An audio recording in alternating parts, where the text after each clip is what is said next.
The first god who ever ate my cooking sat at my counter at 3 in the morning and cried into a plate of eggs, and the honest truth about my first thought is that it was not awe. What I actually thought was that he would salt them past eating. I had 4 eggs left. He was 7 feet of him and his coat still steamed from the road. He had not said one word since the door, except to point at the stove. Old men and gods point the same way, which is to say rudely. I had cooked for both, so I cracked the eggs. I would like to say something clever happened. Nothing did. Butter, a low flame, salt.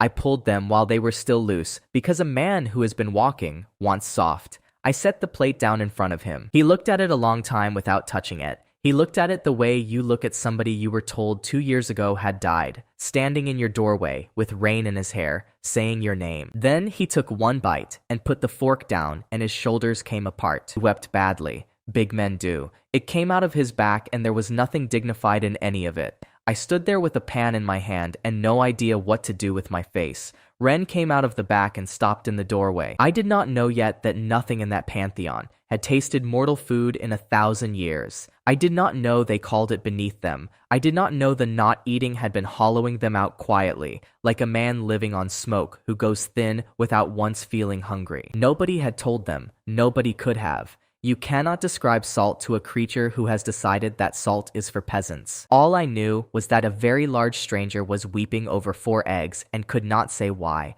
2 months earlier, I had been on my knees in a scullery, scraping burned offering off iron I was forbidden to taste. This was the best night of my life. Let me go back the 2 months first. The eggs make no sense until you have seen the iron, and the iron is where I woke up. I died on a Tuesday behind a diner off the interstate, at the age of 51, carrying a bag of rendered fat out to the drum. The last thought I had in that life was that I had left the flat top on. 22 years I cooked nights. I never once owned the room I cooked in. I fed 400 people a week, and I ate standing up, out of the pan, over the bin, every single time, for 22 years. Then I was somewhere else. On stone, with my hands in cold grease, and a boy in a gray apron kicking my boot and telling me the plates would not scrape themselves. I did not handle it well for about an hour, and I am not going to pretend otherwise. Then I looked at the grease and I looked at the iron and I thought, well, I know this. Whatever else has gone wrong here, I know this. The place was the great house of Arin at Venhold. The kitchen was the size of a barn and it had 40 men in it. In all the years that house had stood, not one plate leaving it had ever been eaten by anybody. That is not a figure of speech, and I need you to sit with it a second. They cooked to burn. 40 men, dark to dark, building courses that went straight onto the fire. A choir stood there and breathed in the smoke. Gods took the smoke. That was the arrangement, and it was 1,000 years old. Every man on that floor would have told you it was the highest work a pair of hands could be given. Was an ash hand, bottom of the bottom. My work was the iron after the fire, the black crust of somebody's beautiful lamb, welded onto a plate the size of a cartwheel. I did 8 of those a night with a stone and a bucket. An ash hand who tasted was finished, and finished did not mean beaten. It meant the gate. What's a free night bosol alswy? And word sent down the road that you were a thief of smoke, and nobody hires that or feeds it. Steward Halric ran the ash pit. He had held that stone floor for 11 years, and he apologized before every cruel thing he did. I came to understand that this was not manners at all. It was him getting comfortable first. He had a son at the lower school, and one ambition in the world. It was to see that boy placed in the upper house at Venhold. He would have sold the floor out from under any of us to buy it. And there was Ren. She was maybe 16, washed pots at the far end, and did not talk. I noticed her on my second night because she was listening to a conversation 2 tables of men were having about her. She did not talk. She heard everything, which in that room was a career risk. She heard my name said once, and after that she used it. Almost nobody did. Most of them called me the new Ash. Cal, she said on about my 5th day, standing over me with her arms full of pots. The plates go faster cold. Let them go cold and crack the crust off in sheets. Everyone here scrapes them hot because Halric scrapes them hot. She was right. I had been doing it the hard way for 5 days because a man with authority did it the hard way. That is the oldest reason in cooking, and comfortably the worst one. The thing that changed my life happened 10 days in, at the Feast of Ninth Smoke. That is the one night a year the upper house comes down to watch the courses go onto the fire. Head cook Osabel had 90 plates of a thing called drowned lamb going out at moonrise. At the 6th hour, the sauce for it broke, all of it. 2 barrels, split into fat and water, sitting there like a bad joke told slowly. I have watched sauce break in 6 kitchens on 2 continents, and it has never once been interesting. It was interesting that night. 40 men went completely silent at the same moment. Osabel put both hands flat on the bench. Halric started saying the word ruin, quietly, over and over. He said it in the manner of a man already deciding whose fault it was going to turn out to be. It was going to be Ren's fault. She had carried the barrels up, that was all of it, and everybody in the room worked that out inside about 4 seconds, including her. So I said it out loud, from the ash pit. I could bring it back in a quarter of an hour. I would need a boy, cold cream, and the smallest whisk in the house. 40 men turned around and looked at the thing that scrapes plates. Osabel asked me who I was. Halric told him I was nobody and to have me put out. Osabel looked at his 2 barrels of ruin and told me to get on with it. It is not a hard fix. You take a spoon of cold cream in a cold bowl. You drop in a thread of the broken sauce and whisk until it takes hold. Then you feed the rest in a thread at a time until it is all back. It took 10 minutes. I did it standing on a crate because the bench was built for taller men. Ren fed me the barrel a ladle at a time and nobody asked her to. The moment it pulled together, somebody at the back swore with real feeling. Osabel put a finger in it. He held it in his mouth a long moment, which is a thing I have only ever seen cooks do. And then he did something I had not expected at all, which was to look ashamed. How did you know that? He asked. Fat and water have never once been friends, I told him. All you are ever doing is introducing them slowly, through somebody they both trust. That got a laugh out of 2 men and a very long look out of Halric. Then Osabel asked the room, in a voice built to carry, why an Ashan knew a thing his own second did not. Nobody there had an answer for him.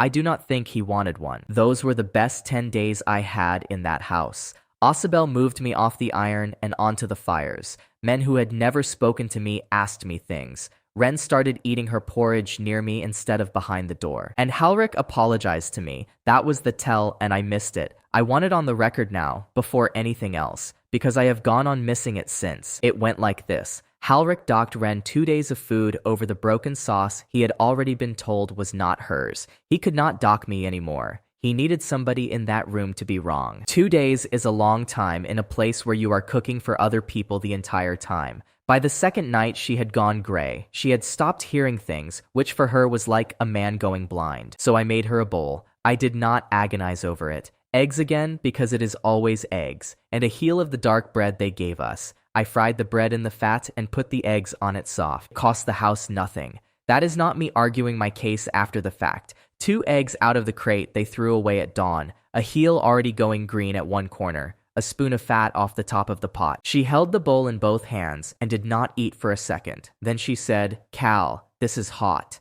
She said it like a thing she needed confirmed out loud by somebody else before she could believe it. And then the door went. It was Halric, and behind him, half the night shift coming off the fires. Every man of them saw the bowl before he saw anything else in that room. He did not shout. He never shouted. He came over and said he was sorry, Cal. He truly was. Then he took the bowl out of her hands and turned it over on the stone. She went after it. That is what I still see. She went down on her knees after food that was already on the floor, in front of 20 men. She got her hand flat on the pan I had used. She held it there 2 seconds longer than a person can. The mark is still across her palm, from the pad under the thumb to the far side. In all the years since, she has never once let anybody call it an accident. She is right. It was not one. I did not hit him. I would like to say I did. Yet 22 years on a line teaches you exactly what hands are for, and it is not that. Also, there were 20 of them and 1 of me. What I said was that he had just wasted 2 eggs out of a bin and a heel of stale bread. Then I asked him to tell the room out loud what the house had lost by it. The house has lost its discipline, he said. The smoke does not rise off a kitchen where the hands eat, he said, and he said it with real belief. That was when I understood he was not simply a small man. He was a small man with a religion. Osabel could have stopped it. He stood in the doorway with his arms folded and looked at the floor and let Halric have his way. Halric had 11 years on that stone. I had 11 days. Halric put us both out the gate before the fires were banked. He apologized again on the way out. He said, "Cal, you will thank me inside a year. A man cannot cook for a house he wants to eat from." That last thing was the only true observation the man made in his life. He did not understand a single word of it. I have thought about it more since than I have thought about the gate. It was deep in frost month. The road out of Venhold runs north through open country for 2 days before it gives you anything. Between us, we had one blanket, my knife, and a girl with a burned hand. She did not say anything for the first afternoon. I filled the silence because I am the sort of man who fills a silence. What I filled it with was pans, cast iron and steel, the relative merits of both at length. On the second morning, she asked where we were going. I told her the truth, which was that I did not know. She said, "Then say a place, Cal. I cannot walk toward nothing for 2 days." So I said we were going to find a room with a stove in it. I was going to cook her something, and she was going to eat it sitting down. That was the plan. I have had worse ones, and they cost a great deal more. We came into Kettlecross at dusk on the third day. 4 roads, a well, a shrine nobody had swept in a year, and a long, low building with 41 seats in it, and no fire in the grate. Mardavel owned it. She was standing in her doorway, counting us as we came up the road, out loud, at a distance of 30 yards. That turned out to be a thing she does with every living soul. 2, she said, while we were still well short of her.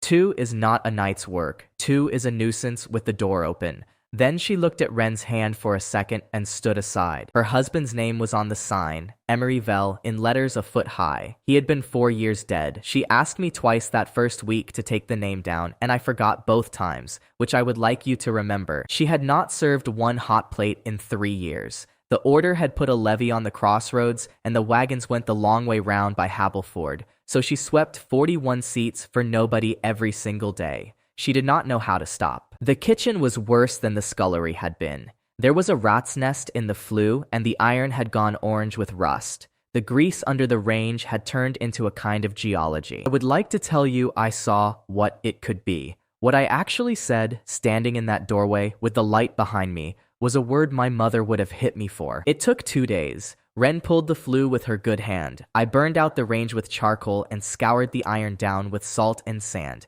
It came back gray, then black, and then it took oil. Marta watched from the door. She told me the levyman came on the 8th of every month, and that the charter of a crossroads costs 40 gold marks. Then she told me neither of those had a thing to do with me. On the second evening, I lit it. Then I cooked the pair of them barley. A marrowbone I had off a drover for less than the bone was worth, a spoon of the fat, and pepper out of a jar with a dead spider in it. Marta ate 4 spoons. Then she put the spoon down and looked at the wall for a while, and Ren, who does not talk, said it for her. She is not going to say anything, Cal, so I will. That is the best thing I have eaten in 4 years. Marta said it had too much pepper. She came back for a second bowl at midnight and did not mention it. I have learned since that this is how that woman says the things she cannot get out of her mouth any other way. We had been open 4 days and served 11 people, 6 of them drovers, going south empty. Then the door went at 3 in the morning, and the cold came in a full second ahead of him. I have already told you what he did with the eggs. What I have not told you is what he said afterwards. That was once his face had come back together, and he had wiped it on a sleeve the size of a tablecloth. He asked what I had put in them. It was not a request for a recipe. He wanted to know what had just happened to him, and whether there was any chance at all of it happening again. Butter, I said. Salt. 4 eggs. He said that could not be all of it. I told him it was, and that it had been all of it in every kitchen I ever stood in. He sat with that a long while. Then he told me his name was Hessen, and that he had walked the roads of that country for 1100 years. I said that was a long time to be walking. He said yes. Then he told me about a bridge. It was a bridge he had crossed in a bad year. There had been a toll on it, and the toll man had a dog. The dog had a limp. He was still going a quarter of an hour later, and it had arrived nowhere at all. Marta had come out in her shawl by then. She stood behind me and said, straight into my ear, "Is he going to be a regular, Cal? I would like to know that now rather than later." I was not listening to her. I had been watching his hands while he talked, and the burn scar down the back of one of them was gone. It had been there when he came in. I had seen it while he pointed at the stove, an old white wheel running wrist to knuckle. Now the back of that hand was as smooth as a boy's. He caught me looking and turned the hand over and went very still. Then he said a thing I did not understand for a long time afterwards. He said, I did not know I had lost that. He left before dawn. He put nothing on the counter, because gods do not carry coin. He stopped in the doorway and said he would come back. Then he was gone up the north road before I got the door shut behind him. Ren went out to draw water for the pots an hour later. I heard the bucket go down the well. Then I heard nothing for a while. Then I heard her running back across the yard. That well had been giving a foot of brown water and a smell since the day we walked in. She had the bucket in both hands, and it was slopping over the sides. It was cold and it was clean. It went on being clean for the rest of my life. Marta came out barefoot into the frost and put her whole hand down into it. She said very quietly that this well had been sour since the year the wagon stopped coming. Nobody explained it to us. We stood in the yard in the dark, 3 people and a full bucket, working it out the slow way. That is the only way anything at that crossing ever did get worked out. Ren went inside and came back with my knife. Anakisasi yakonside. She reached up over the door and cut a mark into the beam, one clean line about the length of a finger. She did not ask me first. I asked her what it was for. She said, for the one who ate. Then she went back in and started on the pots. Marta looked at me and said one word, which was seats. Then she went to sweep a room that had been swept every day for 3 years. None of us knew what we were standing in. No god in that country had eaten anything a mortal made since the reign of the first of them. It had been a law, and the one who wrote it was still alive. Hessen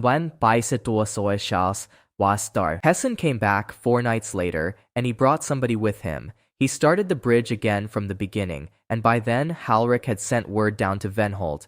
There was a house on the north road, he said, serving plates to gods. She would not sit down. That was the first thing about her. Hessen came through my door on the 4th night with somebody behind him, and the somebody walked into the middle of my room and refused to sit. She was small. That surprised me. I had braced for another 7 feet of wet coat, and what came in behind him was a woman about Marta's height, in a burned brown dress with her arms folded. Hessen introduced her as Nith. He said it the way you say a name you expect to land. It landed on nobody. None of us had ever heard it, and Marta was already counting. 3, Marta said, from the till end of the counter, at 4 in the morning. I would like it noted that I have swept this floor for 3 years, and it has never once been used at this hour until this week. Nith did not look at her. She looked at my range. She looked at it the way an inspector looks at a thing he has already decided about. Then she said out loud that it was a poor fire and badly banked. I enskan, I cheat rayer. I try have a veer. Eyes have been told worse by better, and I said so. She said the coals were stacked wrong at the back. She was right as it happens, which is the most annoying possible thing for a stranger to be at 4 in the morning. Hessen tried to smooth it over. He began telling her about the bridge. She cut him off inside 4 words, which put her ahead of me and Marta both, since neither of us had managed it yet. I asked her if she wanted anything. She said gods do not eat. She said it flat, like a woman quoting a rule at a man who has parked badly. Then she went back to staring at my fire. I did not know any of this at the time. Nith kept ovens. Every hearth in that country had once had her mark scratched somewhere in the brick, and the last house that put it there had done so about 300 years ago. Her own temple was 2 walls and a floor by then, out past Habel Ford, with sheep standing in it. Hessen told me that later, when she had gone outside. It took him a quarter of an hour, and I have compressed it considerably. So she stood in my kitchen with her arms folded, correcting a stranger's coal. It was the only fire in that country anybody had let her near in 300 years, and she would have died before saying so. It was Ren who got her to sit down. I did not see how she did it. I have asked her twice since. What I saw was Ren going past with a stack of bowls, stopping, saying something short at about waist height, and Nith sitting down on a bench with her back very straight. What Ren said was, that bench is warmest, nothing else. It was not an invitation, and it was not a kindness. It was a fact about a bench, handed to somebody who could not have accepted an invitation without losing. I have thought about that more than about anything else that happened that winter. The girl was 16. She had worked 8 years for people who never once said her name, and she knew exactly how a proud person takes a chair. I made Nith a bowl of the barley. She looked down at it for a long moment and told me that this was ridiculous. Then she ate the entire thing in about 90 seconds. She stood up halfway through without noticing she had done it, holding the bowl against her chest with both hands, like a woman waiting on a cold platform. Marta counted the second bowl out loud. 4, she said, and that was not a number of people. It was a number of bowls. I understood that she had quietly changed what she was counting, and I did not say anything about it. Nith did not cry, and I want that on the record because it would be easy to tell this as though every one of them wept, and they did not. Nith got angry. She put the bowl down and asked me who had taught me to salt like that. Nobody, I said. You salt at the start so it goes into the grain, and once at the end so it lands on the tongue. Everyone knows it. I have never in my life met a cook who does both. She said her people used to do that. I asked which people. She said, the ones with the mark in the brick. Then she stopped talking, and I think it was because she had heard her own mouth say the word used. Then she left without saying goodbye, which I have since learned is simply how she leaves. Hessen went after her. He came back 4 minutes later and told me the end of the bridge, unprompted, standing in my doorway with the cold coming in. The fire did not go out that night, nor the next. I banked it at dawn out of 22 years of habit, came down at noon, and it was exactly as I had left it, warm through, holding. I have never once had to relight that range since. I have let it go cold twice on purpose, to see what would happen. Both times, I had to be talked out of my own foolishness by a girl carrying a stack of bowls. Ren went up on the bench and cut the second mark into the beam. She did it while I was watching this time. When she came down, she said, 2. I said, 2. Neither of us knew what we were counting toward. Marta knew what she was counting, 6 that night, then 14. Then on the 6th day of it, 31, which was the most people who had been under that roof since the wagon stopped coming. They were haulers mostly, men who move other men's goods for a rate, going up the North Road empty and coming back loaded. And the reason they had started stopping was the well. That is all of it, and it is not romantic. Water for a team of 4 is a real problem on a road that has none. A house with water gets the stop, and the stop is where a man eats because he is already down off the wagon. So the fire brought the food and the water brought the men. I stood in my own kitchen for the first time in my life, with more orders than hands. I would like to tell you I was gracious about it. I was not. I shouted at Marta about the bowls. Marta told me at volume in front of a dozen paying men that she had run a floor while I was scraping other men's plates, and that I could keep a civil mouth in her house. She was right, and I apologized inside the hour. I try to keep it inside the hour. I had recently watched a man make an entire career out of doing it in advance. The comfort came up in rungs, and I could name every one. First week, 1 blanket between 3 of us. Second week, straw and a proper door on the back room. Third week, Marta found her husband's good chair and put it by the fire and did not explain who it was for. The biggest of the haulers was Bruce. He came in on the 9th day with a strap across his chest and a hook on it. He blocked out most of the light standing in the door, and Marta counted him as 2. He asked what things cost before he sat down, not in the way a careful man asks. It was the way of somebody who has been made a fool of in a room like that once and has decided it will not happen twice. Weinerbagi isumai astindiu. Barley and bone, 4 pennies. Bread, 1. Eggs when there are eggs, 3 for 2. Beer I do not sell, because I do not brew, and I will not sell you a bad one. He took a long time over that list. Then he asked me to say it again. That is a thing he does. So I said it again, and he sat down and ate 4 pennies of barley, and paid with a coin, and waited for his change with his hand held out flat. I gave him his change. I did not give him anything else. I would like to say I understood the man immediately. I did not, because on the second night, I put an egg on his barley without charging for it, and he stood up. He asked me what the egg was for, and I said it was for nothing. He said then he could not eat it. So he stood there over a full bowl with 300 pounds of him going nowhere, and the room went quiet. Cal, said Ren, from the pass, without looking up from what she was doing. Charge him for the egg. She said it the way a clerk corrects a delivery note, and then she went back to the pots. So I charged him for the egg, 2 pennies, which is over the odds. He paid it and sat down and ate, and the room went back to talking, and I stood at my own pass being taught my trade by a girl of 16. He told me why, eventually, though it took him 3 attempts across 3 weeks. He had been in debt to a corn factor at Hableford for 11 years over a thing that was not his fault. He had got out from under it. He was never going back in for so much as an egg. It is not a large tragedy. Nobody died in it. But for 3 years, that enormous man paid for exactly what he ate,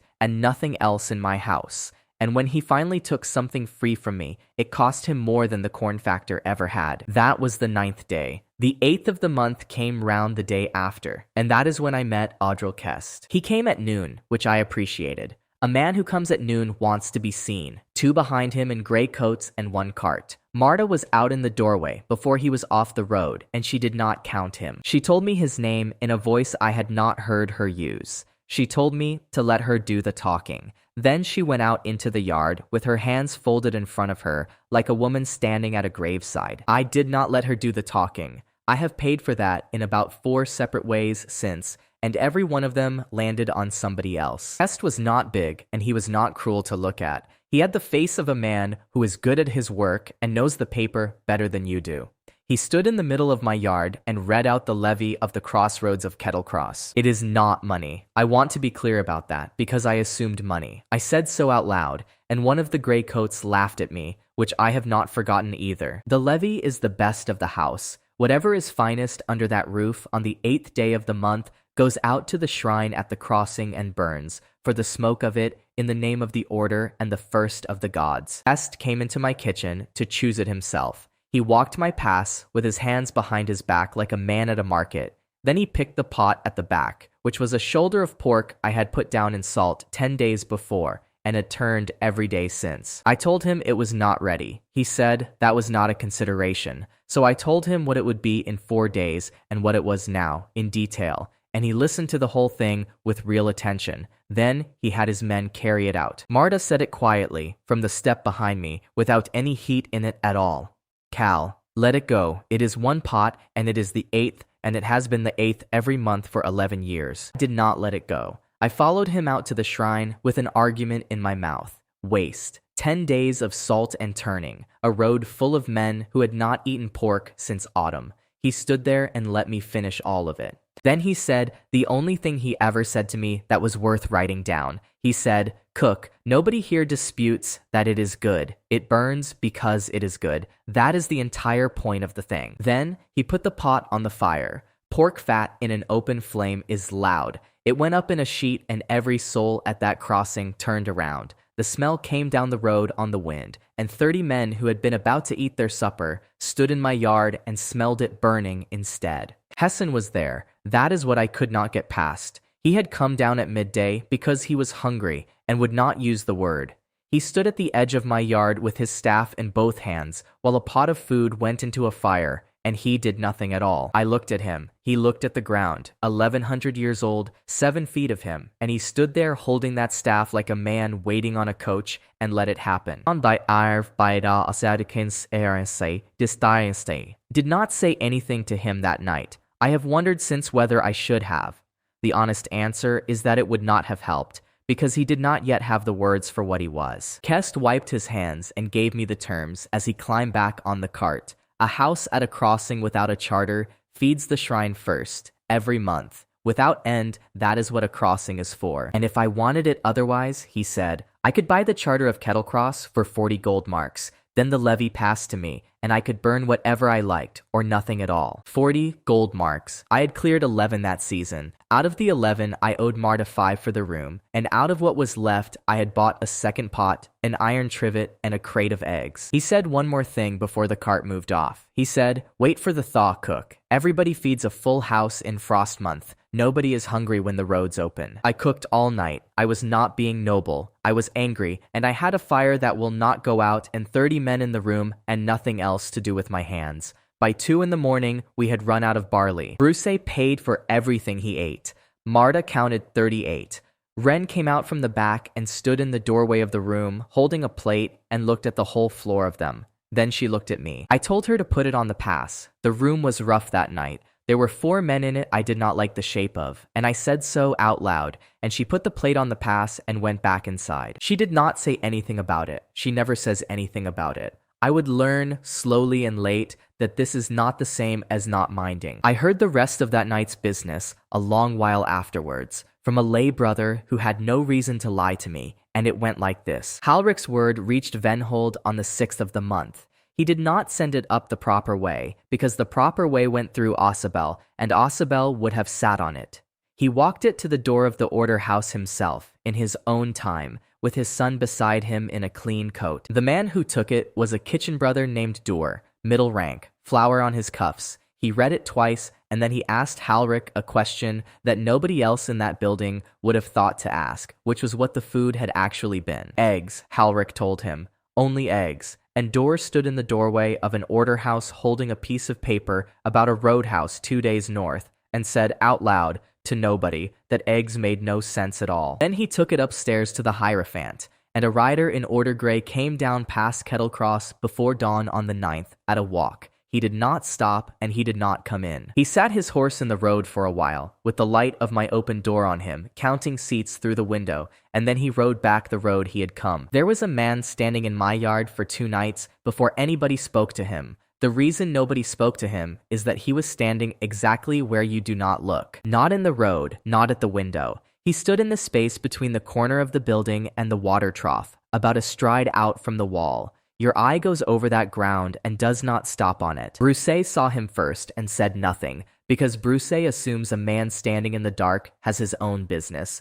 Marta saw him on the second night, counted him from the doorway, and went back inside, which for her is a serious statement. I went out with a lamp on the 3rd night. He was there, about my height, in a coat that had been good once, and he had rain on him that was not falling anywhere else in that yard. I asked him if he was coming in, and he said nothing at all. I asked him twice more. Then I did the thing I am not proud of, which is that I got irritated and told him the door had been open for 2 days. He answered that one. A door being open is not the same as being asked through it, he said, in a voice like a hinge. No living soul has asked me through a door in 400 and some years. I would like to say I understood immediately. What I actually said was that I did not have 400 years. I had a pot on, and if he wanted to stand in my yard being technical about doorways, then that was his own affair. Then I went back inside and slammed my own door. Considering who I had just been talking to, that is the single funniest thing I have ever done. Ben went out at dawn. She had my second cloak over her arm, and she did not put it on him, because she knew better than that already. She hung it on the trough where he could reach it, said one sentence,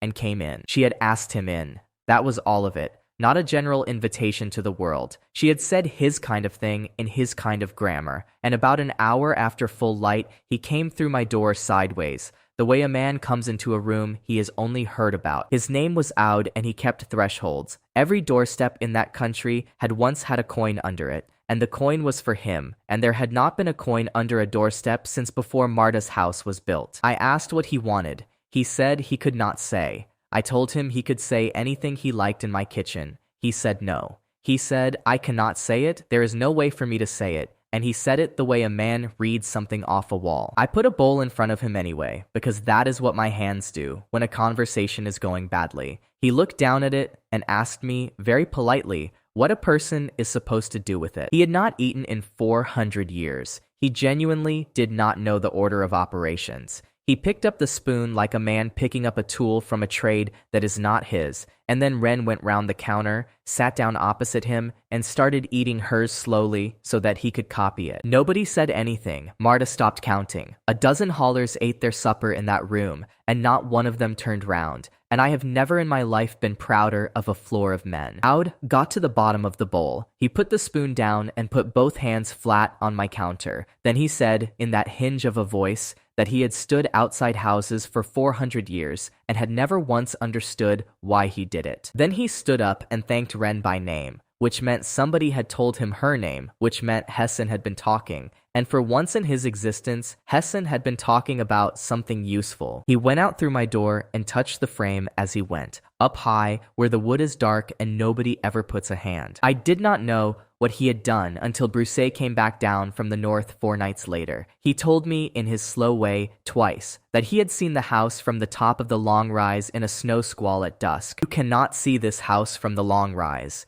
You cannot see it from anywhere except the last quarter mile, because it sits down in the dip of the crossing, and the roofline is below the road. That is why Marta's husband put a lamp on a pole, and that is why the pole was rotten. Bruce had seen it from the rise. So had the man behind him, and the 2 coming down from Hableford. By the end of that week, there were teams coming off the north road in the dark that had never once stopped at Kettlecross in their lives. Marta counted 51 on the second night of it, which is 10 over her seats. She came and stood in my kitchen door and said the number to me and then said it again, and her voice went on her the second time. 51 Cal, there are men sitting on my stairs. I said let them sit on the stairs. She said her husband had wanted stairs you could sit on and had been laughed at for it in this very room by a man from the guild. Then she went out and swept a floor that had people standing on it. The prices went up once that month, and I made Marta say the new ones out loud to the room herself because they were her seats.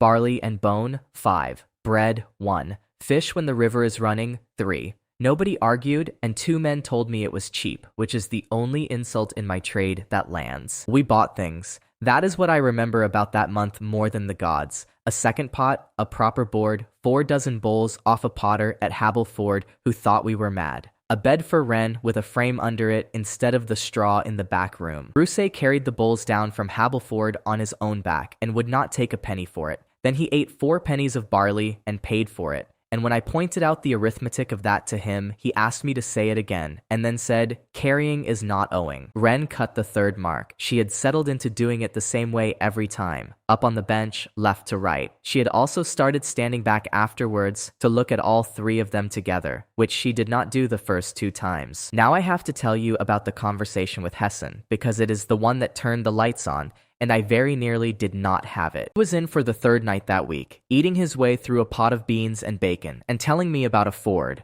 not the bridge. A different crossing altogether, with its own tollman, and I had been half listening for a quarter of an hour. So I interrupted him. I said, Hessen, when you came in here that first night, what was wrong with you? He said nothing was wrong with him. I said, you cried into a plate of eggs. He said yes. That had been surprising, and then he went straight back to the ford. I put my hand flat on the counter, which is not a thing I do. I asked him again, and I made it narrow this time. Before you came through that door, what were you feeling? Give me the word for it. He sat there with a spoon in his hand, and he could not do it. 1,100 years of walking, most of it spent talking about bridges, and the man could not finish that sentence. He turned the spoon over twice and put it down. He tried. I want that on the record, because it would be easy to make him a fool here, and he was not one. He tried for a long time, in front of 2 women and a room of haulers, to find a word in 1,100 years of language for what he had felt out on that road. He said, quieter. He said the world had been getting quieter for a long while, and he had put it down to the roads changing. He said colors had gone further away. He said he had stopped being able to tell one country from another, and had assumed that was simply age. I asked him what his kind calls it when they have not eaten. He said, we do not. Not, we do not eat. He said, we do not have that. There is no word. There has never been a word. A thing that cannot happen to us does not require one. So I laid it out. You have been hungry for 1,000 years, I said, and nobody could tell you, because the word was taken out of the language by whoever decided you were above eating. He put the spoon down. He looked at his own hand, the one with no scar on it anymore, and he said quietly, with his eyes on the counter, that if that were true, then it would explain a very great deal about his friends. Marta made a sound behind me. Bruce asked what a god has friends for, which he meant as an honest question, and which landed like a dropped pan, and nobody in that room answered him. Then Hessen said, the thing I did not want to hear. If you are right, cook, he said, be careful about saying so out loud. The one it would embarrass most is the one who is worst to embarrass. I asked him who. He said a name and then took it back inside the same breath, which I had not known a man could do out loud. Then he said, there is one of us who never got thin. I asked what that meant. He said he did not know what it meant, and that he had not said it. I asked again. He looked at the door for a while, without answering. Then he told me about a ford, from the beginning, and would not be moved off it for the rest of the night, which was its own kind of answer. So then I went and did the stupid thing. I would like to skip over it, and I am not going to. It is the one place in the whole 5 years where I learned a rule by breaking it. And 2 women had to explain it to me afterwards in my own kitchen. 2 nights later, a god came down the west road, small, tired, in a wet green coat, on his way to somewhere else. And by then, I thought I had the shape of it. Feed one, get a well. Feed one, get a fire. Feed one, get a light on the rise. So I cooked for him with my mind entirely on the outcome. I made the best thing I could make and put it down in front of him. Then I stood there watching his face for the moment, And I remember thinking, with my hands behind my back, that this house needed a cold store more than it needed anything. He ate all of it. He said it was very good. He thanked me and went out into the rain and up the West Road, and the house was exactly the same size it had been that morning. It stayed that way. I stood in my own kitchen with a rag in my hand like a fool. Ren was on the pots. Marta was doing the seats. I said out loud that it had not worked, and Marta said what had not worked, and I heard myself explain it to her. It sounded a great deal worse in my mouth than it had in my head. She let me get to the end of it. Then she said, "So you cooked at him." "That is not fair," I said. "It is entirely fair," she said. Emery used to bring flowers home on the day of the month he wanted something, and they were good flowers, and every soul in this house knew what they were for. "He came in with his hood up and his shoulders in," Ren said, "from the sink without turning round. He wanted to be left alone, and you stood over him the entire time he ate. Wang Findeme, a shartistit lesson day." Both of them were right, and one of them was 16. I have not tried to earn one on purpose since, not once in all the years. And there have been nights when I badly wanted to. It works when you are not looking at it. I cannot tell you why, and neither can anybody else. And every person who has come through my door since with a theory about it has been wrong in a different way. That night, I said the whole of it out loud to Ren while she dried. Because saying a thing out loud is how I find out whether I believe it. A well and a fire. A door you can see from the rise. I said, "If this keeps happening, what comes next?" She said, "A cold store. And you have wanted one since the day we got here." Then she said the rest of the list without stopping. "A room they can sleep in. Ground that grows something in frost month. A second range so you are not doing 80 plates off one." I asked her when she had worked all that out. She said she had not worked anything out. She had just listened to me complain for 2 months and written it down in her head in order. Then she asked me what came after the second range, and I did not have an answer. And I have thought about that question ever since. That same week, Ren got one right that I got wrong. It was small and it cost somebody, and I want it written down, because the large ones later all grew out of this exact shape. A woman came in off the South Road at the tail of the evening with 2 children and a bad cough and no money. I looked at her and I saw cold, so I made her broth. Hot, thin, salty, fast. It is the correct answer, and I have given it 4,000 times. Ren said she wants the bread. I said the woman needed liquid and heat, and I said it in my past voice, which is a voice I had never used on Ren before. Then I gave the woman the broth. She drank it and thanked me and was polite about it. Her boys sat there looking at the loaf on the board the entire time. They had walked from Hableford. They had not eaten since the previous morning. What that family needed was bread in their hands, to hold and to carry. I gave them soup because soup is what I give. There is a difference between knowing your trade and looking at the person in front of you, and I have been on the wrong side of it more than once since. Ren wrapped the loaf and took it out to the road after them without asking me. She was gone 10 minutes. When she came back, she went straight to the pots and did not look at me, and I said nothing because there was nothing to say that would not have been about me. The day after that, they nailed the notice up at the shrine. I was out in the yard with a knife and a bucket of river fish when it went up, and I did not walk over to look at it because I had 40 of those fish and about an hour of light. Pell keeps the shrine at the crossing. He is not a bad man. He is a man who has swept a stone shed and lit a fire in it every morning for 30 years for a wage of 9 pennies a week, and he had watched my yard get busy while his shed stayed empty. The notice came in order gray with a seal on it, and it named the house, not Marta's name and not mine. It named the crossing house at Kettle Cross as a place of irregular offering. It advised the faithful, and it was signed on behalf of the Hierophant Sarian Vosk. Nobody at that crossing could read it except Marta and me. So Pell read it out loud in my yard twice, in a voice he was plainly enjoying, to 11 haulers who did not care and 1 girl who did. Marta asked him what irregular offering means. Pell said it means what it says. Marta asked him again, in the voice she uses for counting, and Pell went red and said he did not know. He only nails them up. That was the first time I ever heard the name Vosk, and I did not think about it again for a week. I had a full house, a fire that would not die, and 3 marks on my beam. I thought a notice was a piece of paper. Nith did not come that month, or the month after, and I assumed she was simply being Nith about it, because that is what a man assumes when he is busy, and a difficult woman goes quiet. She had been told. I found that out a long time afterwards, and I found it out from her. standing in the same spot with her arms folded in about 11 words. Somebody had walked out to what is left of her temple, in the field with the sheep in it, and reminded her of the law and of what she was, and she had believed them. Kest came back on the 8th with 3 carts instead of 1, and he had the arithmetic already done, and he said it to my face in the yard before he was off the seat. The levy is the best of the house. A house that has grown has a bigger best. Last month, a shoulder of pork was the finest thing under my roof. This month, there were 200 pounds of salt beef in the back, a barrel of river fish, and a cheese I had bought whole off a man from the hills. He wanted all of it. He was not gloating, and that made it worse. He read the count off a slip of paper in a steady voice, the way a man reads a delivery note.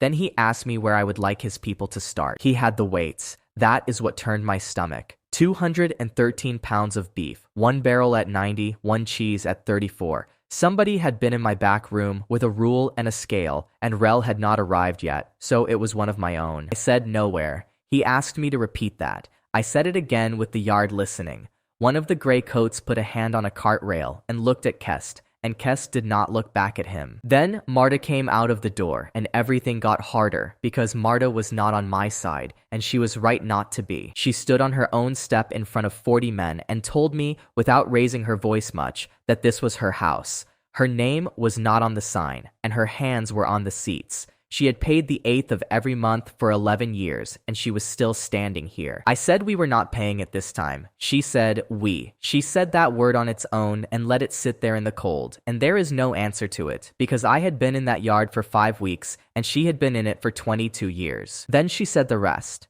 Cal, they do not take the food. Anybody can lose food. They take the food so that you will do this. They want you out in the yard telling a man with 3 carts no, in front of everybody, so that the 8th becomes about you. I said the 8th is already about me. She said, no, it is about the beef, and beef can be replaced, and she had replaced it a dozen times. Then she said, you have been here 5 weeks, and you are about to turn my house into a matter of principle. If we pay this month, we pay larger next month, I said, because there is more in the room every month. A levy on the best of a growing house eats the growth and nothing else. I know that, she said. I have known it for 11 years, and it has still fed me. That is where she had me, and both of us knew it. A thing that is quietly bleeding you is still keeping you alive, and a man who has been in the room 5 weeks does not get to say, cut it off. I said it anyway. Bruce said, from the door, that he would carry the beef out to the road himself if it settled it, and that he would carry it back in again after, and that either way nobody was to lift anything on his account. Nobody was quite sure what he meant, and neither, I think, was he. Kest waited. That is the thing about him I have never been able to dislike properly. He stood in the cold with his hands folded and let a woman and a cook have their argument in front of his men, because he understood that whichever way it went, he would still be standing there. So I said no again, and I did it looking at Marta instead of at him, which is the only decent thing about it. She said, then it is on you. She said, I want that heard, and she said it loud enough that it was heard. Kest wrote something down. Then he told me what unpaid means, and it was not carts and it was not men. The levy stands over, he said. Next month it is this month plus that month, and the month after is all 3, and it goes on like that until the house pays or the house shuts. Then he gave me his one piece of theater, and he did it quietly. He said, cook, by spring you will have 400 pounds standing over and a room full of people who like you. On the day you cannot pay it, they will watch. Not one of them will put a hand in a pocket. I have seen it 40 times. I told him I would take that bet. He said it was not a bet, it was a schedule. Then he climbed onto the cart and set the last of it over his shoulder. He would be back on the 8th of every month for as long as either of us was alive. And I should try to remember that he had not once raised his voice. He also left a gray coat behind, a young one, maybe 20, with a bad cough and no coat worth the name, and his standing orders were to sit at the crossing and write down who came in and what they were. His name was Rel. I would like to say I hated him. What I actually did was send Ren out with a bowl on the second morning, because he had been sitting on wet stone since before light, and I have never in my life been able to look at that. He would not take it. Orders. So Ren set it down on the step of the shrine and walked away, and he ate it when he thought nobody was looking. That went on for 4 months, and neither of them ever mentioned it to the other once. Bruce asked me why I was feeding the man who was writing us down. I said because he is 19 and he is cold. Bruce asked me to say it again, so I said it again, and he thought about it for most of a night, and then told me it was probably right and that he did not like it. He wrote down in that book everything that happened in my yard for 4 months. I have read it since. It is very accurate. It is written in a careful hand, and there is one entry in it that saved somebody's life, though not for another 2 years. Now the good night, because the good night came first, and I have noticed that people telling this kind of account always put the good night last, and it does not happen that way. Tens in Anstai. Osisek came down the west road 2 days after Kest left. Osik had been a river, and I want to be careful how I put that, because he did not say it the way a man says what he used to be. He said it the way you would give an address. Not the river at Hableford, which still runs. His river had been dammed at the top end for a mill 400 years ago, and had gone into the ground, and what came into my house was a wet, gray, quiet man who dripped on my floor and apologized for it. He sat in the corner. He drank 3 cups of water from my well before he touched food, and he drank them slowly, one after another, with his eyes shut. Marta said afterwards that watching him do it had upset her more than anything else that whole winter. Broom did not know what he was. 11 haulers, a fish supper, and a gray wet man in the corner that nobody could get a name out of. 2 of them tried to buy him a drink. He thanked them and did not have one, and they went back to their table and let him alone, which is the highest form of manners that Road has. I gave him fish. It was the right call, and I would like credit for it. And I do not deserve much, because Ren had said fish before I did, and I had already been reaching for the pan. He ate it with his hands, off the plate, quickly and badly. Then he asked me, with his eyes still down, whether the well out in the yard was mine. I said it belonged to the house, and he said no. He said, "Whose is it?" I understood that he was asking a different question, though it took me longer than it should have. I said it belonged to whoever needed it. He asked whether that was a rule or a mood. I said it was a rule, and I heard myself say it, and then I had to go and be true to it for the rest of my life. Would say Bulben no silver. He went out to the yard before he left, and stood over that well for a while. Then he went up the road, and I never saw him again, and I have looked for him twice. The back room got cold that night, not damp, cold, the way a hillside is cold, holding right through to the far wall, and the crock of milk I had ridden off was still sweet on the 4th day. I put beef in there in frost month, and took it out in high summer, and it was as I had left it. That room paid for itself 20 times over, and it is the single most useful thing anybody ever gave me, and I would trade it back tomorrow to have 3 cups of water mean something else to him. Adwate Ren kitten sesh. We spriced Ren cut the 4th mark. 4 lines over my door, left to right, 1 for a road, 1 for an oven, 1 for a threshold, 1 for a river. That was also the week we did 80 plates in a night off one range, and I would rather talk about that than about the marks, because the marks were given to me and the 80 plates were not. I want to lay it out properly, because people talk about the gods and nobody ever asks about the range, and the range is where I actually was. 1 fire, 2 pots that fit on it at once, 80 plates between dusk and 2 in the morning, with 2 pairs of hands and Marta running the room. You do it by never letting the fire do more than one job. Barley goes on and stays on and never comes off. Fish and eggs cook in the pan on the front, which is the only fast ground you have, so nothing slow is allowed to sit there. Bread is cut, not baked. Anything that takes time is done at noon. Marta called the numbers off the door because she could count faster than I could think. 6 in, 4 barley, 2 fish, 8 in, and one of them is Bruce, so make that 7 barley. I worked off her voice all night and never once looked up. Ren worked the pass and the pots at the same time, which should not be possible. She did it by never putting a thing down anywhere it would have to be picked up again. I have taught that to a dozen people since, and 2 of them got it. Best hour of my life to that point ran from about midnight to 1 in the morning on a frost month night, in a room with 51 seats and men on the stairs, with my hands moving and a girl calling out empties behind me, and a woman at the door counting a queue in the cold. Somewhere in it, a hauler stood up on a bench and shouted that this was better than his own wedding, and his brother shouted back that the wedding had been better than this.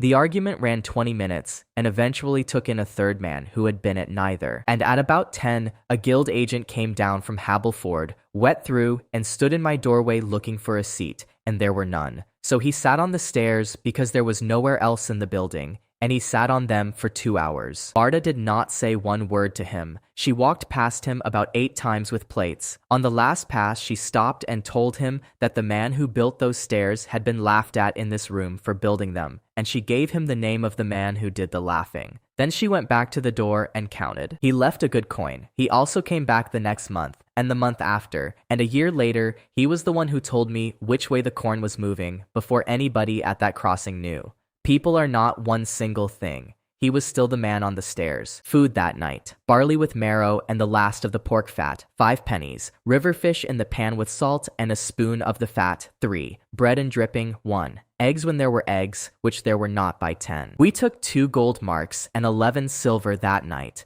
It was the most money that house had taken in one night since Emery Vell was alive. And Marta counted it twice on the counter and then went outside and stood in the yard for a while on her own. I did not go after her. Ren did. I have got that wrong so many times that I have stopped being surprised by it, and Ren has never once got it wrong, and she was 16. Somewhere around 1 in the morning, Ren came to the pass with a plate in each hand and looked at me, and she did not say anything because she had stopped asking after the second time. I nearly said yes. I want that written down because it is the only thing standing between me and being exactly the man who broke her bowl. I nearly said yes. Then I saw Rel in the corner by the door with his book open, writing, and I thought about a girl's name in an order ledger. So I said, not tonight, and I took the plates off her and I told her why, and telling her why was worse. She said, all right, Cal. She said it in the voice you use to a man who has explained himself well, and then she went and did the pots. Marta saw all of it from the door. She did not say anything to me for 2 days, and then she said one sentence while she was wiping down, which was that a person can be kept safe right out of a life. I said I would fix it. She said, when? I said, when the crossing is ours, and she asked me what that would cost, and I said 40 gold marks, and she laughed at me, and it was the first time I had heard her laugh. 40 marks. We had made 2 and 11 on the best night of that house's history, and the levy was standing over at 2 months and climbing, and I said the number out loud in my own kitchen, and it sounded like a joke told by somebody else. Then it snowed for 3 days, and the road shut, and on the 3rd night there was a knock, and the knock was wrong. Nobody knocks. That is what I want you to understand about it. The door of a roadhouse is a door people come through. In 5 weeks, not one soul had knocked, and it was 2 in the morning, and the snow was up past the trough. I opened it, and Halric was standing on my step in the snow, with the wind coming in behind him.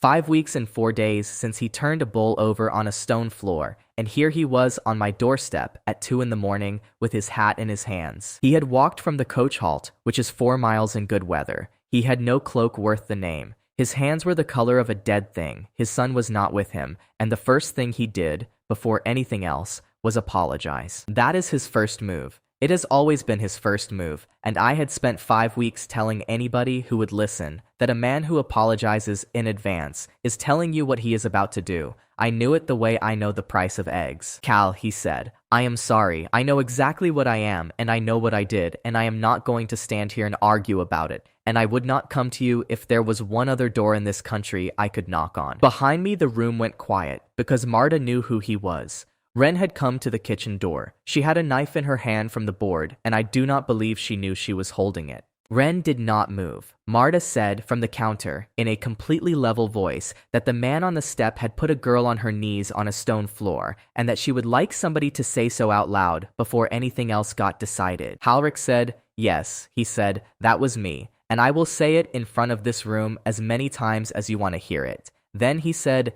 Cal, I have nowhere.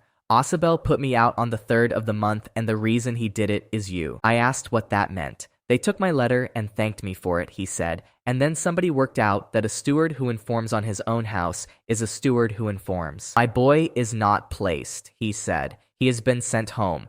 He said it flat, and it was the only sentence out of him that night that did not sound practiced. Snow blew past him into my yard. He stood on my step, not coming in, waiting, with his hands held out flat where I could see them. Every single thing I had learned in that country up to that night told me exactly what he was. And I stood back off my own doorway and let him in anyway. He was good. I have to start with that, because if I tell you he was useless in my kitchen, then the rest of it costs me nothing, and it cost me a great deal. Halric could hold a fire. 11 years of watching other men cook, and he had never learned to season anything. but he could look at a bank of coals and tell you how long it had, and be right. And I have worked with 4 cooks in my life who could do that. He did the range for me. He came down at noon and set it and fed it and read it. By the second week, I was working 2 pots and a pan without once turning round to check the fire, which I had not been able to do since I got there. With the fire off my hands, I got greedy. We put a second pot on permanently, and I started doing a thing at noon that I had wanted to do for a month, which is a slow shoulder that comes off at 7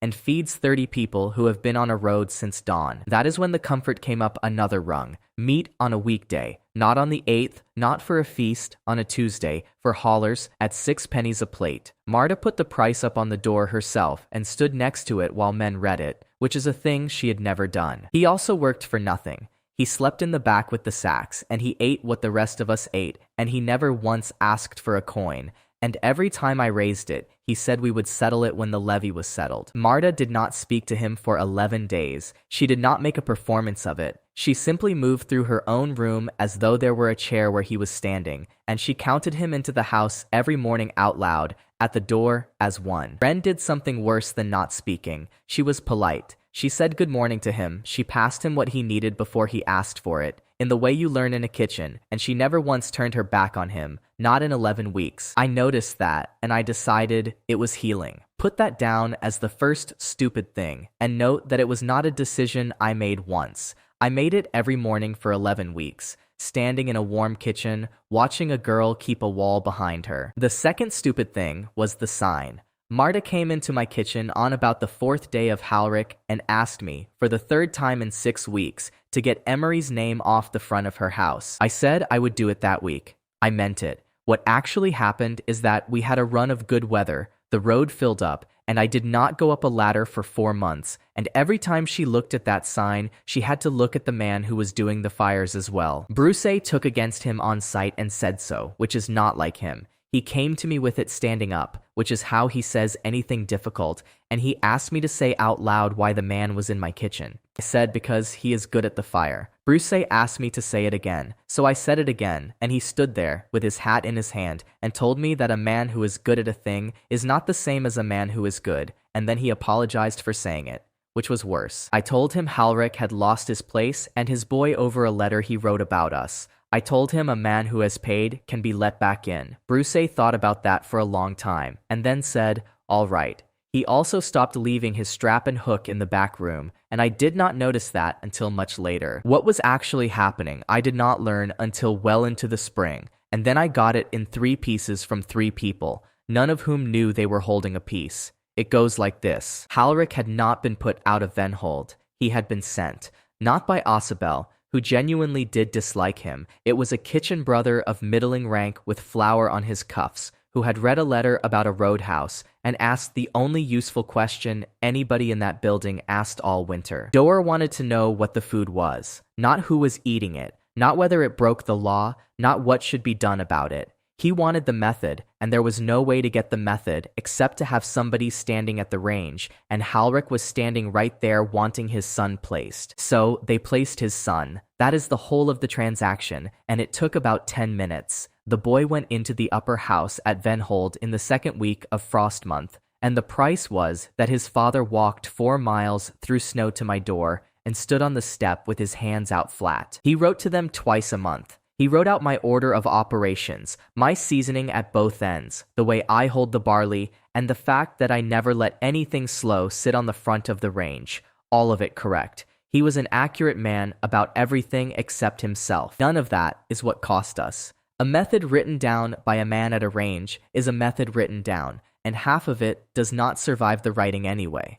What cost us was Ren. Vosk's people wanted a name, not a method, a name. A cook who feeds gods is a nuisance, while a cook who feeds gods with help is a house, and a house can be broken by taking one person out of it and asking them questions. They wanted the girl because a girl of 16 with no family and no papers is the easiest name in any building. And Halric knew her name, and knew there was nobody to come after her, and he had known that since Venhold. He held it back for 11 weeks. I have gone round and round on that, and I still do not know whether it was decency or whether he was saving it. And the honest answer is probably that it was both, because most people are both. What broke it was small. On the 9th of that month Kest came out to serve the standing figure, which was by then 3 months compounded, and I gave him the same answer in the same yard, and he wrote it down and went away. And then Rel put something in his book that got read in Venhold. 4 marks over the door of the crossing house, 4 in a careful hand with the dates, and the note underneath it that the marks were being cut by the girl and not the cook. So they came for her on a Tuesday afternoon in flat gray light, with the road half empty and 8 people in the room. I have never since been able to look at that hour of that day without my hands going wrong. There were 2 of them, and neither was Kest. And I want to say that plainly because Kest had 100 faults, and he did not do that kind of work, and he made a point of not doing it. These were order men out of Venhold, and they came in a closed cart. They were polite. That is what nobody believes when I tell it. They came into the room with their hats off, and they asked for Ren by name, and they said the word inquiry, and one of them told Marta where the cart would be going and roughly how long it would take. Marta got in front of the door, 61 years old, 5 foot nothing, and she put herself in the doorway of her own house and told them the seats were hers, and the girl worked the seats. They moved her, not roughly. One of them took her by both arms and set her aside, the way you move a chair, and that is the moment I understood what we were up against, because there was no anger anywhere in the room except mine. Bruce was up the North Road with a load. I have thought about that more than is good for me. If Bruce had been in that room, they would have had to go through 300 pounds of a man who does not owe anybody anything, and it would have cost him everything, and Ren would have gone anyway. I got between them and the kitchen door. I said a great many words. I have been asked since what I said, and the truth is that I do not remember any of it. And Marta says most of it was about the law, which I did not know, and which they did. It had a paper. It had a seal on it. It named the house and it named the girl, and it was correct in every particular. And I stood in my own kitchen holding it while she came out from the back and put her apron on the hook. She said, "Cal, do not follow the cart." She said, "If you follow it, they will have a reason for the next thing, and there will be a next thing." She was 16. She had worked it all out in about 4 seconds. Then she went past me and out through the room and got into that cart on her own feet. And the last thing she did before the door shut was look at the beam over the door with the 4 marks on it, not at me, at the beam. She was gone one night. I am going to say that now, at the top, because there is a version of this in which a girl gets into an order cart and comes back in a year, or in pieces, or not at all, and that is not what happened. What happened was one night in a stone room, being asked questions by a man with flour on his cuffs. I am not going to make it worse than it was for the shape of the telling. It was quite bad enough at the size it actually came in. She was not touched. She was not threatened with anything worse than cold. Dor sat across from her from the 7th hour until about the 3rd hour of the morning and asked her over and over in a mild voice what exactly the cook did with the salt. She told him nothing, not out of heroism. She told me afterwards that she had answered every question he asked, fully and politely, and that he had learned nothing because the questions were about salt. He asked what I did. She told him what I did. He wrote it all down, and it was all correct, and it was all completely useless. And at the 3rd hour, he stopped, and he sat there looking at his own notes, and he said something she remembered exactly. He said, "None of this explains anything." She said, "No." He asked her whether she was being clever with him. She said she was not, and that she had answered everything, and that he could have all of it and it would still not work in his hands. They put her out at the gate at first light with no cloak and 4 miles of frozen road between her and the coach halt, and she walked it, and a carter she did not know picked her up at the halt because he recognized her from my room. She came in through my door at about 4 in the afternoon. Marta counted her. 1, she said, and then she could not say anything else for a while. I did not ask her anything that night. That is the single thing I got right in that whole month. I put her in Emery's chair by the fire, and I made her the eggs, and I sat down opposite her while she ate them, which I had never once done with anybody in 22 years. I let her sleep until the middle of the next day, and Marta ran the room on her own and did not once ask me where I was. Then I went out to the kitchen and found Halric. He was at the range. He had banked it beautifully. He knew what I knew, because he had watched the cart come, and he had stood at that fire the whole time it was here and had not moved. I did not shout. I have gone through it 100 times, and I know exactly what I said, because it was short. I said, "You gave them her name," and he said yes. I said, "Why her?" he said, because they asked for a name and hers was the only one I had that would cost me nothing. He was crying by then, and he was still apologizing, and the apology and the answer were coming out of the same mouth in the same breath, which is the truest thing about him. Then he said, Cal, my boy is placed. And he said it the way you would say a fact that settles an argument, because in his head it did. Because in his head, every price is payable if the boy is placed. I took him out into the yard, not by the collar. I walked and he followed because he still thought there was a conversation coming, and there were maybe 40 people between the room and the road, since it was the tail of the afternoon and the carts were stopping. I did not hit him. Everybody who tells this back to me afterwards puts a hit in it, and there was no hit. What I did was stand him in the middle of my yard, in front of the haulers and Marta and Pell and the boy Rel with his book open, and ask him 5 questions. What is my name? He said, Cal. What is her name? He said, Ren. What did you do to her at Venholt with a bowl? He said it, all of it, out loud. What did you do to her here? He said that too. And then I asked the last one, and it was the only one that mattered, and I asked it slowly. Who paid? He said, my son. And then his face went because he heard it, and 40 people at a crossroads heard him hear it, and the 2 things he had spent his whole life keeping in separate rooms were standing in the same yard. I put him on the road. No cart, no beating, and a full day of bread and cheese in a cloth, because I was not going to be the other thing. He went south. Rel wrote all of it down in his book, and I have read that entry, and it is the only place in the book where his hand is not steady. Marta came out and stood next to me while he got small on the road. She did not say anything for a long time. Then she said, Cal, that was well done, and it will not give her the night back. I said I knew that.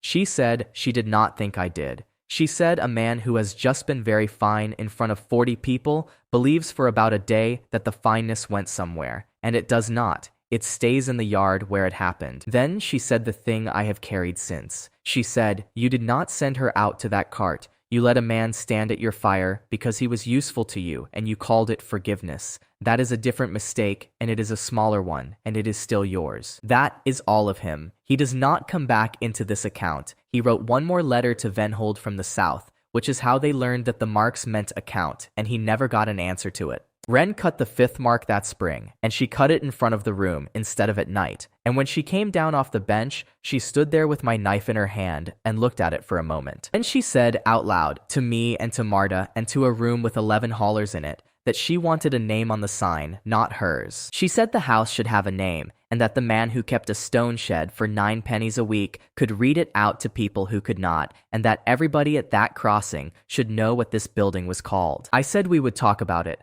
Marta said no. Marta said, we will do it Thursday. And she looked at me while she said it, and I understood that I had just been given a deadline by 2 women in my own kitchen. And that same week, 2 days south of us, though I did not learn it for the better part of a year, a middling kitchen brother with flour on his cuffs asked the Hierophant Sarian Vosk for a room, a fire, and 12 men who had never cooked anything in their lives. On the Thursday, I went up the ladder with a chisel, and about a dozen people came out into the yard to watch a man take a dead husband's name off a wall, which is not the crowd I had expected for it. Marta would not come out. She stood inside the door where she could hear it and not see it, and she counted the people in the yard from in there, which I think was the only thing keeping her upright. I got the E off and half of the M before anybody said anything. Then Ren said, from below me, stop. She did not shout it up at me. She said it the way she says a pot is about to go over, which is once and level, and to the person who can reach it. So I stopped, on a ladder, with a chisel in my hand and a woman's whole marriage half scraped off a board, which is a position I do not recommend to anybody. Then she went inside and got Marta and brought her out by the sleeve, and stood the pair of us in the yard, and said the longest thing I had heard out of her in 5 months. She said, you want it off because nobody says it. She said, a name that sits up there and nobody reads it is not a name, it is a stone. And she said, half this road cannot read, and Pell reads everything out twice, so give him something to read. Marta said she did not follow. Ren said, the house has no name. She said, men come off the north road and say the place with the light.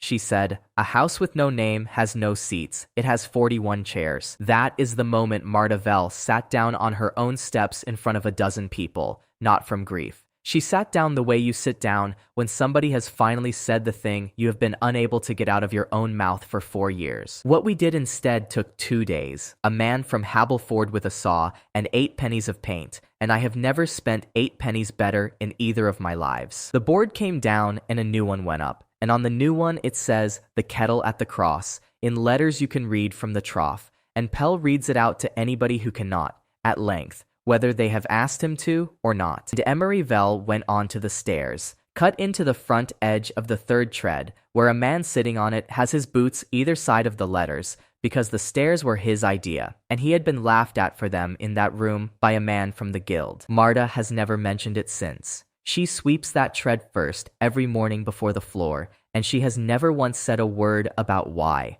and I have never asked. The 5th mark, since I have not said, was cut for Sabra, and Sabra keeps the last mile, not the road. The last mile of it, which she says is a different thing entirely, and which she is unwilling to discuss further. She came in during the Halric weeks with her boots in her hand and would not sit near the fire, and she ate 2 bowls of barley standing at the end of the counter, like a woman waiting for a coach she already knew she had missed. What she left behind is the reason nobody has died on the 4 roads out of Kettlecross since. I did not work that out for 2 years. Marta worked it out inside a month and did not tell me, because she said I would get strange about it. And she was right. Now in it, because in it changed what that house was, and because he arrived on the worst possible night. It was the tail of frost month, and the road was frozen hard, and we had run out of everything except barley and salt, not through bad management.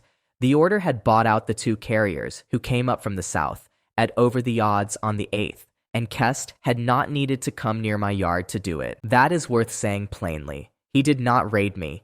He bought grain in a market with money and let the arithmetic arrive on its own, and it arrived on a Tuesday, and I had 40 men in the room and barley. So I made barley 11 ways: barley with salt, barley with the fat off the top, barley with the last of the fish, barley toasted dry in the pan before the water goes in, which is worth knowing, because it makes barley taste like it costs something. I charged 4 pennies for it, and I told them what it was. I said out loud over the room that there was barley and salt and nothing else in this building, and that anybody who wanted to go on to Hableford would get his coin back at the door. Not one man left. Marta gave 3 of them their coins back anyway, at the door, on the way out at midnight, without telling me, and I found out about it a week later from Rel's book. Nobody complained. 2 men complained. 38 men did not, and one of the 2 who did was told to sit down by his own brother. And that is when I understood that I had a room and not a trade. In it came in at the back of that night in a coat with no shape to it, and sat where Odd used to stand, which is to say in the worst seat in the building, and asked what there was. I told him the truth: barley, salt, fat, and I am sorry. He said barley was fine, in the voice of a man who has been saying that things are fine for 600 years. He was the furrow. Every field in that country had once had a hand's width left unsown at the end of the last row, and the hand's width was his, and there had not been a hand's width left in 600 years, because the guilds went over to measured sowing. I did not know any of that when I cooked for him. I knew I had a tired man in a bad coat in the worst chair in the house, so I toasted the barley, and I put the last spoon of pork fat in it, which I had been saving for the morning, and I sat him nearer the fire by moving somebody else. And then Wren carried it out to him herself, the whole length of that room, without being told twice. I want to be careful here. I did not decide anything noble. What happened is that both my hands were full and the room was full, and she was standing at the pass with her hand already out, and I said, "Take it to the corner." She took it across the whole length of that room with 40 men in it, and put it down in front of him and said, "This is the barley. It has been toasted. That is why it smells like that." And then she stood there for a second while he picked up the spoon. I saw Marta see it. I saw her stop counting and start again from the top, and she never once got a count wrong in 3 years, not before that night and not after it. Inette ate the barley and cried into it, quietly, without any of the noise Hessen made, and then he asked whether there was more. There was not. I told him so, and he said that was fine. And he sat there for another hour by the fire, not talking to anybody. He went out at first light. He walked round the back of the building where the ground is, and he stood at the end of the yard for a while, with his hands in his coat. And then he went down the west road, and he did not touch anything. 2 weeks after that, in the last hard frost of the year, with the puddles in the yard still going white every night, the ground behind my kitchen came up green. Not a miracle garden with fruit hanging off it. Green. A ragged strip about 8 paces by 4, at the back, in the lee of the wall, growing hard bitter things in a month when the ground at Hableford was still ringing under a boot. Onions. 2 kinds of greens. A root I still do not have a name for, which tastes like a turnip that has been in an argument, and it went on doing it that year and every year after, in frost month, which is the only month in that country when green means anything at all. Wren went up on the bench that night with the knife and came down again without cutting anything. Init had asked her not to on his way out, and she had said yes before she thought about it, and neither of us ever moved her off it. Keeps the hand's width at the end of the last row. A man whose entire office is the bit that gets left out of account does not go up on a beam to be counted, and I have never once been able to argue with him about it. The price of a plate with green on it that month at Hableford was 10 pennies, and there was none to be had at 10 pennies. I sold it at 3. Marta wanted 5, and we had the argument in front of Wren, and Wren said 3 and gave a reason. And the reason was that 5 is what Sim charges. The first thing I did was cry in a garden in front of Bruce, which I have never lived down and do not expect to. The second thing I did was work out what 8 paces by 4 in frost month is worth on a road with no green on it for 2 months. And the answer is that it is worth more than the beef, and that Kest could buy out every carrier in the south, and I would still have onions. That is the latter, and I said it out loud to Wren that night, because saying it is how I find out if I believe it. Water, fire, a light on the rise, cold that holds, ground that grows in frost month. I said, none of that is cooking. I said, all of it is a kitchen. She said, what is left? I said a second range and a room they can sleep in, and after that I do not know. She said, after that it stops being a house. And I asked what it becomes, and she said she did not know either, and that Marta would want to count it. Now I have to do Bruce properly, because this is the month he said the thing that I have quoted at people ever since, usually badly, usually to somebody who did not want to hear it. The corn factor from Hableford came into my room in the second week of the green, on his way south, with 2 men and a good coat. His name is Ovard Sim. He is the man who held Bruce for 11 years over a debt that was not his. He did not recognize Bruce. That is the whole of it, and it is worse than if he had. He came in, took a seat, ate a plate of the greens with an egg on it, said it was good, and paid, and never once looked at the enormous man sitting 4 feet away from him. I knew who he was because Marta told me at the door in about 6 words, and I stood in my own kitchen with a pan in my hand, and I had 11 different ideas, and all 11 of them were about me. I could have put him out. I could have said his name out loud to the room with the whole crossing sitting there. I could have refused to serve him, which on that road in that month with no green anywhere else would have been a thing people talked about at Hableford for a year. Bruce came and stood at my pass and asked me not to. He did not wait for me to work my way through any of the 11 ideas. He was there before I had put the pan down, which means he had seen Sim come through that door before I had. He asked it standing up with his hat in his hand, which is how he says anything difficult. He said, Cal, do not. And when I started to argue, he asked me to let him say it, which he had never done before. He said, I paid that off. He said, every penny of it, over 11 years, out of my own back. And he said, if you throw him out of your room on my account, then somebody else settled it. And then I did not pay it, and I did pay it. I said it was not the same thing, and he said it was exactly the same thing. He said, you would be doing a kindness, and I would owe you for it, and I would owe you for it in front of the whole road, and I have got out from under one man in my life, and I am not going under another one for free. Then he apologized for the length of that, which took him nearly as long as the saying of it had, and then he sat down, and then he asked me, from the table, whether I had understood, and I said yes, and he asked me to say it back to him, and I did. So Ovard Sim ate his greens, and paid his 3 pennies, and went south, and never knew, and Bruce sat where he was, and ate 4 pennies of barley, and paid for it.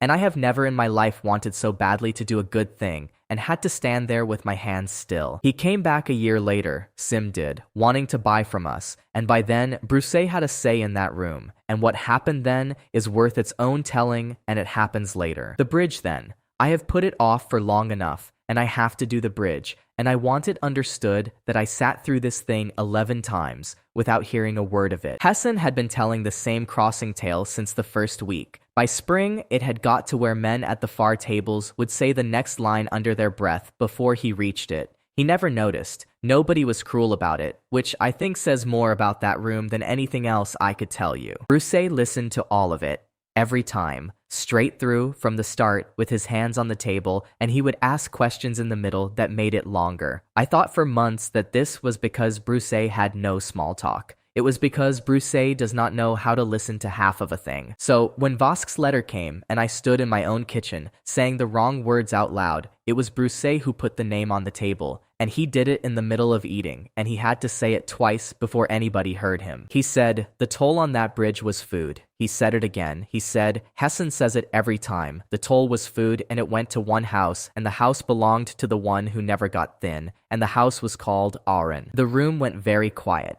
Hessen put his spoon down and said in a small voice that he had not meant to say that, and that he had been saying it twice a week for 4 months. The letter had come that morning by Ryder. Gray coat, seal, gloves off at the door, and he handed it to me and not to Marta, which told me somebody at Venholt had been paying attention. It was gracious. I want you to understand how gracious it was, because everything I had braced for was a summons, and what I got was 2 paragraphs of good manners and a gift. Hierophant Sarian Vosk wrote that she had read of the house at Kettle Cross with interest. She wrote that the order does not hold with irregular offering.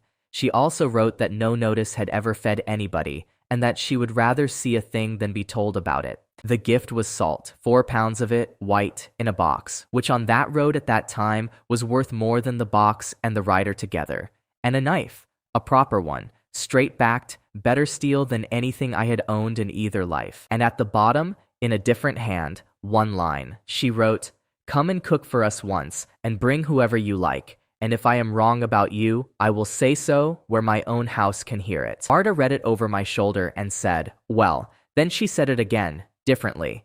Then she said that a woman who sends 4 pounds of salt to a house she has just posted a notice against is not a woman who has changed her mind. She is a woman who has changed her method. Ren read it and said nothing at all. She went and stood by the door for a while under the beam, with her back to the room. Then she came back and asked me one question, which was whether Venhold was the building with the stone rooms in it, and I said yes, and she said all right and went to the pots. And at Venhold, in a stone room with a new chimney in it, a middling brother with flour on his cuffs had 12 men lined up at 12 fires.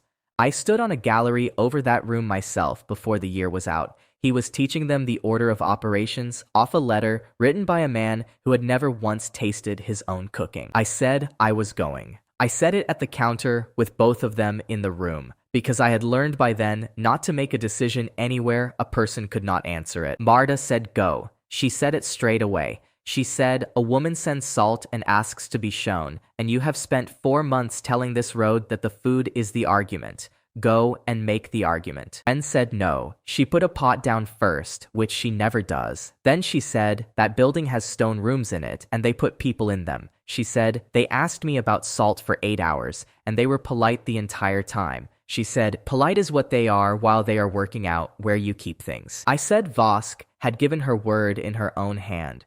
Ren said, in front of Marta, that a woman with 400 temples does not need to break her word. She only needs to be busy elsewhere on the day. That is the most words she has ever said in one go, and she said them in a room with 4 haulers in it. I went anyway. I want that clear, because I have not always gone anyway, and this time I did, and I was right. And being right is not the same as her being wrong. Then Ren said she was coming with me. I said absolutely not. Marta said she was going too, and that somebody had to count, and that between the pair of us we could not run a fire and a room and a conversation at the same time. I said I did not want Ren inside that building again. Marta asked me whether I had asked her. I said no. Marta said, then ask her and stop deciding things about people in front of them. So I asked. Ren said she wanted to walk out of that place on her own feet, through the front, in daylight, with the door open, because the last time she went out of it, she went out of a side gate, at first light with no cloak. I said all right.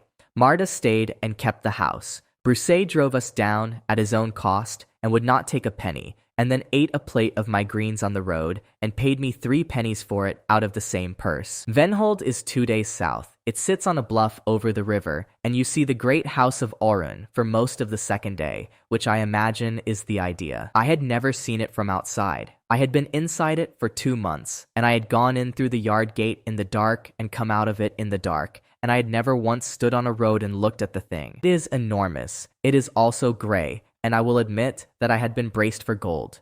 There is nothing gold about the great house. It is a slab of gray stone with a chimney at the end of it that has not stopped smoking in 400 years. Ren looked at it for a long time from the cart. Then she said, "That is the window," and pointed, and Broussais said nothing and put his hand on the rail beside her and left it there, which is the most he has ever offered anybody. They put us in a good room. They fed us, which was funny, and the food was accurate and had nothing in it. Boiled fowl, a sauce with no salt at either end, and a bread I could have used to level a table. Dor came to see me the first evening, middling height, flower on the cuffs, 40 or so, and the mildest face you will ever meet across a counter. He shook my hand and said he had wanted to meet me since Frost Month, and he meant it. I liked him. I want that on the record now, at the start, because there is no version of what happened later in which I did not like him, and I have stopped pretending otherwise. He asked me questions for 2 hours, good questions mostly. He asked why toasted barley reads as richer. He asked how I judge a pan without a hand over it. He wrote nothing down and remembered all of it. Then he asked whether he might show me his kitchens. He asked it the way a man asks you to look at his boy's first carving, and that is the thing I did not sleep after, that night or for a good few nights following. There is a gallery above the old brewing floor. He walked me out onto it at about the 9th hour and stood there with his hands on the rail, and below us were 12 fires in a row, and 12 men, and every one of them was cooking my food, toasting the grain, salt at both ends, nothing slow on the front of the range, all of it correct and all of it wrong, and it took me a while to see why, and when I saw it, I had to hold the rail. They were not looking at anything. 12 men doing 12 identical actions off a written order at the same moment, to a bell. Not one of them tasted a single thing. Not one of them looked at a plate after it left him. There was a boy on the end fire whose pan was too hot. I could see it from the gallery. The grain was catching at the back and going bitter, and he did not know, because nobody had ever put a spoon in his mouth in his life. I opened my mouth to say so, and Dor put a hand on my arm, not hard. He said, "They go to the bell, and if you stop one, you stop all 12.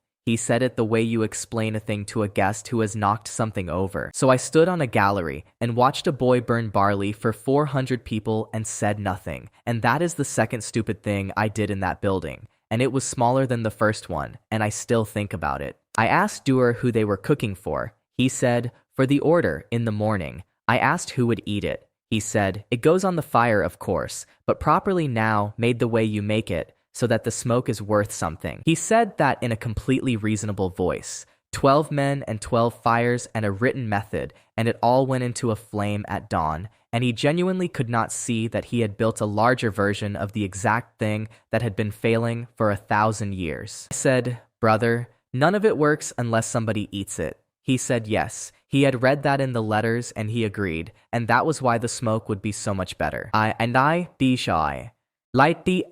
have thought about that exchange for years. He heard me. He agreed with me. And then he went on being wrong, because the one sentence he could not hear was the one that made his 12 fires pointless. They did it the next morning in the Great Hall, and I want to describe the room, because the room is the argument. It seats 400. There is a table down the middle of it that is one piece of oak and older than the house, and nobody has eaten at it since before anybody's grandfather, because it is not a table anymore. It is where the plates are set down before they are carried to the fire. Voss came in at the 10th hour. I had built an entire woman in my head out of 1 notice and 4 pounds of salt, and she is not that woman. She is small and about 60, and she has a voice that does not go above the level she starts at, ever in any circumstance. She came down the hall and shook my hand and asked after Marta by name, which meant somebody had done work. Then she said, in front of about 90 of her own people, that she had posted a notice against my house, and that she had done it on information and not on tasting, and that she intended to correct the order of those 2 things now. I have never in either of my lives been more frightened of anybody than I was of that small, polite woman in that hall. Ren stood at my shoulder and did not move the entire time, and afterwards she said one word about her, which was careful. She had brought 2 of them. That is what nobody tells you about that morning. She had arranged for 2 gods to be present in the hall, and she had done it openly, and she introduced them like guests at a wedding. One was Kelter, high, old, a god of the granary, with 200 temples still standing and a face like a closed door. He sat at the head of the table and made it clear that he was there to observe. The other was Nobody, a doorkeeper's god out of the lower town, so small that half that hall did not know the name, brought in by a lay brother who kept apologizing for him. His name is Ith.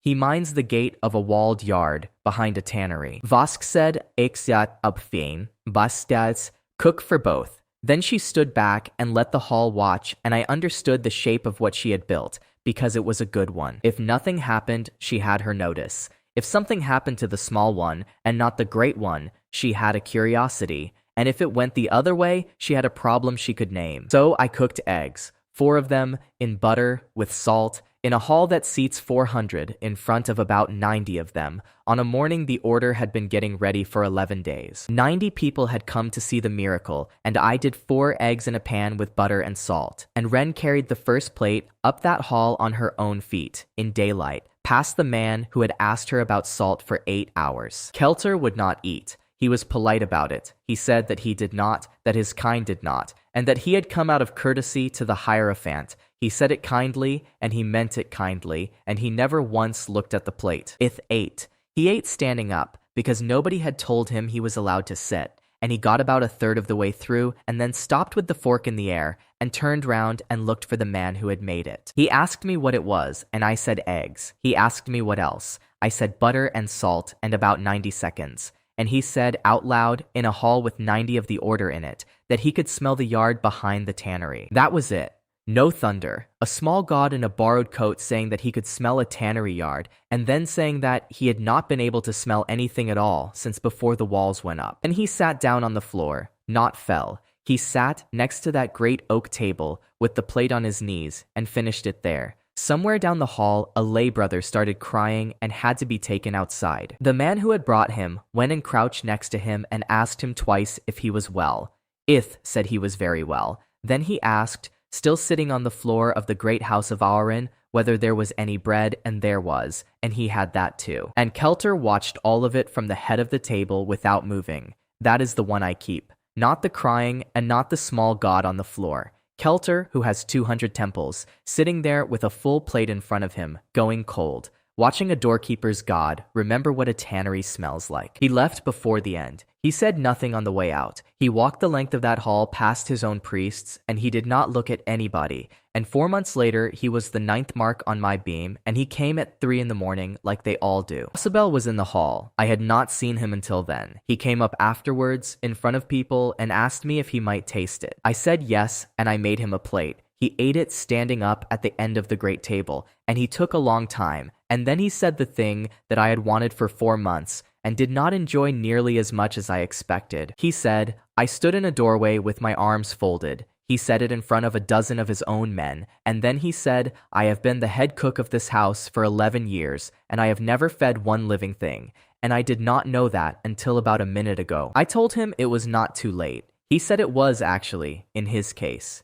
Then he asked if I would take his second, a boy of 19 who could hold a fire, and I said, send him up. And that boy ran my second range for 9 years. Vosk did not react to any of it in the hall. She waited until the room had emptied, and then walked me the length of the cloister and asked me one question, and the question was not the one I had braced for. She asked me for the method, openly, in her own voice, in her own house, with her secretary 2 steps behind her writing it down. She said the order would use it in all 400 houses, and that she would say publicly where it came from, and I gave it to her. Standing in a stone cloister, with her secretary 2 steps behind and a pen already moving, I gave it to her, and I did it inside about 4 seconds of being asked. I gave her the whole of it. Salt at both ends, toast the grain, nothing slow on the front, cook the person and not the plate. And I said that last one twice, and made her secretary read it back. I did not haggle, and I did not ask for anything. Ren looked at me like I had lost my mind. I told her afterwards, on the cart, and I told Bruce, and I made Bruce say it back to me. It does not work when you take it. It has never once worked when anybody took it. So let them take it in front of 400 houses. That was the first time in my life I hit somebody first. I had been standing in that yard for 4 months waiting to be hit, and I walked into the biggest room in the country and handed a woman a thing that was going to fail with her name on it. Boskanu. That is what I underrated for a whole year. She stopped in the cloister and looked at me for a moment and said, "Cook, you have just given me something for nothing, and men who do that are usually selling." I said I was not selling. She said, "No," and then she said, "That is worse." And she thanked me for coming, and she wished Marta well by name, and she went inside. Ren walked out of the front of the great house of Oron at noon, in daylight, with the doors open, and she stopped on the top step and stood there long enough that Broussais had to hold the horse. Dor came out after us. He stood at the bottom of the steps with flour on his cuffs and asked, very mildly, whether he might come up to Kettle Cross sometime and stand in my kitchen for a day. I said he would be welcome any time, and I meant it, and he came in the spring. The ride home took 2 days, and Broussais said about 8 words in the whole of it. On the second morning, he asked me to say the thing about taking and being given, so I said it again, and he chewed on it until the afternoon. Then he said, "So a man cannot steal it." I said no, and he said, "But a man can be given it." I said yes. He said, "Then the whole of your trouble is going to come from people who cannot tell those two apart." And then he stopped talking for 4 hours. Came up the north road that evening and saw the light of the house from the top of the long rise, as you do now. Then we came down into the dip, and there was a bar across the road at the crossing with 2 men on it and a toll book open on a barrel. Kest was not there. He did not need to be. The bar was legal, the toll was 4 pennies a wheel, and the wagons coming down from the north were turning off at the milestone and going round by Habel Ford, and had been doing it for 6 days. Marta came out into the yard and counted us. 3, she said. Then she said, "Cal, we did 8 last night, and 10 the night before, and there is a man from the guild sitting on my stairs waiting to talk to you about the rent on this building." The guild man on the stairs was called Answer Fell, and he had a lease in his hand and a number in his mouth, and he had been sitting on Emery's tread for 2 hours by the time I got in off the cart. Marta did not hold that building. She rented it. 22 years at 8 marks a year, from the Carriers Guild at Habel Ford, on a lease her husband signed, and she had never once read the back of. Fell wanted 20. He was not enjoying it. He said the number and then looked at the floor and said that a house at a crossing that does 80 plates a night is not a house at 8 marks, and that he had been sent and would rather not have been. I asked him when. He said the quarter day, which was 6 weeks off. Then he said, in fairness to him, that he had told them at Habel Ford it was a poor idea, and that he had been overruled by a man who had never sat on those stairs. So there it was, 20 marks a year, 4 pennies a wheel on the bar outside, 3 months of levy standing over, and 7 people in the room where there had been 51. I did not do anything clever for 10 days. I want that in, because in the version people tell back to me, there is always a plan, and what there actually was for 10 days was a man cooking for 7 people and going out at night to look at a bar across a road. The 2 on the bar were called Odiah and the boy. I never got the boy's name, and neither did anybody else. They stood out there from first light to full dark in a wind coming off open country, and they were paid on the quarter day, in arrears, by the order. They were not eating. Odiah had bread and a stone bottle, and that was the whole of it. And the boy had whatever Odiah gave him, and on the 4th night, the boy was sick in the ditch from cold and kept standing. So I sent food out. Not as a maneuver. I sent it because there was a boy being sick in a ditch, 40 feet from a fire I could not have put out if I had wanted to. Marta told me not to. She said it out loud, and she was serious. She said, "They are standing on that road to shut this house, and if you feed them, you are paying for the thing that is killing you. And I have watched clever men do that before." I said I knew. She asked me what I was doing then. I said I did not have an answer that would stand up in daylight, and that if I started deciding who is cold enough to feed, then I am running a different building. She let it go. Then she went and cut the bread herself, thicker than I would have, which is her whole argument in 1 loaf. Odiah would not take it. Same as Rel, same words, orders. So Ren left it on the barrel with the toll book on it and walked away. And by the 2nd week, there were 3 bowls going out at dusk and coming back empty, and nobody at all mentioning it. Rel wrote that down too. Every bowl, with the date. His book is the most complete record of that whole year, and about a quarter of it is soup. The turn came from Broussais, and it came in the worst possible way, which is that he asked me a question in front of the room, and I did not have an answer. He stood up at his table with his hat in his hand in front of maybe a dozen people, and he said, "What does the crossing cost?" I said 40 marks. He asked me to say it again. I said 40 marks, and I said it slowly, because I thought he had not heard the size of it. He said, and if a man had it, would they have to sell? I said, the charter sits on the roll at Hableford, open to any man, and that Kest had told me so himself in this yard in frost month. He asked whether a man could buy a piece of it. I said I did not know. He asked who would know. Fell said, from the stairs, without looking up, that a charter goes in shares if the shares are written at the sale, and that he had done 4 of them. Bruce said, all right. Then he sat down and ate his barley and paid 4 pennies for it, and asked me twice more that evening what a share was, and both times I told him, and both times he made me say it slowly. Then he went out and did not come back for 8 days, which had not happened since the week he first walked in. Marta asked after him on the 4th day.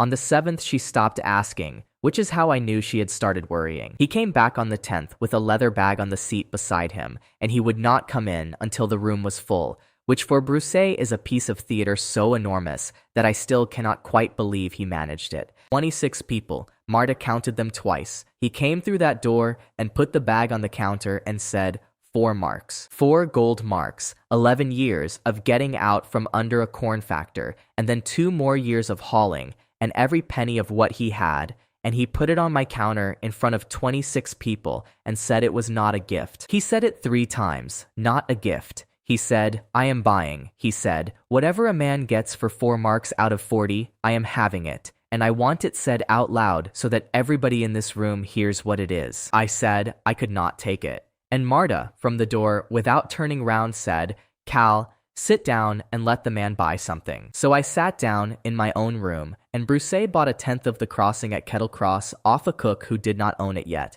and he made me say back to him exactly what he was getting, and I said it, and he asked me to say it again. And then Answer Fell stood up off the stairs, which nobody in that room had expected, least of all Answer Fell. He had been coming in every week since the lease business. He had a rout and a bad knee, and he had discovered that we had greens in frost month. He stood up in front of everybody and said 2 marks, and that he would want it noted he was not doing it for me. After that, it went as those things go, which is quickly and badly, and with people arguing about the arithmetic. A hauler named Ott put in 7 silver, which was his winter, and then had to be talked out of putting in more. 2 of the men who had complained about the barley put in a mark between them. Pell came over from the shrine with 9 pennies in a cloth. 9 pennies is his week.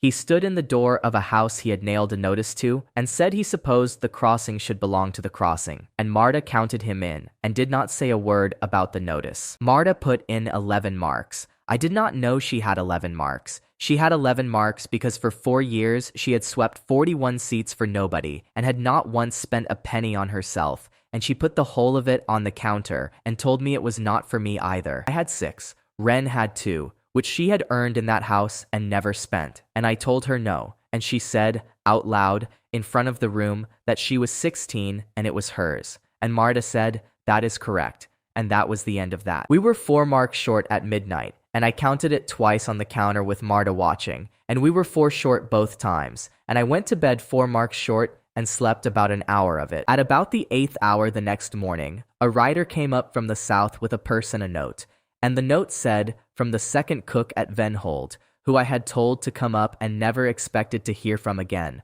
and the purse had 4 marks in it. That boy ran my second range for 9 years, and I never once got him to explain where a second cook gets 4 gold marks. And then it was the 8th of the month, which that year fell on a Thursday, in the first warm week, with the road dry and the wagons running. Kest came at noon. He always came at noon. 3 carts, 2 gray coats, and the standing figure was by then 4 months compounded, and he had it written down to the pound. There were about 60 people in that yard, not by arrangement. It was the 8th, and the road knew what happened on the 8th, and men had been finding reasons to be at Kettle Cross at noon for 2 days. Got down off the cart and started reading, and Marta came out of the door with a hat in her hands. Not a bag. A hat. Ott's hat, because it was the biggest thing in the room with a hole in the top of it, and she had put every coin in it, and she walked out into the middle of my yard and set it down on the barrel with the toll book on it. Then she said, out loud, so that the back of the yard got it, 40 gold marks, for the charter of the crossing at Kettle Cross,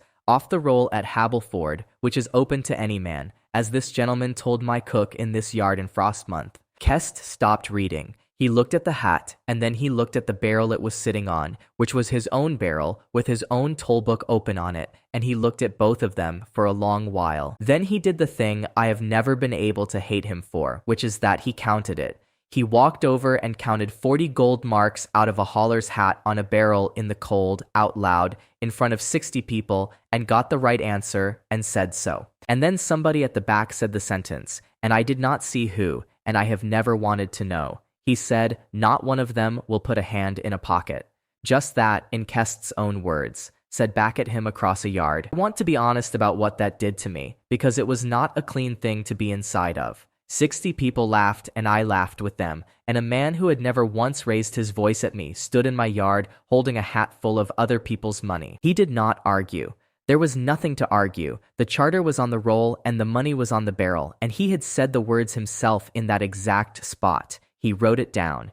He was the man who wrote things down, and he wrote his own finish in his own hand. Then he told me what it meant, correctly and completely, because that is what he is. The levy passes to whoever holds the charter. Standing arrears go with it, and the holder may burn what he likes at that shrine on the 8th, or nothing at all, and no man may say otherwise. He said it all the way through, without leaving a word out, including the 2 clauses that were against him. 60 people heard him do it. I have met perhaps 3 men in 2 lives who would have read out the whole of a thing that was finishing them. I asked him to stay and eat, in front of everybody, and I meant it, and I have gone over whether I meant it, and I did. He said no. He said it politely. He said, Cook, I have been 10 years on this route, and I have never once eaten in a house on it, and if I start now, then the last 10 years were something other than what I have been calling them. Then he said the true thing, and he said it quietly, with his back half turned while his men were putting the empty carts about.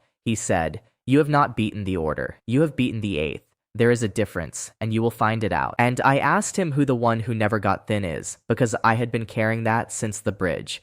He stopped. He said, Cook, do not say that name in a yard, and then he got on the cart. 10 years he had been driving that route. I found out later, from Fell, who knew everybody, what Kest actually wanted, and it is the smallest thing in this whole account. He wanted a desk, indoors, at Venhold, on the roll, with a window. He had applied 4 times. Every correct sum, every levy read out in full, every book kept clean for 10 years. All of it was a man auditioning for a room he was never going to be given, in front of people who were not watching, and on the day it ended, he was standing in my yard counting a hat. I did not know any of that when I laughed. That is the one thing about that afternoon I would take back if I were allowed one, and I would not take back the hat, and I would not take back the sentence from the back of the yard, only the laughing. The bar came down that afternoon. Odia and the boy took it apart themselves and stacked the timber against my wall, and then they stood in the road not knowing what they were, and Ren went out and told them there was barley. They came in. The boy ate 3 bowls. Odia paid for both of them out of a purse that plainly could not stand it, and Marta took the money and gave it back to him at the door on the way out, which she thought I did not see. On the 8th of the following month, I held the charter, and I lit the shrine fire myself, and I did not put anything on it. What I did instead was put a plate on the step of the shed for Pell, and a plate on the barrel for whoever was standing at the crossing, and I have done that on the 8th of every month since. Pell reads the sign out to people and eats his plate and has never once thanked me for it, which is exactly right. The village started that spring, and it started with Ott, which nobody would have predicted, Ott least of all. He came off the road with a bad shoulder and a wife at Habel Ford and asked whether there was ground. There was ground. There was a great deal of ground, and none of it belonged to anybody who wanted it. Then 2 more. Then a smith, because 11 wagons a night is a smith's whole living. Then the smith's brother, who had no trade at all and turned out to be the best man with a spade any of us had ever seen. By midsummer, there were 9 roofs at Kettlecross that had not been there in frost month, and a lane between them, and Marta counted the lane every morning as well as the seats, and had to start writing it down. Bruce built the second of those roofs. He put it up himself with 2 other men, and he paid the smith for the nails, and he owes nobody anything, and there is a 10th of a crossing in his name on a roll at Habel Ford. He asked me, about a month after, whether he had bought a good thing. I said he had. He asked me to say it again, so I said it again, and he nodded, and then he said, all right, and went back to his supper and paid for it. And in the middle of all that, on a warm evening, Answer Fell came up from Hableford with his route done and sat on the stairs and told me a thing he had heard in the yard of the guild. He said the order had opened kitchens, 30 of them, along the south road in the temple yards, each with a brother in it and a written method and a fire. He said they had a seal over the door and a name, and the name was the table of the order. Then he said the thing I could not make fit for 3 days. He said, Cal, they are not selling it. He said, it is free. Any god who comes to a temple of the order can eat there for nothing, every day, cooked the way you cook it, and it says so on a notice in 400 houses. The gods stopped coming in the second week of summer, and it took me 10 days to notice, which tells you exactly how much attention I was paying to anything that was not a wagon. We were doing 110 plates a night by then. 9 roofs in the lane, a smith going from dawn, 2 hauler families with children in them, and a boy from Venhold on my second range who could hold a fire better than Halric ever had. So a fortnight went by without a god in the building, and I put it down to the season. Marta noticed it on the 9th day and said nothing, and Ren noticed on the 4th and said nothing either, which between the two of them is a whole conversation. Then Hessen came in on a wet Tuesday, walked past the counter without stopping, sat down in the corner, and said he had already eaten. Aski I adin choso, Lansamon she havs, board von Fragus sech.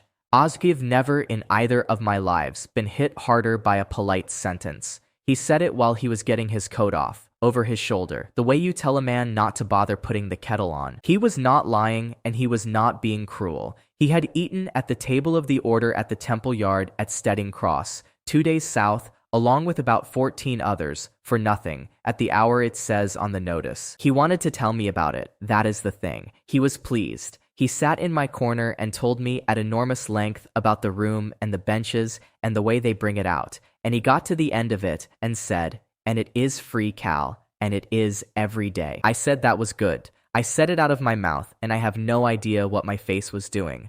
Then I asked him what it tasted of, and he thought about it for a while, and said it tastes correct. I sent Ren south with Bruce the next morning to go and look at one, and I stayed and did 110 plates, and that was the wrong way round, and I knew it at the time. She came back on the 3rd day and told it to me and Marta in the kitchen with the door shut. She told it in order from the road in, and it took her about 4 minutes, which for Ren is a speech. Bruce stood in the doorway for the whole of it and said one thing at the end, which was that he had counted the trolley. 8 dishes out, 4 back, and the 4 that came back went on the yard fire while he was standing there watching. There is a long room in the temple yard. There is a table down it. At the 6th hour, 2 brothers bring out food on a trolley and set it down along the table and go back inside and shut the door. And the gods come in and eat and go out. Nobody serves it. Nobody stands in the room. There is a notice on the wall which says what the order gives and in whose name, and there is a fire in the yard for what is not eaten.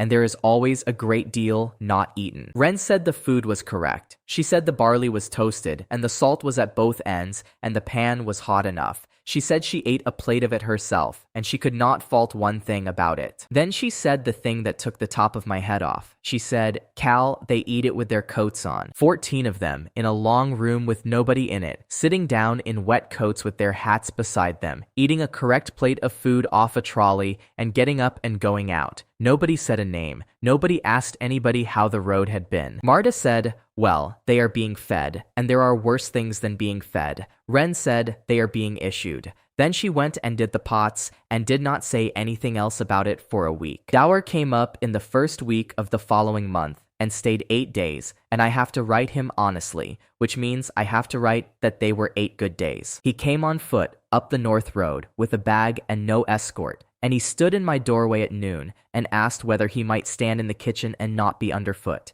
He called himself a pilgrim, which was a joke, and Marta counted him as one. He was the best pair of hands that ever came through that door. Quick, clean, and he never once touched a thing that was not his to touch.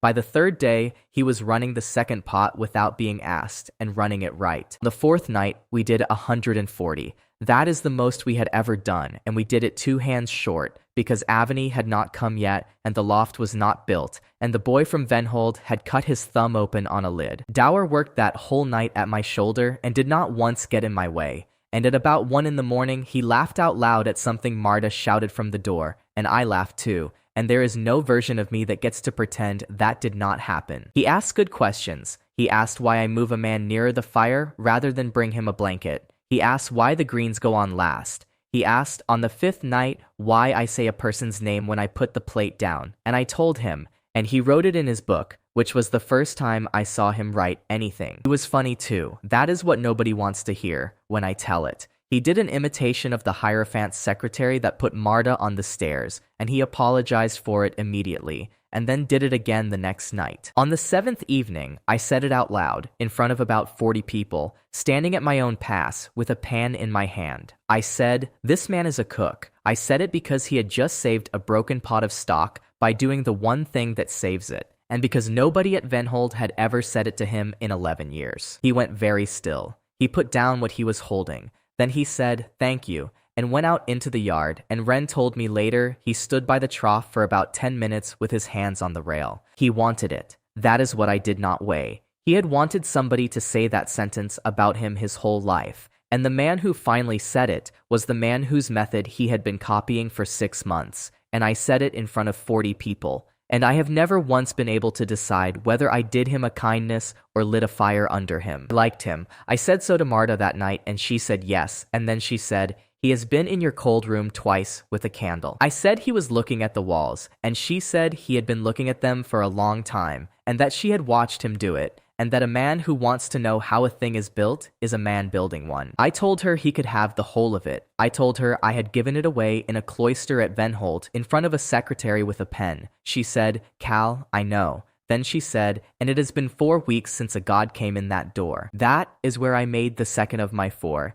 and it is smaller than the first one, and it lasted longer. I decided Dur was harmless, not good harmless. I decided he was a decent man doing a foolish thing badly, and that his 12 fires and his trolleys would fall over on their own inside a year, and I went on liking him, and I stopped watching him. He was not doing it badly. He was doing exactly what he had been asked to do, at 400 houses at once, for nothing, with a seal over the door, and he was winning, and the reason he was winning had nothing to do with the food. The gods went where they were allowed. That is the whole of it, and it took me half a year to see it.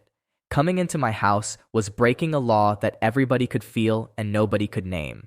Eating at the table of the order was obedience. Vosk had not stolen my method. She had done something much better. She had taken the one thing that made a god cry in my kitchen at 3 in the morning and made it permitted. And by making it permitted, she had taken all the danger out of it, and the danger was half of what it was. Nith came back in the middle of all that, on the sort of hot night when nobody sensible walks anywhere, and she came up the West Road on foot. She came in on a hot night with her arms folded and stood in the middle of the room, exactly where she had stood the first time, and refused to sit, and told me my fire was badly banked, which it was, because the boy from Venhold had banked it. I did not say anything about the months. Ren went past with bowls and said, "That bench is warmest," which is the same sentence, and Nith said, "I know," and sat down on it. Then she told me where she had been, and it took her about 10 words, and then it took her another hour. Brother had come out to the field with the sheep in it, and stood in what is left of her temple, and reminded her, kindly, that she was above eating. She said she had known it was rubbish while he was saying it. She said she went anyway, because she had wanted a reason not to come back. I asked her why she would want a reason, and she got angry with me properly, the way she gets, and she said, "Because I liked it too much, cook, and I have been what I am for a very long time, and I did not care for what I was in your room." Then she ate 2 bowls of the greens, and asked me, in a completely different voice, what I had done to the onions. I told her. She said it was obvious and that she would have got there herself, and then she asked me to say it again. The table came up while she was there, and she went off like a pan of fat. She had been. Of course she had been. Everybody had been. She said it was the coldest room she had ever sat in, and that she had gone 3 times. I asked her why 3 times, if it was that bad. She put her spoon down and said, "Because it is allowed. Because I am tired. Because a thing you are permitted to want is a great deal easier to want than a thing you are not." Then she said the sentence I have thought about more than any other thing said in that building. She said, "Cook, you have made us hungry, and there is now a place that will feed us badly for nothing, and you have no idea what you have done." She stayed 4 days that time. She would not do anything as vulgar as helping, so what she did instead was stand at my range and criticize it, and by the 4th day, my fire was running hotter on less wood than it ever had. Ren cut the 6th mark for Immer. who came at the end of that week, and Immer keeps the last hour of sleep. He is a small, round, unhappy person, and he arrived at 2 in the morning with a room full of haulers snoring around him, and he ate a plate of eggs standing at the counter and said almost nothing. What he left is the loft. Any man who sleeps in the loft over that kitchen sleeps 4 hours and gets up like he has had 9.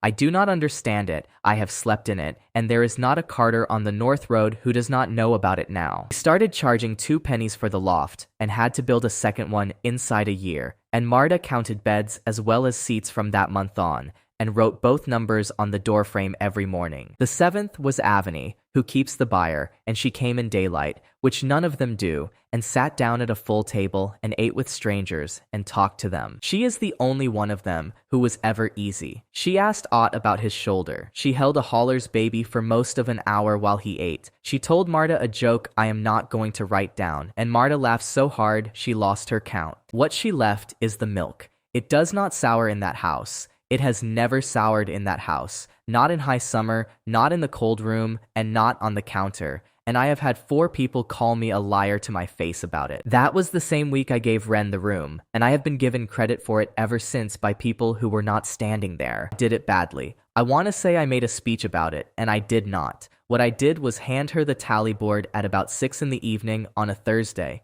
and say, "You have got it," and then turn round and start on the greens. She said, "Got what?" And I said, "The room." She said, "All of it." I said, "All of it?" And Marta counts the door, and you have got everything past the door, and if I come out and tell you how to do it, you are to send me back in. Then Marta said, from the door, without turning round, that this had been the arrangement for about 2 months, and that the only person in the building who had not known was me. She ran that floor for 9 years. She learned the names of everybody who came in more than twice, and she said them when she put the plate down. And within a season, men were asking for the girl who says your name. I know still as say, which use these enough by spa postons by as by have been asked 100 times what the trick of that house was, and people always want it to be the well or the loft or the ground that grows in frost month. It was a girl who had been invisible for 8 years, deciding that nobody in her room was going to be. And on the last night of that week, at the tail of the evening, a small god in a borrowed coat came up the North Road on foot from Stedding Cross and stood in my doorway, and it was Ith. He had walked 2 days. He was gray, not sad. Gray, the way Hessen had been gray the first night, the color going out at the edges, and it had been 4 months since he sat on the floor of the great house of Oren and asked for bread. I sat him down and put a plate in front of him and asked him where he had been eating. He said, at the table, every day since it opened, without missing one. What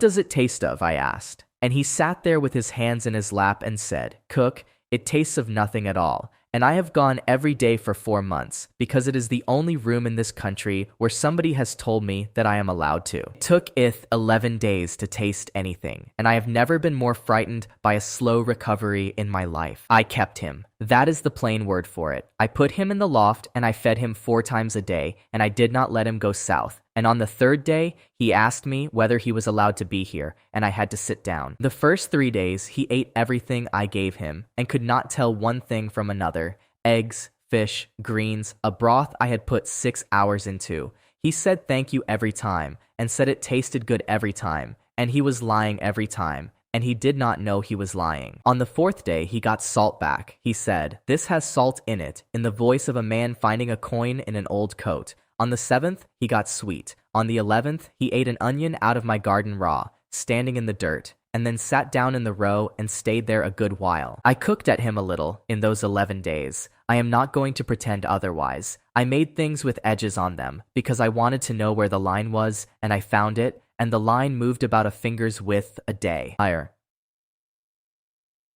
Ren stopped me on the 6th morning. She said, "He is not a pot." She said it while she was going past, with an armful of nothing much, in the tone she uses on a boy who is leaning on a hot rail, and she was right, and I put the pepper down. After that, I fed him as I feed anybody, which is badly and at odd hours and whatever is nearest, and he came back faster. 4 months at the table of the order, not 4 years, not 100. 4 months of correct food in an empty room had taken the tongue out of a god, and it had done it so gently that he had walked 2 days to tell me it tasted of nothing and still called it eating. I asked him what would have happened if he had gone on. He said he did not know. Then he said, and this is the sentence I carried into everything that came after, that at the end of the 4 months he had stopped being able to remember the tannery yard again, and that it had not upset him. Ith was the 8th mark. Ren cut it while he was standing under it, which is the only time that ever happened, and he watched her do it and asked what it was for, and she told him, and he cried standing up,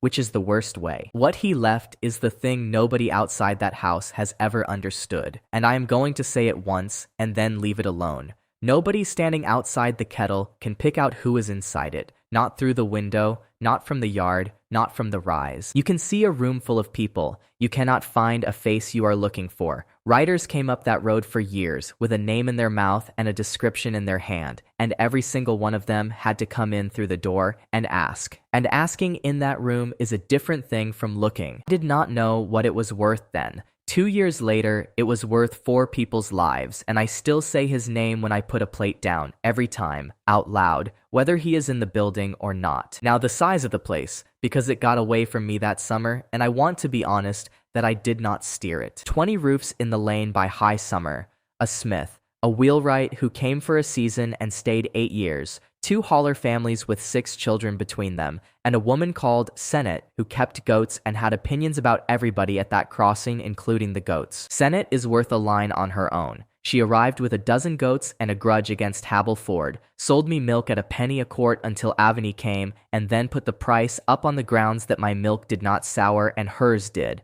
which is the finest piece of arithmetic I have ever had done to me. I paid it. I paid it for 9 years. She knew I knew, and I knew she knew. And every quarter day, she would tell me at length that she was doing me a favor, and I would agree with her, and neither of us ever once got tired of it. There was a queue at the well in the mornings. That is when I knew. A queue at a well at a crossroads that had a dozen people at it in frost month, and Marta standing at her door, counting the queue and writing the number on the frame in chalk. The numbers on that frame are the only record of that year that anybody kept honestly. Seats, beds, the queue, plates out. She wrote them every morning for 9 years, and she never once wrote down money. And when I asked her why not, she said money is not a thing that happened. It is a thing that is left over. We had the argument on a Sunday with the room shut, and it was the first proper argument that building ever had, and all 4 of us were in it. Ren wanted a second building. She had it worked out. The old room stays a room. The new one takes the beds and the wash, and the kitchen doubles, and she named the man at Habel Ford who would put it up and what he would charge. Marta said no. 61 years old, and she said no to all of it, and she said it in a voice she had not used since the yard. She said, "This is a house." She said, "I have swept this floor for 22 years, and it is a house with seats in it. And the day it becomes a thing with buildings, it belongs to somebody else." Bruce asked me to say what a tenth of the crossing entitled him to. I said a tenth of a vote on the crossing, and none at all on the building, and he said good, and then voted anyway by asking Marta a question. He asked her, what happens to the people in the lane if the road turns again? He asked it slowly, and he asked it twice, as he does. 20 roofs, 6 children, a smith who sold everything at Habel Ford to come. Marta did not answer him for a long time. Then she said, "They starve or they walk." And Bruce said, "All right," and sat back and did not say another word for the rest of it. She gave in on the building. I want to be exact about this because she did not lose the argument. She conceded it, and the difference showed up later. She said, "Put it up," and then she said, "And it is still a house, and if I ever hear you call it anything else, I will take the sign down myself." We put it up in 9 weeks, beds for 30, a wash house with the well piped into it, which the man from Habel Ford said could not be done and then did, and a second range, so that I stopped doing 140 plates off one fire. The second range is when I stopped being a cook and started being something I have never had a good word for. I still cooked. I cooked every night for 9 years, but I spent that summer telling other people how to cook, and there is a kind of loneliness in it that nobody warns you about. Kelter came at the end of that summer. He came at 3 in the morning, on foot, alone, with no horse and no attendant and nothing on him that said what he was. 200 temples, a face like a closed door. He had sat at the head of the great oak table at Venholt, with a full plate going cold in front of him, and watched a doorkeeper's god sit down on the floor with his supper. And then he had walked out past his own priests without a word to anybody. He did not come to the door. He came round the back, through the garden, and Ren found him standing in the onion rows at 3 in the morning, like a burglar who had lost his nerve. She did not fetch me. She asked him if he wanted to come in, and he said no. So she brought a stool out and a plate out, and put both down in the dirt between the rows and went back inside. And I watched the whole thing from the kitchen window and did not go out. He ate sitting on a stool in a vegetable patch in the dark, because he could not be seen to come through a door. 200 temples. That is what the law did, and the law was 1 sentence long and 1,000 years old, and it was still working at 3 in the morning in my garden. He came in afterwards. He sat at the end of the counter for 2 hours and did not say very much, and what he did say was mostly about grain. And at one point he asked me how much I lost in a year to weevil and damp. I told him, something like 1/5 in a bad year, more if the summer is wet. He said that was about right for that stretch of country, and then he sat there turning a cup round and round. We have never lost a pound of grain in that building since, not to weevil, not to mice, not to damp. 9 years of sacks in a dry room, and every one of them opened clean. And I have given away more grain out of that store than I have ever sold. He was the 9th mark. He asked Ren before he went whether she would say it out loud when she cut it, and she said she always did, and he asked her to say it twice. And then, on a Thursday in the first cold week, a plain cart came up the north road with 3 people on it and pulled into my yard, and the small woman who got down off it was the Hierophant Sarian Vosk. No guard, no gray coats, a driver and a secretary and a woman of 60 in a traveling coat, and she came in through the door like anybody else, and Marta counted her 3. She sat at the counter. She sat at the counter from the 8th hour until 3 in the morning, and she did not eat one thing all night. I offered, twice at the start, properly, and she thanked me and refused, and after that I let it be. Ren put a cup of water in front of her at intervals all night, without being asked, and Vosk drank every one of them. She watched the room. That is all she did for 7 hours. She watched Ren carry plates and say names. She watched Marta count at the door. She watched 2 haulers argue about a horse for the better part of an hour without either of them mentioning the horse. She watched a small girl fall asleep under a table, and her father leave her there and go on eating, because that is what you do. She watched Senate insult my milk to my face. She watched a man from Stedding Cross come back and pay for a bowl he had already been given for nothing, which happened perhaps once a month, and always by men who could least stand it. And about the 11th hour, she asked me one question, and it was the only question she asked all night before the offer. She asked, "Do you know all of their names?" I said, "No." I said, "Ren does." She wrote nothing down, and she did not ask anything else for 4 hours. At about midnight, Hessen came in and started on the bridge, and she listened to the whole of it straight through and asked him a question at the end that made him tell the rest of it. And I have never once been able to work out whether she did that on purpose. She made the offer at 3 in the morning, with about 30 people still in the room, and she made it out loud because she wanted them to hear it, and she was right to. She offered me the table, all of it, 400 houses, every one of them, and my name on it in the order's own hand, and the method taught by me and by nobody else, and a wage I had to ask her to repeat. She offered to take the levy off every crossing in the country, which is 900 houses, most of them worse off than we had ever been. She offered Marta the freehold of this building outright, in her own name, with Emery on the deed. She offered Ren a place at Venholt with a room of her own and a wage, and she said Ren's name correctly, which meant somebody had told her how to, and she offered the lane, the ground it stood on, in perpetuity, free of the guild, which was not hers to give, and which she could have made stick. I have been asked since whether it was a trap. It was not a trap. That is what people cannot hold in their heads about that woman. Every single thing she put on my counter that night was real, and she would have delivered all of it, and she knew exactly what she was buying with it. And then she said the condition, and she said it the way you mention a formality, because to her it was one. The food is served by the order, in order rooms, at the hour on the notice, by brothers of the house, and no name is said, not the god's name and not the servant's, because a god's name in a servant's mouth at a servant's table is disorder, and disorder is the one thing 400 houses cannot carry. I stood there for a while. I want to be honest. I stood there for long enough that people noticed, because everything she had offered was real, and none of it was a trap, and she was not lying about any of it. And I looked at Marta, because Marta was the one who lost, and I said it to her and not to Vosk.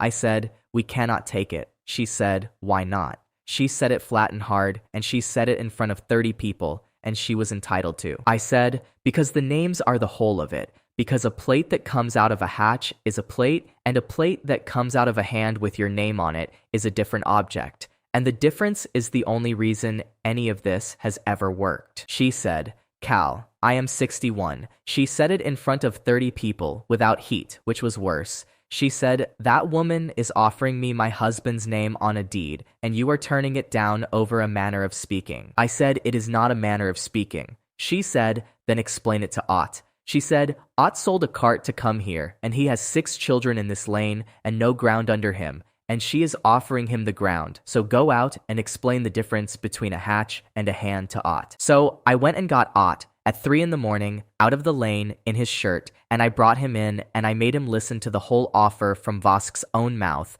and then I told him what I was going to do, because I was not going to decide it about him with him asleep 4 doors away. I did not have a good answer for that, and I have never had one, and I said the only thing I had, which was that I could not do it, and I knew what it cost her, and that if she wanted the deed, she should take it, and I would go. She said, "Do not be theatrical." Then she went and stood in the doorway with her back to the room and counted the yard for about 4 minutes. Ren said, from the floor in front of everybody, that she was not going to Venhold, and that she had been in a stone room in that building, and that she would like the Hierophant to know she had been asked about salt for 8 hours by a man who now runs 400 kitchens. That landed. It is the only time I ever saw Sarian Vosk's face do anything, and what it did was go still for about a second and a half, and then she said, "I did not know that," and I believe she did not. Broussais asked me to say it again, so I said it again, the whole of it, the names, and the hatch, and the hand,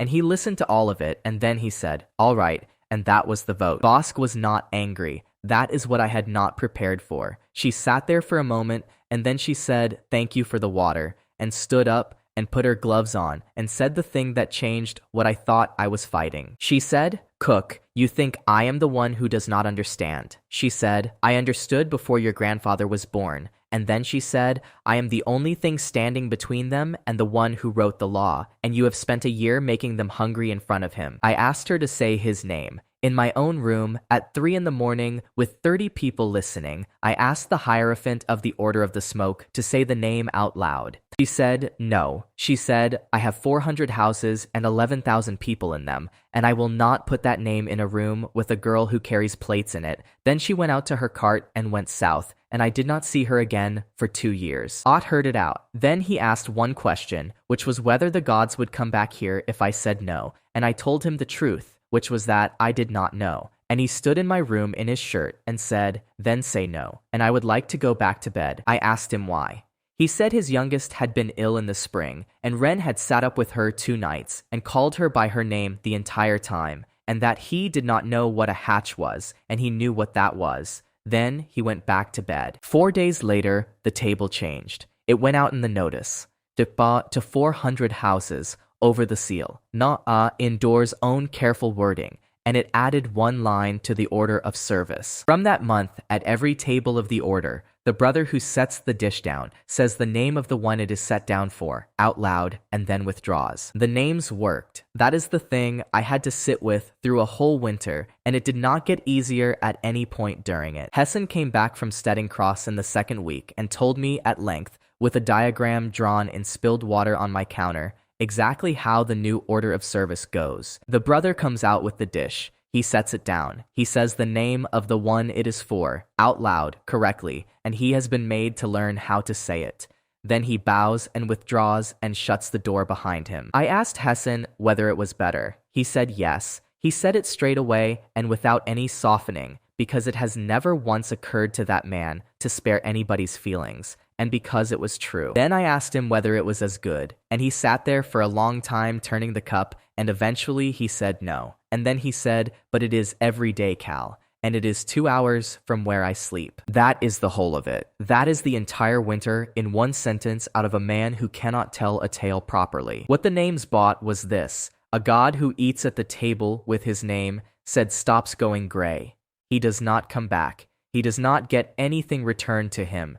He stops going down and he sits there, and he stays exactly what he is. Nith worked it out before I did and came up from the west to tell me, furious, standing in the middle of my room, refusing to sit. She said, she is not feeding us. She said, she is keeping us. And then she said the word she uses for a buyer. That is not fair, I said. She has 400 rooms, Nith said, and 11,000 people, and a notice in every one of them. She could have put a cook in each of those rooms, and she has not. The trolley and the shut door are not an oversight. They are the design. I said, then why do it at all? And Nith said, because we were dying cook, and she is the only one of them who noticed, and she has been holding the whole thing together on her own for 11 years, while the rest of them talked about smoke. That is when I stopped being able to have a simple opinion about Sari and Vosk, and I have not managed to get one back since. And in all that winter, from the first snow to the thaw, not one god came in through my door. 4 months of it, not one. The beam sat at 9 marks all winter, with the knife hanging on its nail underneath, and Ren stopped looking up at it, and I know exactly when she stopped because I watched her stop. Meanwhile, the kettle had the best winter of its life, which is the joke of that whole year. 160 plates on a good night, 30 beds full, a queue at the well before light, and a lane with 26 roofs in it, and a second smith arguing with the first. I fed about 9,000 people that winter. Not one of them was a god, and every one of them was somebody, and I have had to think about that ordering more than once since. There was a night in the middle of it, when a carter's wife had a baby in the loft with Sennet and Marta and 2 lamps, and I stood at the bottom of the ladder for 4 hours with a pot of water going,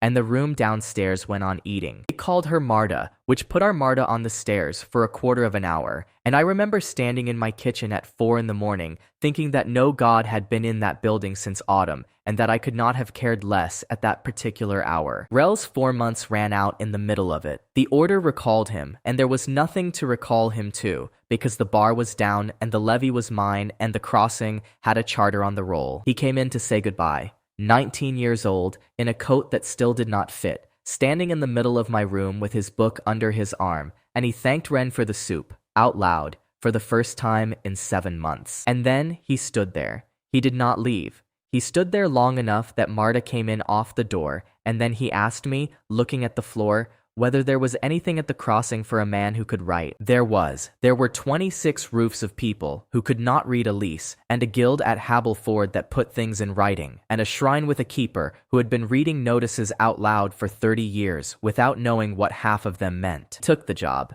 He wrote every lease in that lane for 9 years and never once charged a family for it. He taught a dozen people to read in the back room in the afternoons, and one of them was Pell, who at 54 learned to read his own notices. I paid him 3 marks a year, which was more than the order had, and Marta told me it was too much and then quietly gave him a bed in the new building at no rent and told me it was too much again the following week. The first thing Pell did with it was go through the old notices in his shed. He came over one evening with the one about irregular offering and put it on my counter and asked me what a curse was worth from a woman who had since sent me salt. I said nothing. He said no. He said, it is worth 9 pennies, and I put those in a hat, and then he laughed at his own joke for about 4 minutes, and that is the only joke Pell has ever made. Dower came back at the turn of the year, and this time he did not call himself a pilgrim, and nobody in that room was in any doubt about what he was. He came in a covered cart with 2 brothers and a driver, and he had a new coat and a title, and Marta counted the cart. He was the cook of the order by then, in writing, 400 rooms, and he had the sentence I gave him in front of 40 people written into his own seal. He was not smug. I would like to be able to tell you he was smug.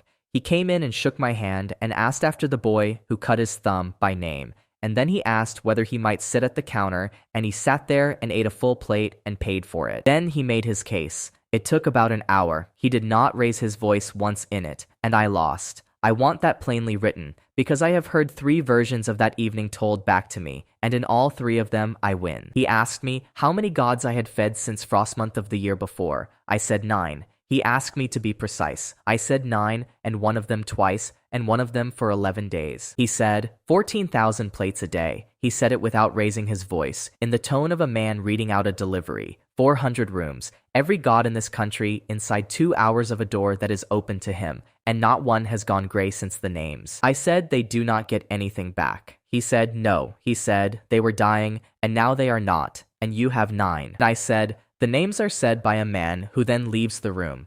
Yes, he said. That is not the same thing, I said. And brother, he said, I know it is not the same thing, and I would rather have the not the same thing at 14,000 a day than have the true thing 9 times in a year. That is the argument. I have never found the answer to it. I have found a great many things to say about it, and none of them is an answer, and every single one of them sounds like a man defending the size of his own room. Ren was at the pass through the whole of it. She did not say anything. And I turned round when he had gone and said something about him that I would not have said if I had known she was still standing there, and she was still standing there. What I said, to the room, with the door still swinging behind him, was that he was a clerk with a spoon. 2 men at the near table laughed. It is not even a good line. It is the sort of thing a man says to get a room back after he has been beaten in front of it. Ren went into the kitchen and washed pots for an hour and did not come out. She told me later what was wrong with it, months later, when it had cost something. She said, you did not say he was wrong.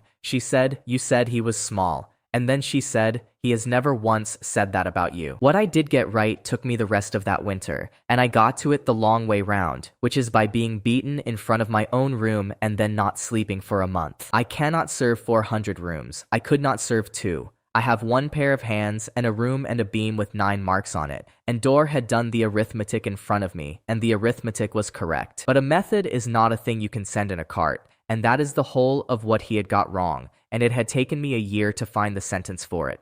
What you can send is a person who has stood in a room and watched somebody be looked at. So that is when we started taking people, and it is the only thing I ever did in that country that I would tell somebody else to copy. Not apprentices in the guild sense. We took anybody who wanted to come and stand in that kitchen, and we fed them and gave them a bed in the loft, and we did not teach them a single recipe for the first 3 months. What they did for 3 months was carry plates with Ren.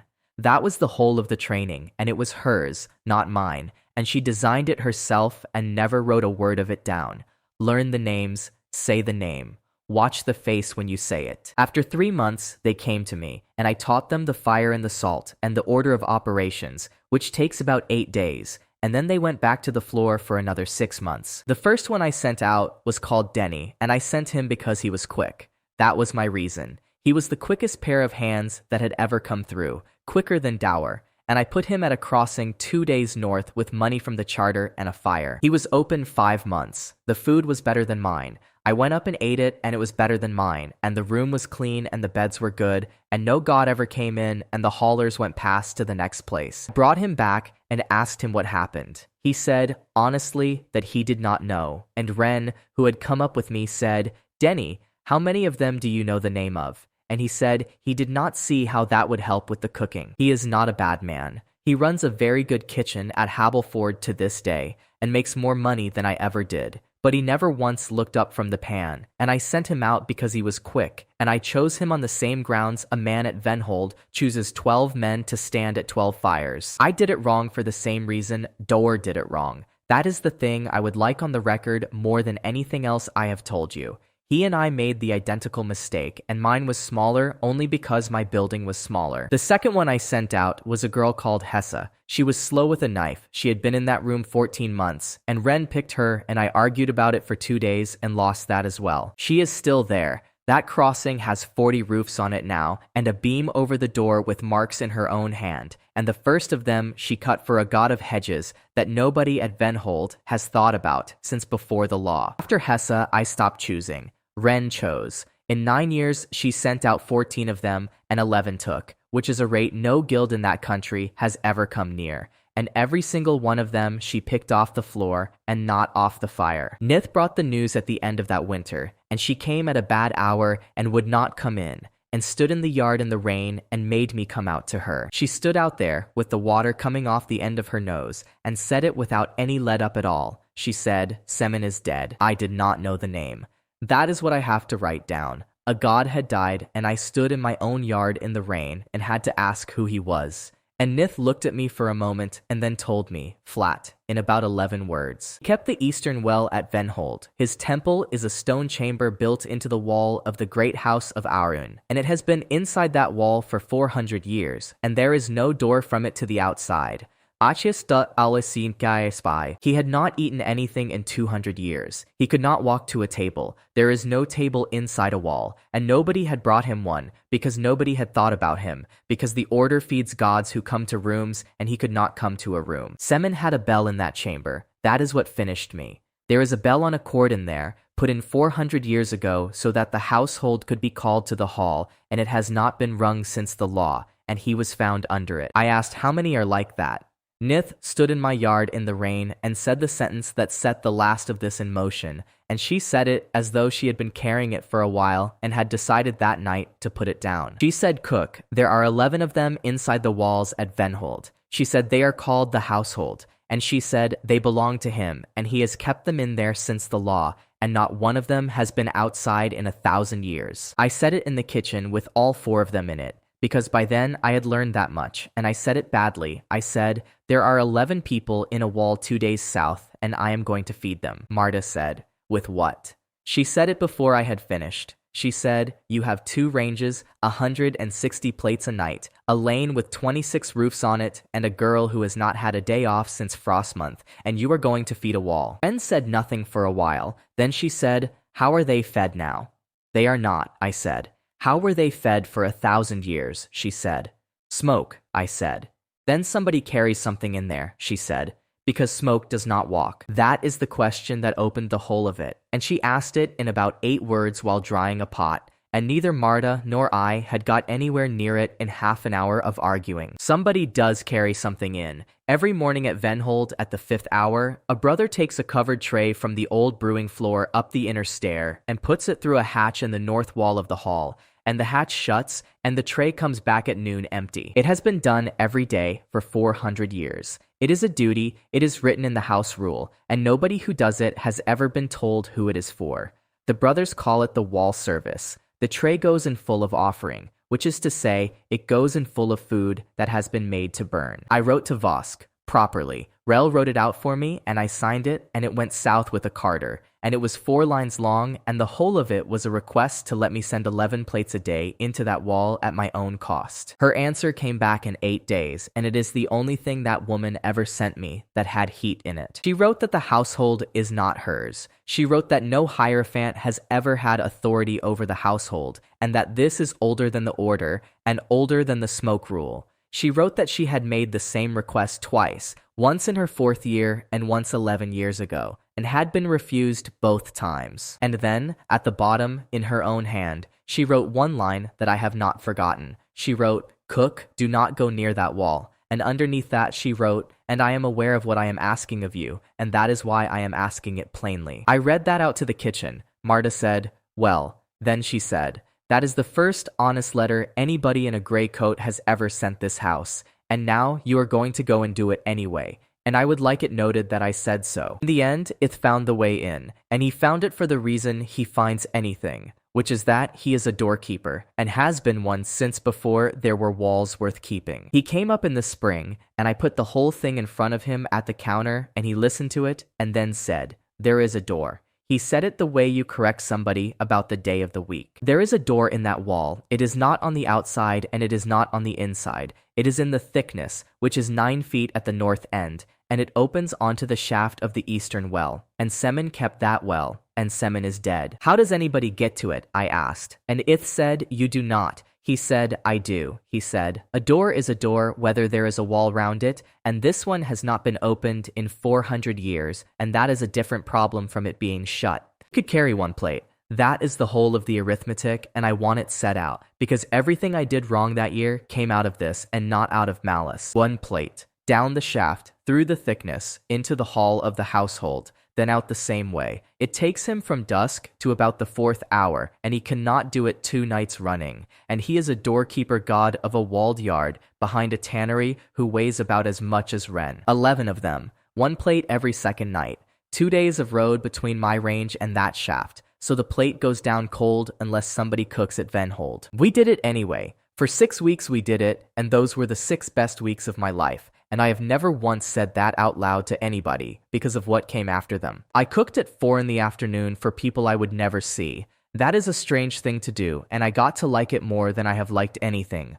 A plate at 4, into a box brussé made with a lid on it, onto the cart, 2 days, and then a doorkeeper god going down a well shaft with it at dusk. Marta made the box lining herself out of an old blanket and would not discuss it. Senate gave me milk for it at no charge for 6 weeks and then charged me for the 6 weeks all at once in the autumn, which is exactly right, and I paid it gladly. The first plate went to a woman called Yvonne, who keeps the hearth in the great hall at Venholt, not the fire. The hearth, which is the stone, which is a different office and a much older one, and she has been inside that wall since before the hall had a roof. I sent her the eggs. It was not sentiment, and it was not a plan. It was the 4th hour of the afternoon, and eggs travel, and I did not know one single thing about her, so I sent the thing I send when I know nothing, which is what I had sent Hessen at 3 in the morning in frost month. Ith came back at the 4th hour and stood in my kitchen and could not tell me what she had said, because she had not said anything. He said she held it for a long time, and then asked him whether he had come from outside,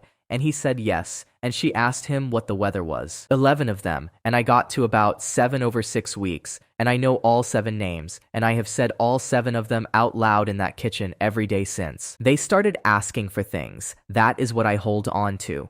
By the 4th week, Yvonne had asked for something salted, and one of the others had asked whether there was such a thing as a hot drink anymore, and a small one called Belle had asked for bread with nothing on it at all, which he had eaten as a boy, if a thing like that is ever a boy. And then the arithmetic beat me. It beat me in about 4 minutes on an ordinary morning, standing at my own bench with Ren on the other side of it. Ith was tired. He had been doing it since the spring, a night on and a night off, 2 days each way, and he had started sleeping through whole days in the loft, and Immer's loft is the only reason he lasted 6 weeks. 4 of the 11 had never had anything, not one plate. 6 weeks in, and Ith looked at me across the counter and asked in his hinge of a voice which 4 I wanted him to keep not going to. So I went south to Dor, and I went because I could not do the arithmetic any other way, and I have never once pretended otherwise. I rode down, and I sat in his kitchen at Venhold, in the room with the 12 fires and the bell, and I asked him as one cook to another to put 11 plates on the wall tray every morning,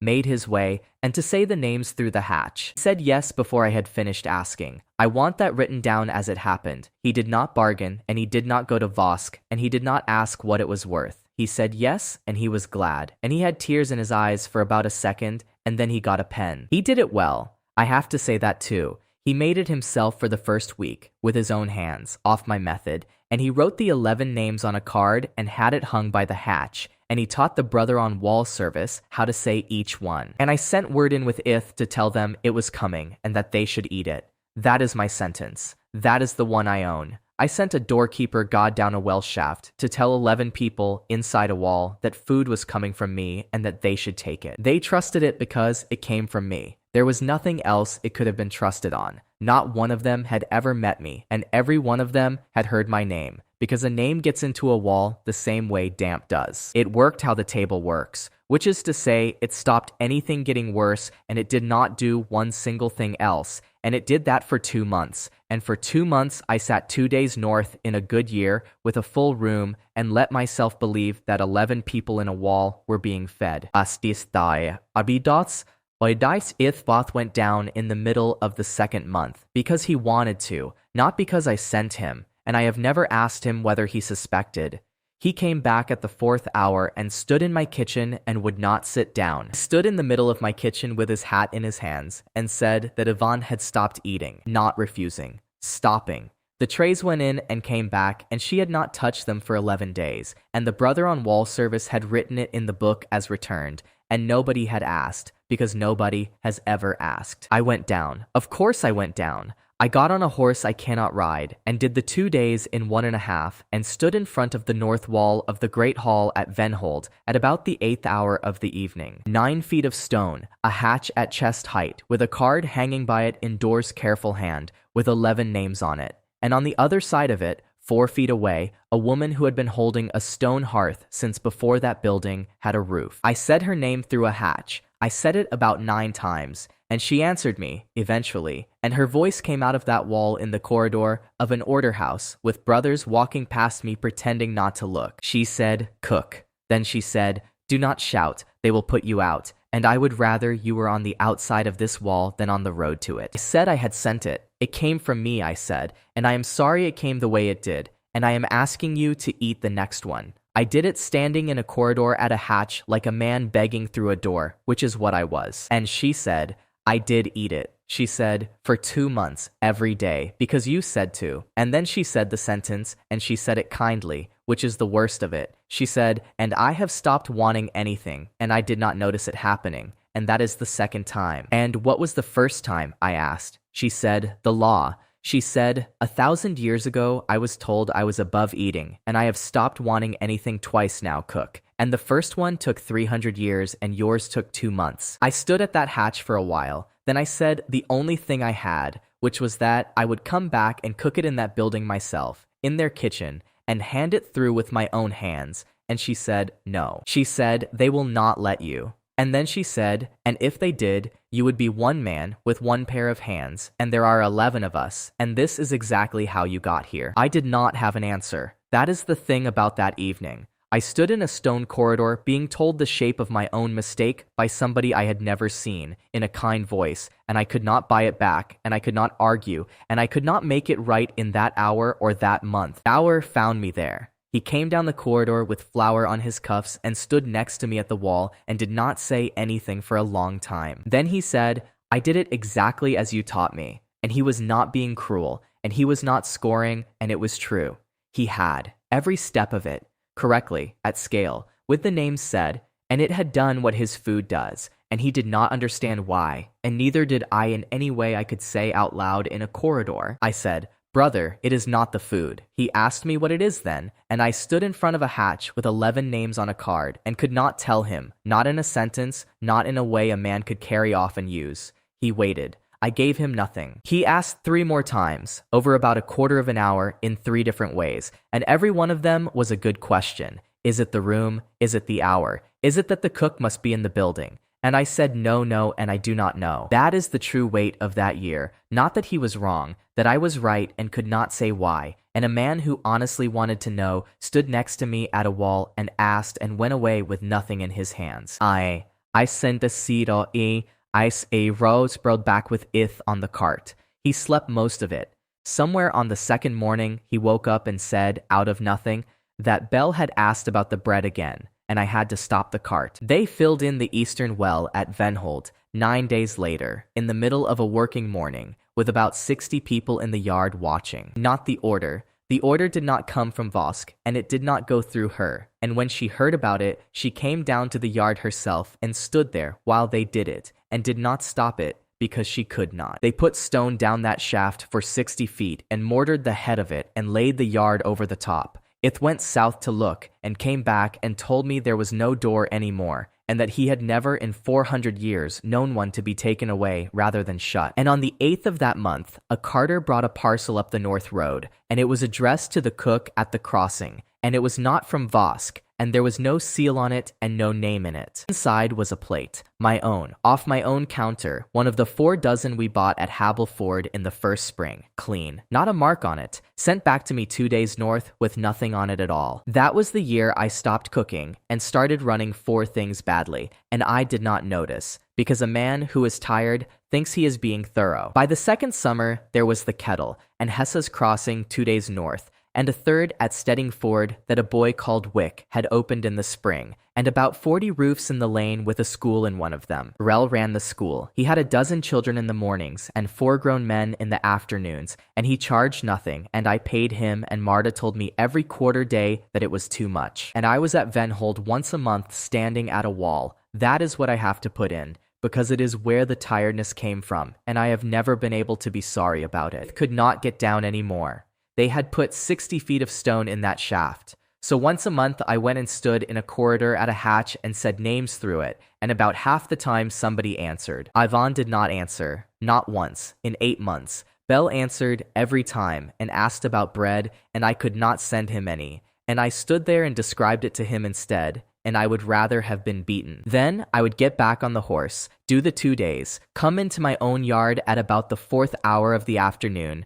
and do 160 plates that night without sitting down once. It went on like that for most of a year, and everybody in that building could see what it was doing to me, and every single one of them said so, and I told them all that I was fine. Marta said it plainly in the spring. She said, "You are running on the fumes of a good year." Ren said it by taking things off me without asking, which is worse. Broussais said it by turning up on days he had no load and sitting there and paying for his barley. And then there was a Thursday in the autumn with 211 plates in it, which is the most that house has ever done in one night.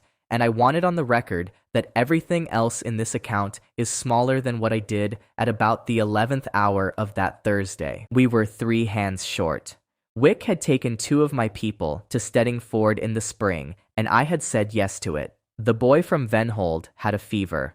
Ren was doing the floor on her own with a girl of 14 who had been there a week. I had been on my feet since the 4th hour of the morning, and I had ridden back from Venhold the day before, and I had stood at a hatch and said the name Ivan 11 times to a stone wall and got nothing. Essen came in at about the 10th hour, sat down at the counter in the middle of the worst of it, and started on the Ford. He had done it that week already. He did it most weeks. It was the Ford with the toll and the miller and the 2 brothers, and by then everybody in that room could have finished it for him, and nobody ever did, and that is what that room was. And I said, "Hessen, not now." I said it over my shoulder with a pan in each hand, and if it had ended there, this would be a shorter and much better account. He said, "Ah," and then he carried straight on, because he genuinely does not hear that. He got about 4 sentences further, and I put down what I was holding, which is not a thing I do, and I turned round and I said it. I said, "Nobody has ever wanted to hear this." I said it across my own counter with about 70 people in the room. I said, "Not once in 1100 years has one living soul wanted to hear the end of that." The room did not go quiet all at once. It went quiet in pieces, from the front to the back, which is worse because you can hear it traveling. Hessen put his spoon down. He did not argue, and he did not go red, and he did not stand up in a hurry. He sat there for a moment with his hands either side of the bowl, and then he said, quite mildly, that he had rather thought that might be the case. Then he thanked Ren for the barley, by name, and said goodnight to Marta at the door, and went out and up the north road, and I did not go after him. I did not go after him that night, because I had 100 plates still on. I did not go after him the next day, because I had a delivery and a bad head. I did not go after him the day after that, because I had decided that a man who walks 1100 years would come back on his own. And that was the last I saw of him for 11 months, though I did not know it that night, and would not have believed it if somebody had told me. I want to write down what I actually did, which is nothing, and I want to write down what I told myself, which was that I would fix it when things were quieter, and I have never in my life had a quieter month than the one I was standing in. Nith heard about it inside a fortnight, and came up specially to be angry at me, which she did standing in the middle of the room with her arms folded, and she was not angry about Hessen. She said, "That man has told me that Ford 4 times. She said, "He told it to Sabra twice, and she walked 10 miles to get away from him." Then she said, "And not one of us has ever said what you said, because we all knew what it would do, and you knew too." I said I was tired. She said, "Yes," she said, "and I have been what I am for a very long time, and being tired is not a thing that happens to you, it is a thing you are inside of, and it does not make the sentence unsaid." Then she ate 2 bowls of the greens, told me my fire was badly banked, said the same about the boy who had banked it, and went home in the dark on foot, which is how she always goes. The other thing started at about the same time, and I did not connect the two for months, because I was not connecting anything. The other thing was that somebody, somewhere in the south, put it about that we had killed Semen. Not in a notice. There was never a notice. It went as that kind of thing goes, which is that a brother said it to a carter at Stedding Cross, and the carter said it at Hableford, and by the autumn it came back up the north road to me, in the mouth of a man who thought he was doing me a kindness by warning me. The shape of it was this: a god died at Venhold. The 11 in the wall started getting food from a roadhouse at the crossing. One of them stopped eating entirely and has not been heard since, and the cook was seen at that wall. Every one of those is true. That is what nobody understands about a thing like that. There was not a single lie in it anywhere, and I could not answer one word of it. because to answer it, I would have had to explain the difference between food that feeds and food that keeps, standing in a yard, to men with wagons. I tried twice. Both times, I got about 3 sentences in and watched a decent man's face close, and both times I finished by sounding exactly like a guild agent, explaining why a bad wait is a good wait. And Voss did not put it out. I want that clear. Dur did not put it out either, and when he heard it, he wrote to 400 houses saying it was false, over his own seal, which cost him something and which I did not thank him for. It came from inside the great house. That is as close as I ever got. Rel went down twice and asked questions in the town below the bluff, and both times he came back and said that everybody had it from somebody and nobody had it from anybody. 211 plates on that Thursday in the autumn, 90 a night by the turn of the year, 40 in the spring and 11 on the worst night of it, which was a wet Tuesday in the second week of the thaw. That is the arithmetic of it, and it took 5 months. The haulers went first because a hauler with a load and a schedule does not need to be sure of anything. He only needs to be uneasy, and there is always another crossing an hour on. I dropped the prices. That is the one thing I did with my hands that year that I would take back. Barley down to 3, greens down to 2, bread at nothing for anybody who asked, and I said so at the door. It made it worse. 90 a night became 60 because a house that suddenly gets cheap is a house that has something wrong with it. And every man on that road knows it, and Marta told me so before I did it, and I did it anyway. She put the prices back up herself in the spring without asking me. 5 for the barley, over the odds, more than Sim charges, and the room came back 3 plates a night from that week on, which is not a recovery, yet it is not nothing either. Then the loft emptied, which hurt more, because a man who will not sleep in your beds is a man who thinks the building is wrong. Immer's loft, the one nobody ever wakes up tired in, standing empty with 30 made beds in it. Ott stayed. Senet stayed and got so unpleasant about people leaving that 2 families who were wavering stayed out of pure fright. Brousset stayed and paid for his barley every single night, 4 pennies, in a room with 11 people in it. 2 families went. I helped them load. One of them was the wheelwright's brother, and his wife would not look at me, and the other was a widow with 2 boys who cried in my yard and apologized for it, and I told her not to be daft and gave her bread for the road, and she would not take it. That is the worst hour in the whole of this account. There is no God anywhere in it, nothing happens, nobody is struck down, and I would give back the well and the loft and the garden to have it not be in here. Rel wrote a letter for every family that went, to whoever they were going to, in his own hand, saying who they were and what they could do. He did it without being asked. 8 of those letters got people work. The guild moved in the spring, because a guild is a weather vane with a lease in its hand. Anserfell came up the north road on a Tuesday with his bad knee and a paper, and would not sit on the stairs. He said, Cal, they are going to shut you.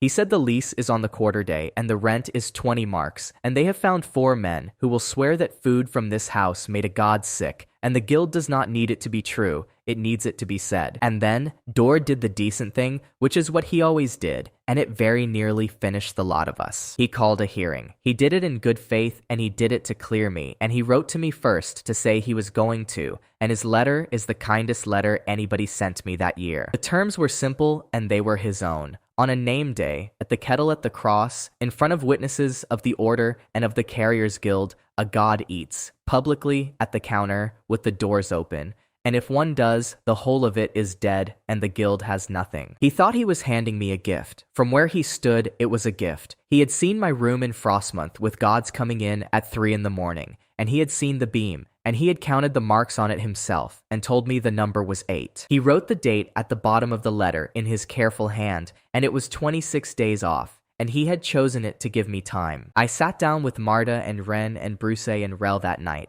and we went through the whole list. It took about an hour. At the end of the hour, we had nobody. Brousset made me say the number out loud. 9 marks on that beam in 2 years, and of the 9, 1 dead, 1 behind 60 feet of stone, and 7 who could not or would not stand in a room with a guildman in it on a name day. Nith would not be summoned, and the reason had nothing to do with whether she would come. She said out loud in my kitchen that she would not perform for an order committee in a room and be looked at, and that if I asked her to, she would do it and never come back, and that I should think about that. Ith could not be asked. He is a doorkeeper of a walled yard behind a tannery, and there were going to be men in that room from the great house of Oren, and I was not going to put him in front of them for a lease. Kelter had eaten sitting on a stool in a vegetable patch in the dark because he could not be seen coming through a door, and I was not going to ask him to be seen at a counter with a guildman writing it down. Avani was the answer. She was easy. She had sat at a full table in daylight and held a hauler's baby for an hour,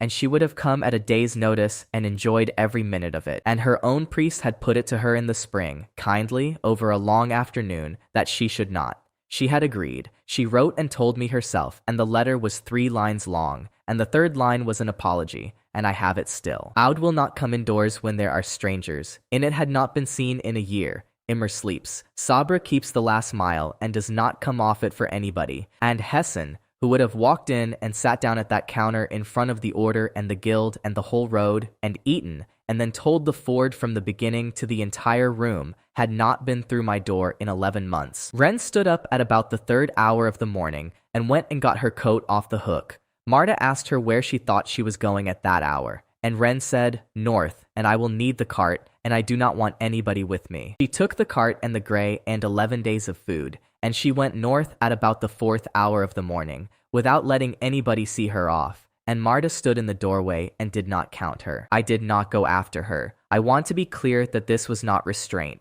She had said she did not want anybody with her, and I had spent 2 years learning what happens when I decide things about people in front of them. And this time, I sat down. 26 days. I chalked it on the frame under Marta's numbers and crossed one off every morning. And by the 9th day, I had stopped crossing them off because a man does not need a chalk mark to know that. What I did instead was decide what to cook. And I got that wrong 4 separate times before I got it right. And getting it right took me about 11 minutes on the 20th day. The first idea was a shoulder, done slow from noon, because it is the best thing I do. The second was fish, because there was a run on. The third was a thing with the greens and an egg on it that I had spent that spring on and was proud of. All 3 of those are the same mistake. All 3 are a man cooking to be judged, in a room of men who have come to judge him, which is exactly what I had done to a god in a wet green coat in my first winter. Wren was 90 miles north and could not tell me. Marta told me instead, on the 20th morning, by walking into the kitchen, looking at what I had on the board, and asking me who I thought was going to eat it. I said, "Whoever comes." She said, "No." She said, "You have made a thing to be admired, and if a god walks in off that road at the 7th hour after a day of it, he does not want to be impressed. He wants to sit down." Anso honoas per se, I swear anas eyes.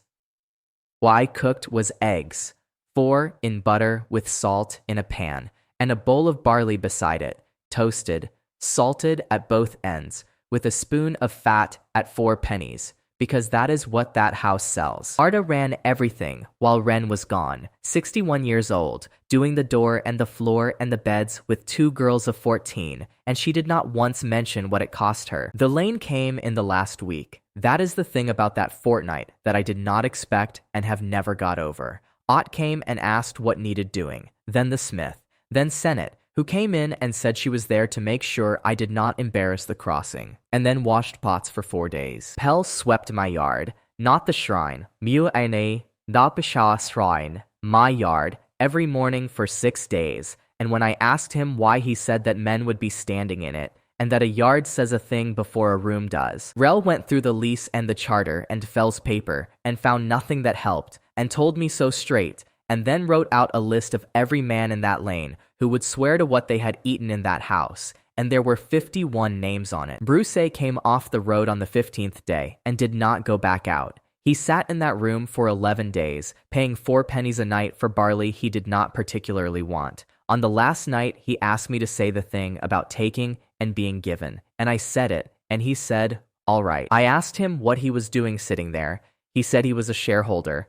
I said a 10th share does not oblige a man to sit in a room for 11 days, and he said no. And then he said that it did not forbid it either, and went back to his barley. Now Wren, and I have this from her, over about a year, in pieces, because she does not tell things in order, and she does not tell them twice. She went north, because Hessen went north, and she went north up the road rather than across country, because a god of roads does not cut across a field. That is the whole of her method, and it took her 4 days to be sure of it. She asked at every crossing, not for a god. She asked for a very large man with a worn staff who talks, and by the third crossing, she did not have to finish the sentence, because everybody on that road knows him, and every one of them likes him, and not one of them will sit down with him. She found him on the 11th day at a ford about 90 miles north of Habel Ford, sitting on the bank on his own, doing nothing at all. He had been there 11 weeks. He did not say that to her, and she did not ask. What she saw was a man sitting on a bank with his boots off, and a place worn in the grass beside him where he had been sitting long enough to wear a place. She did not apologize for me. I want that on the record, and I want it understood that it was her choice and not an instruction. She has told me since that she thought about it on the road for 4 days and decided that an apology from a girl on behalf of a man is a thing that costs the girl and pays nobody. What she did was take her boots off, sit down next to him on the bank with her feet in the water, and ask him to tell her about the ford. From the beginning, she said that. She said, "I have heard the middle of it about 40 times, and I have never once heard the beginning, and I would like the whole of it, and I have got all afternoon." He was suspicious. She said he was suspicious for about 4 sentences. Then he was not, because he cannot stay suspicious in the presence of somebody who wants the ford, and he started and he told her the whole of it. It took 2 hours and 11 minutes. She timed it because she is Ren, and she asked questions in the middle, which makes it longer, and she asked them because Bruce had told her a year before that it is the only way to let a man know you are actually there. There is a great deal in that ford. I have since heard the whole of it out, twice, and paid attention both times. There is the toll and the miller and the 2 brothers, and there is a woman who kept a ferry for 60 years, and there is a winter when 11 people were living in a mill loft, and a man walked 8 miles a day to bring them fish. And there is the other thing in it, which nobody had ever got to, because nobody had ever let him reach the end. The end of the ford is about a house that used to be there, a house on the north bank where anybody who crossed was fed.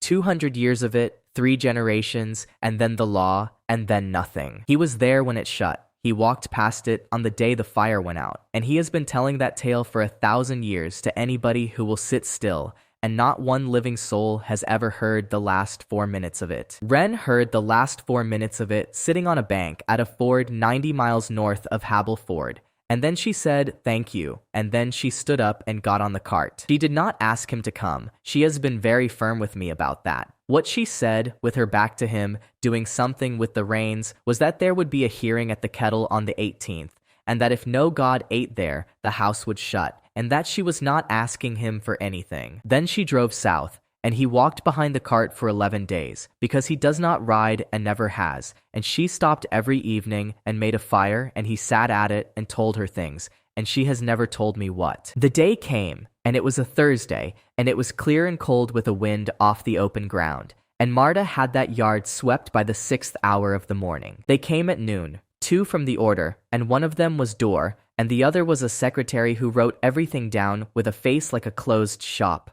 Answer fell for the Carriers Guild, with his knee and his paper and his hat in his hand. 61 people from the lane and the road. Marta counted them at the door out loud, one at a time, and every single person who came in that day got counted, and I heard her voice going from the kitchen for a quarter of an hour. And then nothing happened at all for 6 hours in a full room with the door standing open. That is what nobody puts in when they tell it. 6 hours in a full room with an order secretary writing down the time at the top of every hour, and my door open and the North Road empty. I cooked. Of course I cooked. There were 61 people in my room, and it was the middle of the day, so I cooked for the whole of them, and I charged them, and Marta took the money. I gave the order secretary a bowl of barley, because he had come 2 days and had not eaten, and he tried to refuse it, and I put it down in front of him anyway. He ate the lot. He wrote nothing while he was eating. Dower ate at the counter. He had a plate of the greens with an egg on it, and about halfway through he stopped and said out loud to nobody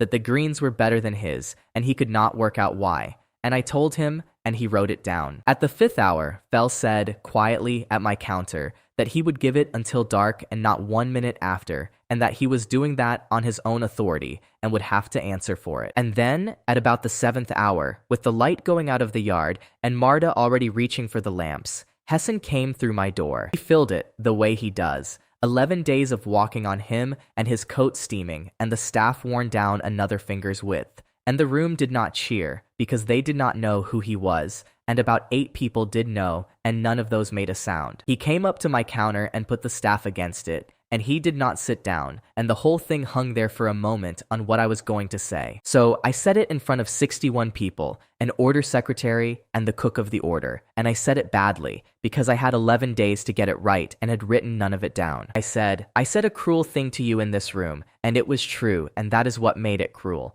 I said, you have never once bored me. You have bored me. And I chose the 1 hour of the worst night of my year to say so. He said, yes. Then he said, that is about the shape of it. And then he stood there and let me stand there, which is the only unkind thing that man has ever done to anybody, and I have never held it against him for a second. Then he said, I will have the eggs. And then he said, and afterwards I am going to tell this room about a Ford. And then Ren carried the plate out to him. And that is the whole of what happened at the kettle at the cross on the 18th. She came out from the back with it in both hands and went the length of that room in front of 61 people and an order committee, and she put it down in front of him, and she said his name out loud, the way she says all of them, and then she stayed there. That is all of it.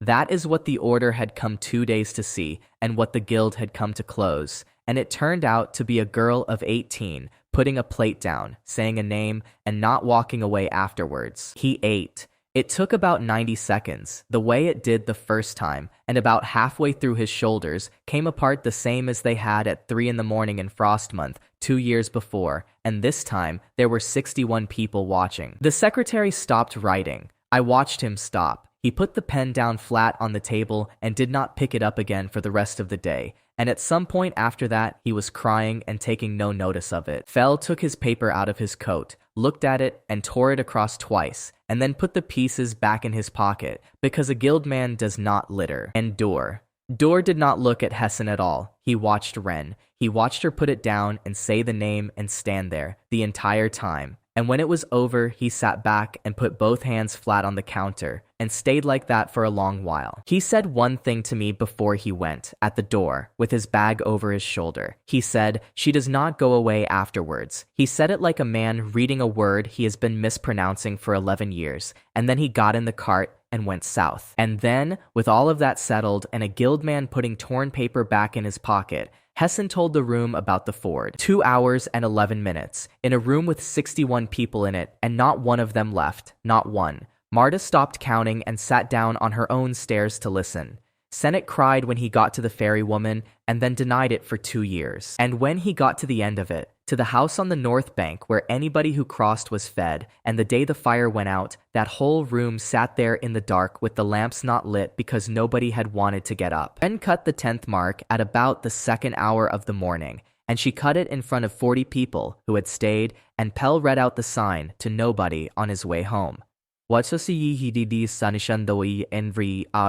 road came back inside a month. That is how those things go, and there is no justice anywhere in it. And the same men who had gone round by Hableford came in and ate and never mentioned it, and I never mentioned it either. Hessen stayed 8 days. On the last night, sitting at the counter at about the 3rd hour with the room empty, he told me where he had been for 11 months, and it was not the Ford. He said he had walked south. He said he had gone to Venholt because I had told him once about a hatch, and that he had stood in that corridor at night for 11 months, saying 11 names through a wall. I asked him if anybody had answered. He said, Bell, every time. Then he said, and one other thing, Cook, and I have thought about whether to tell you, and I am going to tell you. He said, there is somebody else who comes to that wall at night, not a brother. He does not carry a lamp, and he does not say anything, and he stands there for hours, and he is very tall. And the first time I saw him, I put my head down and walked past like a man on an errand. I went south 8 days after Hessen told me,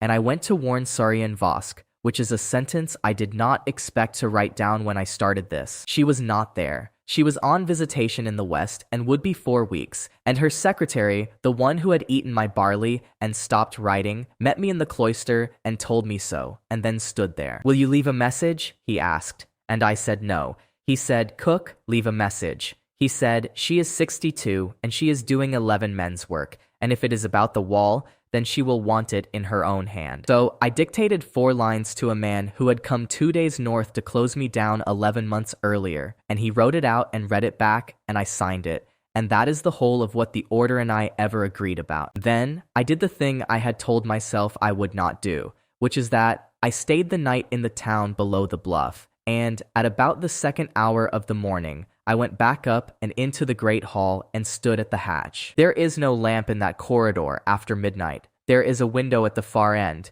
and whatever the moon is doing, and the rest of it is stone, and a card with 11 names on it that you cannot read in the dark and do not need to. I said the names. I got to about the 5th one, and then I heard him breathing, and he had been standing 4 feet behind me the whole time. I did not turn round for a while. That is not courage. It is what a man does when he has understood something with his back before the rest of him has caught up, and the thing my back had understood was that whoever it was had let me hear him on purpose. When I did turn round, he was very tall. That is all I have. Taller than Hessen by a head, in something dark, standing between me and the far window, and I could not see one thing about his face, and he did not move at all. He said, "You are the cook, not a question." He said it the way a man reads a label on a sack he has been expecting for a while, and his voice came from higher up than I had braced for. I said I was. "Have you come to feed them?" he asked. I said I had come to say their names, because there was 60 feet of stone in the well shaft and no other road in. He said, yes, and there was nothing at all in how he said it. Then he asked me the question. He asked it slowly, and he asked it as though he had been waiting a long time to ask somebody, and he said, "What does it cost you?" I did not understand him. I said the plates cost about 4 pennies each, and the cart is 2 days. He said, "No." He said, "What does it cost you?" And I told him the truth, because I have not got the sense to lie in the dark to something enormous. I said, "Nothing." I said, "It costs me nothing. I like doing it. I would do it if nobody thanked me, and I have done it for 2 years with nobody thanking me." He stood there for a long moment. Then he said the thing I have carried since, and he said it without any anger in it at all, which is the reason I could not put it down. He said, "Then you have never fed anybody." I asked him what he meant. He did not answer. I asked him twice more and got nothing, and then I asked him his name, and the corridor was quiet long enough that I thought he had gone. Then he said, "Ask the wall." He said it from about 4 feet away in the dark, and there was nothing in it at all, no threat and no joke.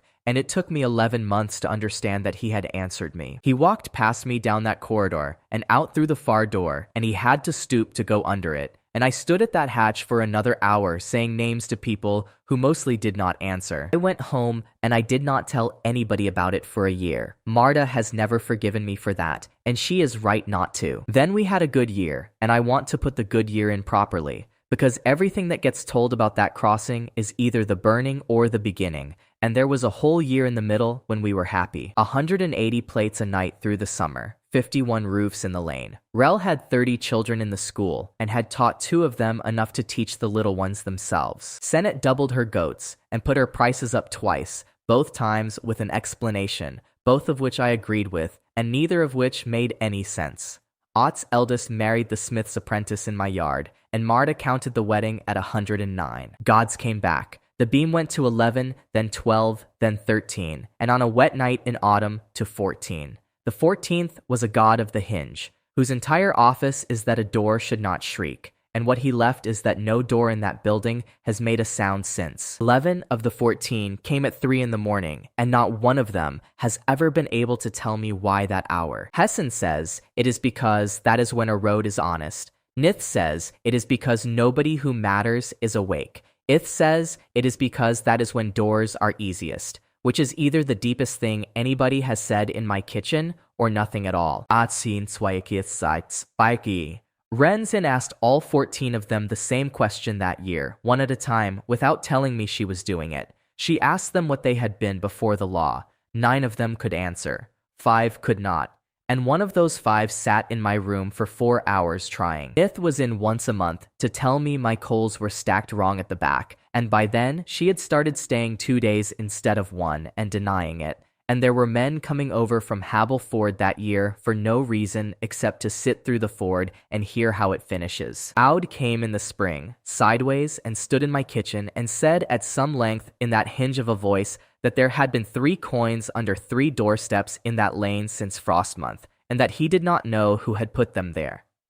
Amapaste frames susendas as barstor. I did know. Rel had told the school what a threshold coin is in a lesson about the old country, and 11 children had gone home and asked. I never told Ood. That is one of about 4 secrets I have ever kept properly. Ith moved in. He gave up the tannery yard, which he had kept for 600 years, and came and kept my doors instead, and he sat by the fire in the evenings and said almost nothing, and was the most restful thing in that building. Bruce stopped hauling in the summer and started running the carts instead.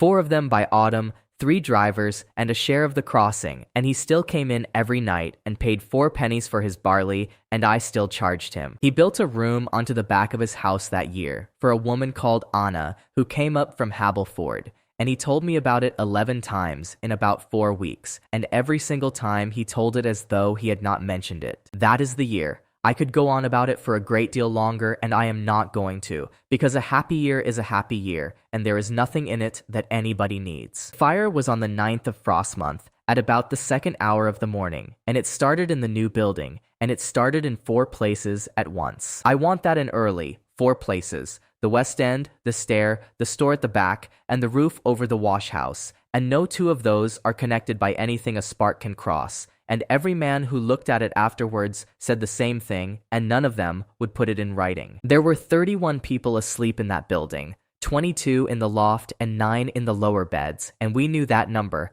exactly before anybody had got their boots on. And the reason we knew it is Rel. He had counted the beds in his own hand every night for 4 years. He had taken it up from the book he kept for the order at a barrel in the road, and he had never stopped. And every morning he put the number on Marta's door frame under hers. 31. That number is the reason 2 people are alive, and it was written in chalk by a boy who had been sent to spy on us. I came out of the old building into a yard that was orange. Ren was already out. Marta was already out, in her nightdress, at 63, going up the outside stair to the loft with a wet blanket over her head. The loft came out fast. Immer's loft, where a man sleeps 4 hours and wakes as if he has had 9. Which means 22 people woke up immediately and clear-headed instead of stupid, and I have thought about that a great deal since. They came down the outside stair in about 90 seconds and stood in my garden in their shirts, and Senate had them counted before I got there, because Senate had come up the lane with her skirt round her waist, and she is the fastest 60-year-old woman I have ever seen. 22, 9 to go, and the lower beds are at the back, past the wash house, and the wash house roof was the 4th fire. Bruce went in. He did not announce it, and he did not ask, and he did not wait, and he went in through the wash house door with a horse blanket over him, and he brought out 4, and then went back and brought out 3. That is 7. 2 left. And by then, the stair had gone, and the roof over the west end was coming down in pieces, and everybody in that yard could see the doorway, and nobody could see anything inside it. Now I have to write down what I did, and I have put it off twice already by going back to describe a wash house, and I am not going to do that again. And what I did was go for the beam.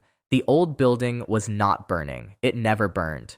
The well is in the yard, and the range is in the old building, and neither of those has ever done anything but exactly what it does, and there was no fire in that room at any point in that night. There was smoke coming down the lane and heat off the wall, and I had it in my head that the whole crossing was going, and the beam over my door had 14 marks in it, and I went in through my own kitchen and got a bar and started at the beam. I was in there 11 minutes. 11 minutes in a room that was not on fire, working at a piece of oak with a wrecking bar, while a man was inside a burning building 50 feet away going back for the last 2. And I could not see him. That is what Ith's gift does. Nobody standing outside that house can pick out who is inside it. And it had never once occurred to me that this cuts both ways. And it does. And it cut that night. Came out with the bar in my hand, and the beam still up there, and the roof of the new building went in at the west end, and Ren was standing in the middle of the yard with the marks under her arm. She had taken it out first. Of course she had. She had gone up the outside stair with Marta, got the 22 down, come back through my kitchen,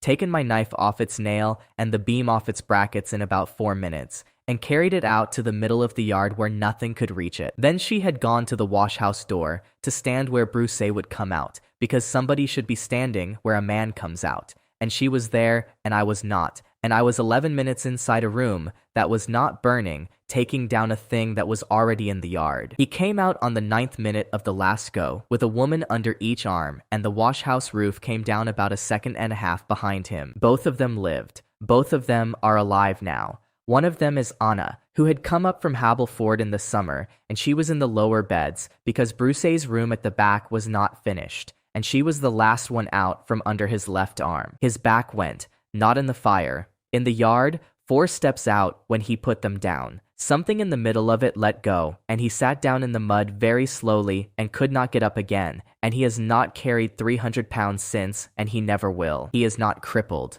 I want that written plainly because the versions people tell make him worse than he is. He walks, he runs the carts, he does everything except lift, and lifting was the whole of what he was when I met him. Marta got the burn on her arm going up that stair and has it still. Sennet lost her hair down one side, grew it back, and told everybody it suited her. Nobody died. On the 9th of Frost Month, at the crossing at Kettle Cross, in a building that went up in 4 places at once with 31 people asleep in it, nobody died, and I have never been able to make that fact sit quietly next to the rest of it. Anna would not let go of him for about an hour. She sat in the mud with his head on her knee and told anybody who came near that he was not to be moved, and Bruce kept apologizing to her from the ground for the state of his coat. He asked her 3 times whether everybody was out, and she told him 3 times that everybody was out. He said, "Say it again," and she said it again. And that is the only time I have ever seen that habit of his do anything except slow a conversation down. I sat in the mud in my own yard at about the 5th hour with a wrecking bar beside me,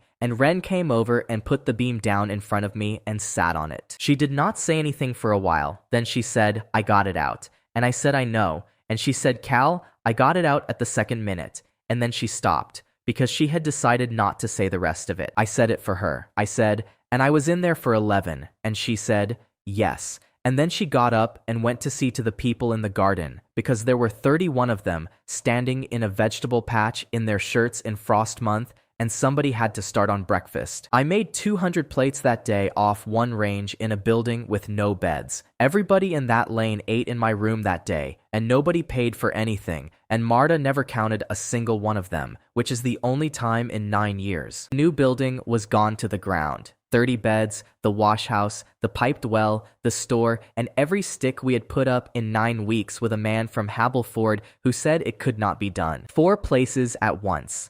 Rel walked it at first light with a stick and marked them. Fell came up from Hableford by noon and walked it again. The 2 of them stood in the ash and agreed about it, and then agreed not to write any of it down. I asked Fell why not. He said, "Cal, if I put that in a paper, then somebody has to be accused. And the only people at this crossing with a grievance are 2 families who went last year and a shrine keeper who put 9 pennies in a hat." He said, "I will not do that to this lane." And he was right, and it was still the wrong call, and both of those went on being true for the next 2 years. And at about the 7th hour of that morning, with the whole crossing standing in my yard, Pell came over from the shrine and told us that the shrine fire was lit. It had not lit it. It was the 9th of Frost Month, and it was not the 8th, and there was nothing on it, and it had been burning since before first light, high and clean and taller than the shed, on a stone that had been cold when he went to bed. The shrine fire burned for 8 days, and nobody fed it.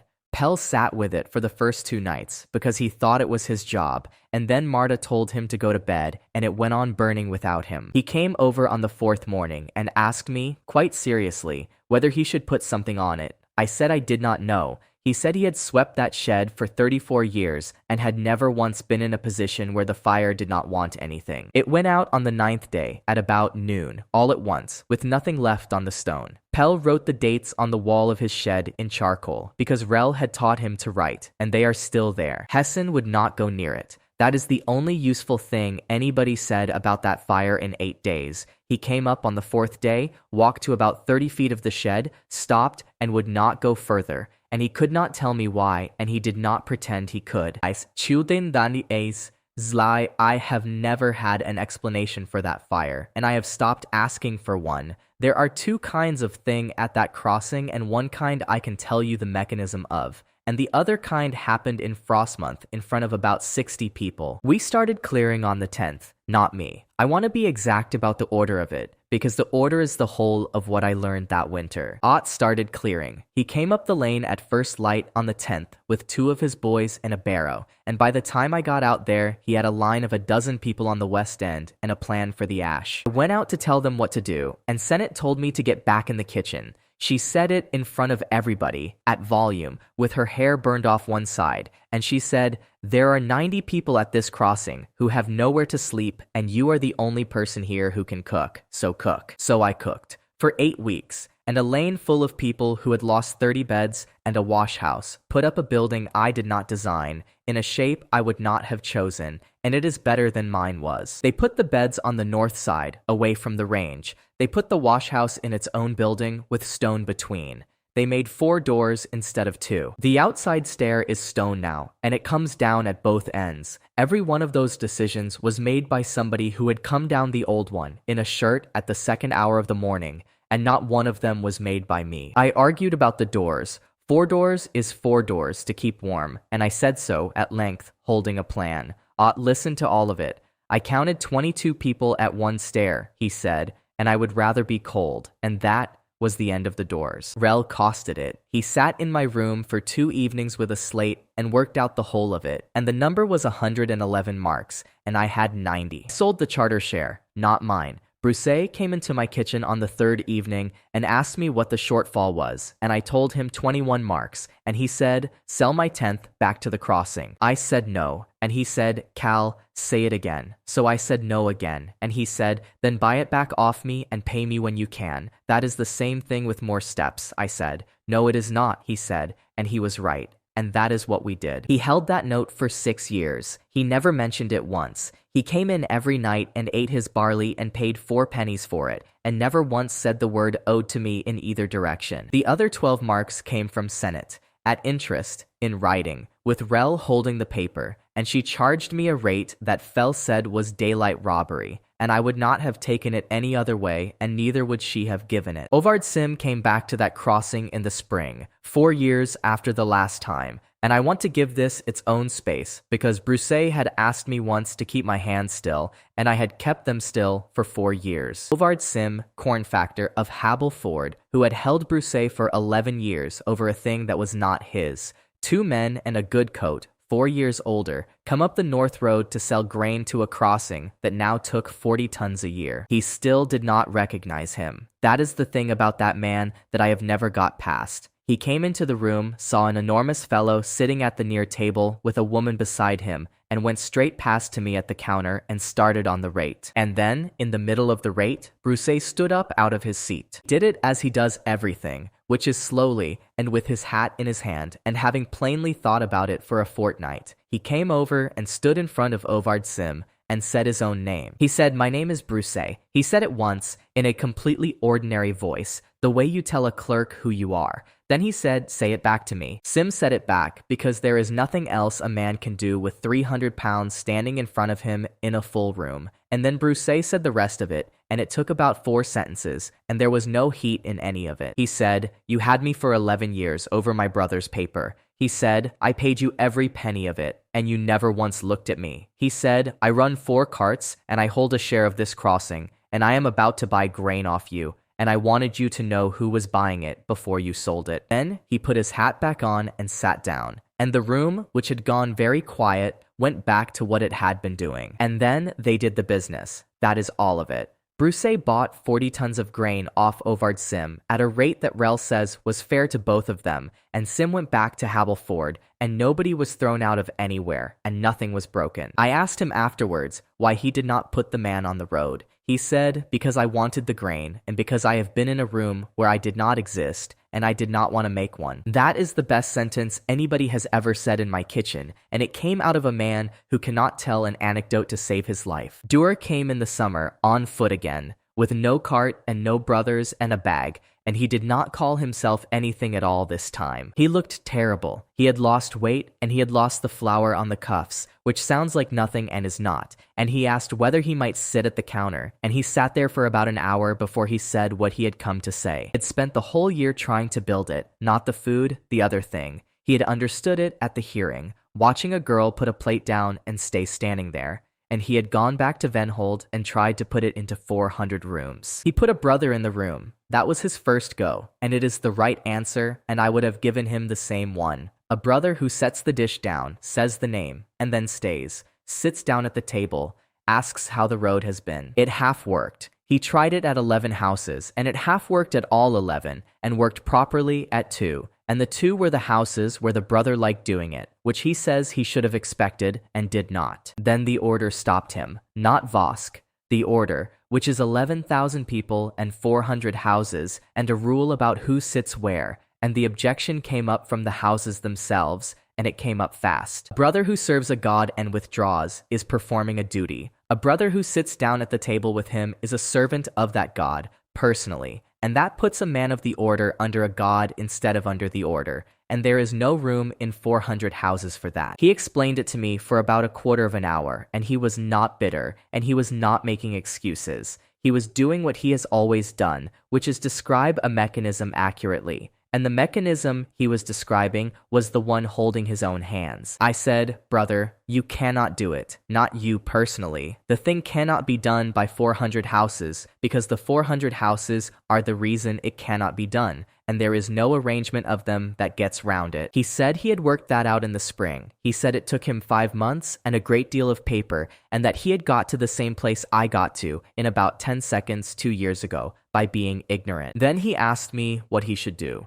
He asked it straight, at my counter, with his hands round a cup, and he is the only man who has ever asked me that and meant it. I said one word, which was, leave. I have thought about it for years, and I would say it again. He said he could not, and then he told me why, and it is the reason I have never been able to be simple about Dower either. He said, if I leave, who puts the tray on the hatch? Because it is him. It has been him for 4 years.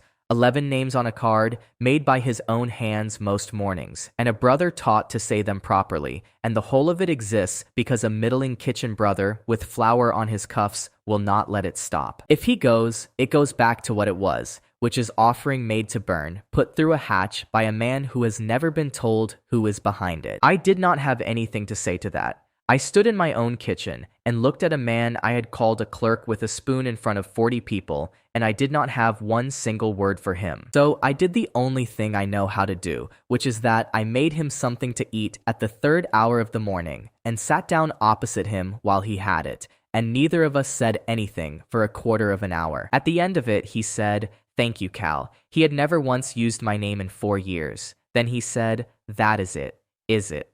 And I said, "Yes, that is it." And he laughed until he had to put his head down on the counter. And then, at about the 2nd hour of the morning, with the room empty and the fire down, he told me about the 9th of Frost month. He did not say a name. I want that clear, because I have had it told back to me with a name in it, and there was no name. What he said was this. On the 8th of Frost month, in the evening, the wall service was suspended for 1 day, not cancelled, suspended, and the word came down to the kitchen in the proper form, and it came from the household. And then he said the thing that made my hands go cold on a warm evening. He said, "Brother, the household has not given an order in 400 years. There is no procedure for receiving one. The understeward had to go and find a book." I asked him what the order said. He said it said no tray on the 9th, nothing else. And the tray went in on the 10th as usual, and it came back empty, and nobody has ever mentioned it again in that building. Marta said she was stopping, in the autumn, standing in the middle of the new room with her arms still wrapped. 63 years old, a burn from wrist to elbow that she got going up an outside stair in her nightdress, and she said it flat and without any performance at all, and Ren went very still, and I said the wrong thing immediately. I said, "You cannot." She said, "I can." She said, "I have counted this door for 5 years and swept that tread for 27, and I'm going to stop before somebody has to make me, and I would like that to be a decision and not a fall." So she stopped counting the door, and she took the school off Rel 3 mornings a week, and she took over the money entirely, and she gave the door to Ott's youngest, who is 8 and does it out loud at the top of her voice and gets it wrong about half the time. Marta stands behind her and corrects her every night, and every night she says the right number afterwards under her breath, and I have never once told her that I can hear her doing it. We put the new building up and the lane wanted it named. I said the Kettle because it is the Kettle. Rel said it needs its own name for the leases. Pell said he would like something with more in it, and Sennett said something rude, and that went on for 3 evenings. Ren settled it in about 10 words. At the end of the 3rd evening, without looking up, she said, "It is where the beds are." She said, "Name it for the man who wanted stairs a person could sit on." So the long building at the crossing at Kettle Cross is called Emery's, and there is a board on it that Pell reads out to anybody who cannot at length, whether they have asked him to or not. And on the 8th of the month after that, a rider came up the North Road in order gray, with the gloves off at the door, and put a letter into my hand, and not Marta's. It was 4 lines, and it was in her own writing, and she had come back off visitation in the West, and she had my message, and she had clearly had it for a while. She wrote, "Nandoli tades, bakund vasis, come to Venhold on the 8th, bring the girl, ask for nothing at the gate." And then she wrote, "I am going to open the wall." She had 4 masons and a chapter of the whole order waiting, and she had done all of it before she wrote to me, which means she wrote that letter knowing she was going to lose her house over it. We came down on the 7th, Ren and me, on the cart, with Brousset driving because he would not let anybody else, and because his back does not stop him sitting. Ith came in the back under a blanket and would not explain why. Venhold was full. 400 houses send ahead to a chapter, and every one of them had come, and the town below the bluff had not had that many people in it since anybody could remember, and the price of a bed had gone to 12 pennies. Vosk met us in the cloister, 63 by then. She looked at Ren first and said her name, and then she said, "I have read what was done to you in this building, and it was done in my name, and I am not going to make a speech about it." Ren said, "Thank you." Then she said, "Is the man who did the asking still in this building?" Vosk said, "Yes." "Good," Ren said, "because I would like him in the room." Vosk laughed. That is the only time I ever heard it. It is a short, unused sort of noise, and she seemed surprised by it herself. Then she told us what she was going to do. Standing in a stone cloister with a secretary, 2 steps behind, writing it down, and it took her about 9 sentences. She was going to open the wall, not the hatch. She had 4 masons under contract and a plan drawn by a man from the town. And on the 8th of that month, they were going to cut a doorway through 9 feet of stone in the north wall of the great hall of the house of Oren. She said she had the right. She said, "No hierophant has authority over the household, but every hierophant has authority over the fabric of the house, and the wall is fabric, and that no one in 400 years had thought to look at it that way, because no one had wanted to." I asked her what it would cost her. She said, "The house." She said it the way Marta says a number. Then she said, "I am 63. I have had it for 19 years, and I have been keeping 11,000 people quiet with a trolley, and I would rather be set aside for cutting a door than die still holding the handle." The masons started at first light on the 8th, and it took them 11 hours, and I have never in my life watched anything so slow that mattered so much. 9 feet of stone, 4 masons, and about 200 people in that hall watching men work, which is the only time in the history of that building that anybody has done anything in it with their hands while the whole house watched. The heads of the houses came in and out all day. Some of them stayed the whole 11 hours. 2 of them left in the first hour and did not come back. And one of those was the head of the house at Stedding Cross, who had 6 of Door's tables under him. I did not watch much of it. I was in Door's kitchen with the 12 fires, and Door was working for me. And I want that written down plainly because of everything else that had passed between us. "What are we making?" he asked. And I said I did not know yet. He said, "Brother, there are 11 of them, and they have not eaten in 1,000 years. What do you mean you do not know?" And I said, "I have never met any of them, so I do not know." And he stood there with a knife in his hand, and then he laughed and said, "Of course." So we made everything. Eggs, because it is always eggs. Barley toasted, salted at both ends. A shoulder that went on at the 4th hour of the morning. Bread with nothing on it at all. 4 loaves of it. Because Belle had asked me through a wall for 3 years, and I was not going to get that wrong. Ren ran the 12 fires. 12 brothers who had spent 4 years going to a bell, and a girl of 20 from a crossing 2 days north. And by the 7th hour, they were working off her voice, as I used to work off Marta's. One of them was the boy whose pan had been too hot on the night I stood on that gallery and said nothing. He is 30 now, and he has his own house at the coast. I told him about the gallery that afternoon, while we were waiting on the masons, and he said he remembered the batch and had been beaten for it. I said I was sorry. He said, "Brother, you were on the wrong side of a rail." Then he asked me to taste his barley and tell him honestly,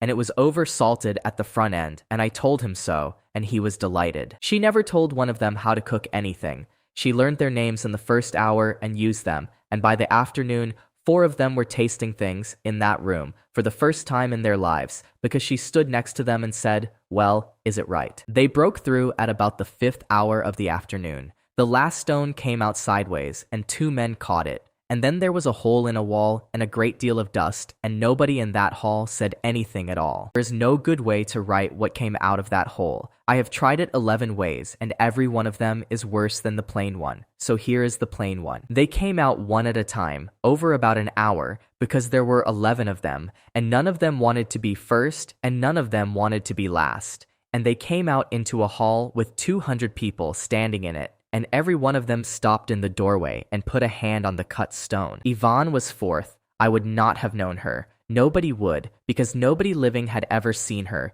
and she came out in a gray dress that has no date to it, and stood in the doorway with her hand flat on the new stone for a long time. She found me by the fires, not the other way round. She came down that hall through 200 people and stood in front of me and said, "Cook." And I said her name, and she said, "Do not." And I said it again, and she put her hand over her mouth. She said, "I heard you. At the hatch, I heard every one of them." And then she said the thing I had been carrying for 3 years, which is that she had not been able to answer because she had stopped wanting to, and that she had heard me say her name 11 times a month for 3 years, knowing that. I asked her why she came out. She said, because Bell would not go first, and somebody had to be in front of him. Bell is about the size of a boy of 10. He came out 5th, straight after her, and he came out at a run, and the first thing he did in a hall of 200 people was ask out loud whether there was any bread. Ren gave it to him, not me, and not on a plate. She had it wrapped in a cloth, and she put it in his hands and said his name. And he stood in the middle of the great hall of the house of Oren, with a loaf in both hands, and ate about half of it before anybody could sit him down. 11 of them ate in that hall that evening at the great oak table, which had not had food eaten off it since before anybody's grandfather, and the heads of 400 houses stood round the walls and watched it happen. Some of them cried, a great many of them did not. About 40 of them left the hall while it was going on, quietly, in ones and twos. And every one of those 40 was counted by somebody, because Marta taught Ren, and Ren was standing at the door. She gave me the number afterwards, without being asked. 41 out and 206 staying, and she had the 41 by house as well, and it was that list that told us which way the chapter was going to go a full day before it sat. I asked her when she had started doing that. She said, the night the Hierophant sat at our counter for 7 hours and watched our room. She said, I thought at the time that somebody ought to be doing it back. The chapter sat the next morning at the 8th hour, and it took 4 hours. And by noon, the order that had run that country for 1,000 years was 2 things instead of 1. I was not in it. Nobody who is not of the order sits in a chapter, and I would not have been allowed within 100 feet of it. So I have this from Dor and from Vosk's secretary, who had by then become a man I would call a friend. The case against her was not about gods, and it was not about the wall. It concerned a doorway. She had cut the fabric of the house of Aaron without the household's consent, and no Hierophant has authority over the household, and she had said so herself in writing 11 years before. She did not defend it on the law, because there is no defense on the law. She defended it on the 11, and she stood up in front of 400 heads and said that they had all seen a small god eat a loaf of bread standing up in their own hall the night before. The head from the south asked her whether she had brought them out to feed them or to win an argument with a cook, and she did not have a clean answer to that, and she said so, and that is what finished her. And then, about 3 hours into it, Dor stood up out of his seat at the back. He was not a head. He was the cook of the order, which is a title with no vote in it, and by the rule of the chapter, he had no standing to speak at all. And he stood up in the middle of it and started talking, and nobody stopped him. He told them about the tables, all of it, 14,000 plates a day, 400 rooms, the name said, and the door shut. He told them it does not work. He told them it keeps a god exactly where he is and does not give him back one thing, and that he had known that for 2 years and had gone on doing it because the alternative was to stop. Then he told them about the brother who sits down. He told them it worked at 2 houses out of 11, and that it worked at the 2 where the brother liked doing it, and that the order had stopped it because a man of the order cannot sit under a god. And then he said the thing that got him put out. He said, then the order is the problem. He said it to 400 heads in a chapter house. He said, we are a very large arrangement for making sure nobody sits down, and I have spent 11 years being the best cook in it. They set Vosk aside by the middle of the afternoon,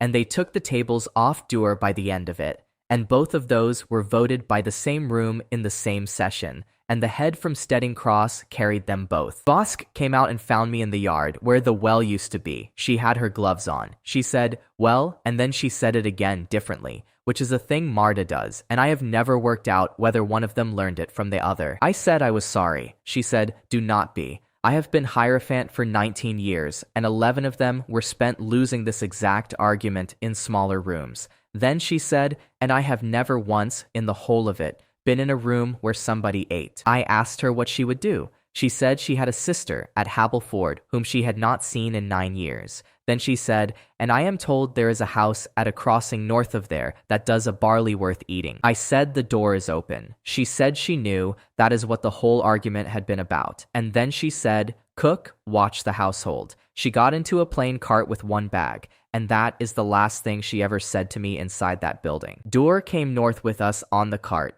He had a bag and no title and no coat with anything on it. And Bruce, who had not said one word to him in 5 years, moved along the bench to make room and asked him whether he wanted a blanket. Came up the north road and saw the light of the house from the top of the long rise. And Dur looked at it for a while and asked me what that was. And I told him, and he said, threshold gods do that. And then he sat with it for about a mile. He worked my second range for the next 11 years. He was better than me by the 3rd year, and he told me so, and he was right, and I have never enjoyed anything more. 4 good days. That is the whole of what we got out of a doorway that 11 hours of masonry and 19 years of a woman's life had paid for. On the 4th evening, a rider came up the north road from Venhold in order gray, and he was not carrying a letter, and he did not come in, and he sat his horse in my yard until I came out. He sat there in my yard on a tired horse and told me that the household had gone back inside the wall, and all 11,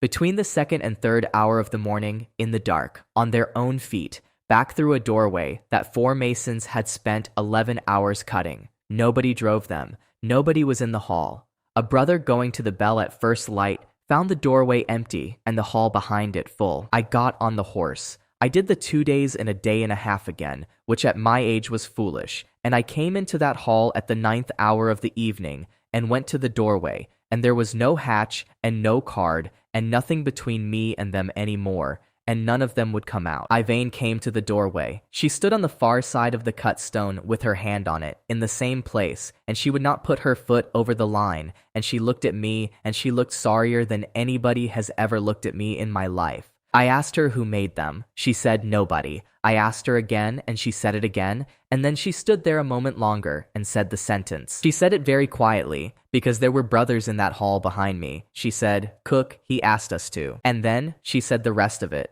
which is the reason I went home and did the thing I did in the last of this. She said, "He has asked for you." He said your name, and he said the crossing, and he said the 8th of the month, and he said to tell you to come alone, and I am telling you, and I am also telling you not to go. I put it to the room on the 2nd of the month, and the room was against me from the first sentence, which is how I knew I was right. Everybody was in it. Marta, Ren, Bruce, Dur, Rel, Ott, Senet, Pell. Hessen sat at the counter and said nothing for an hour, which he has done perhaps twice in 1100 years. It stood by the door because he keeps the door. I said it in one sentence, and then I stopped talking. I said, on the 8th of this month, I want this building empty, and I want the lane empty with it. Marta said no before I had finished. Senet said something I am not going to write down. Ott said he had 6 children and a roof, and that he would be standing in the lane with the rest of the lane. Bruce asked me to say it again, and I said it again, and he said no. So I made the argument, and I made it properly, and it took me about a quarter of an hour, and it is the only argument I have ever won in that kitchen. I said, he is coming for me. I said, he has not sent anybody. He has not written. He has not used the order, and he has told a woman in a wall to tell me. That is not a raid, and it is not a court. That is a man coming to have a conversation. And I said the rest of it. I said, if there are 90 people in this room on the 8th, then he will not have the conversation. He will do something else instead, and I do not know what it is, and neither do you, and every one of you will be standing in it. Ren said, and if he does something else anyway. I said then it happens to one man and not to 90. And she said, yes, that is my point, and there is no answer to that, and I did not pretend to have one. But finished it was Dur. He said quietly from the end of the counter that he had spent a dozen years in that house, and he had never once heard of the household asking for anything, and that a thing which has not happened in 400 years is worth finding out about. Then he said, and if you fill that room, brother, you will have made the argument for him. He said, he has spent 1,000 years saying that a crowd round a god makes a god small. Do not give him a crowd. They went. That is the thing I have to write down, and it costs me something every time. 90 people at that crossing did what I asked because I asked them, and by the 6th hour of the morning, on the 8th, there was nobody at Kettle Cross but me. Arda went to Habel Ford in the cart with Anna and the children.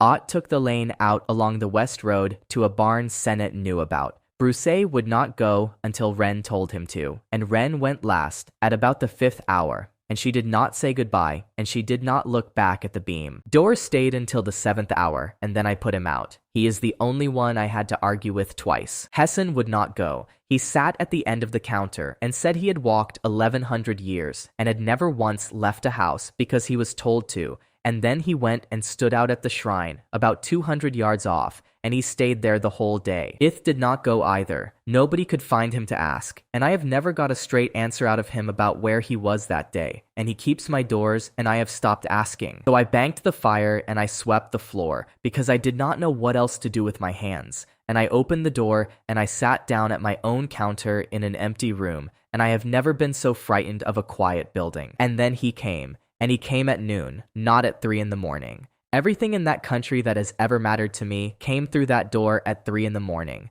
and he came at noon on the 8th in full light with the road empty in both directions. I heard him before I saw him, and what I heard was nothing. No cart, no horse, no boots in the yard. What I heard was the room getting quieter, which is what Hessen had tried to tell me about the world, and I had never understood it until it happened in my own kitchen. He had to come through my door bent nearly double, sideways, one shoulder first, and he did it carefully, the way a tall man does in a house he does not want to damage. Standing up, he was too tall for that room. His head was in among the beams, and he had to stand with his neck at an angle for the whole of it, in my kitchen, under 14 marks cut into a piece of oak. People have asked me about 400 times what he looked like, and I have never had anything for it. He looked like a man.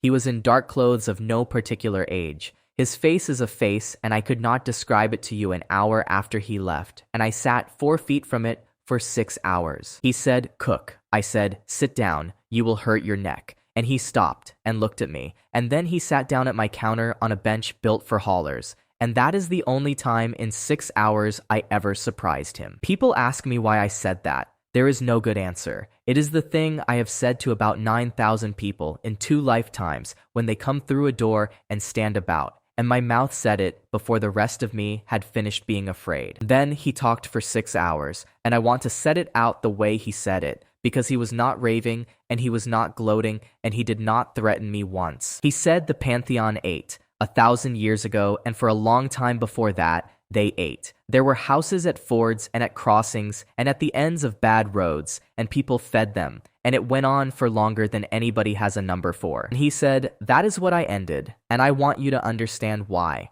because you are the first person in 1,000 years who has any business hearing it. Then he said the sentence the whole 1,000 years is built on, and he said it once, quite gently, sitting on a hauler's bench. He said, a god who is fed belongs to the people who feed him. Then he laid it out, and it took him about an hour, and it is the most frightening hour I have ever spent because it is not stupid. A god who is fed by a valley becomes the valley's god, he said. A god who is fed by a house becomes a house god. They get small and local and owned, and they do it gladly, and they do not notice. He said, I watched one of us become a bakery. He said it flat. He said, 4 generations of one family in one town, and by the end of it she could not go past the end of the street, and she was happy, and she is gone now, and there is not a stone of her left. I said, she was happy, and he said, yes, and he did not say anything else for about a minute, and I have thought about that minute more than about most of the rest of it. Then he said the law. He said it in one sentence, the way it was made. Mortal food is beneath us. He said, that is all of it. 6 words, and I put it into every mouth in this country in about 40 years, and it held for 1,000. I asked him whether he knew it would do this to them, and he said yes. He said, of course. He said, I am not a fool, and it was not an accident, and I would rather have them thin and free than fat and owned. And I said, they cannot say the word hungry, and he said, no. He said, I took it out.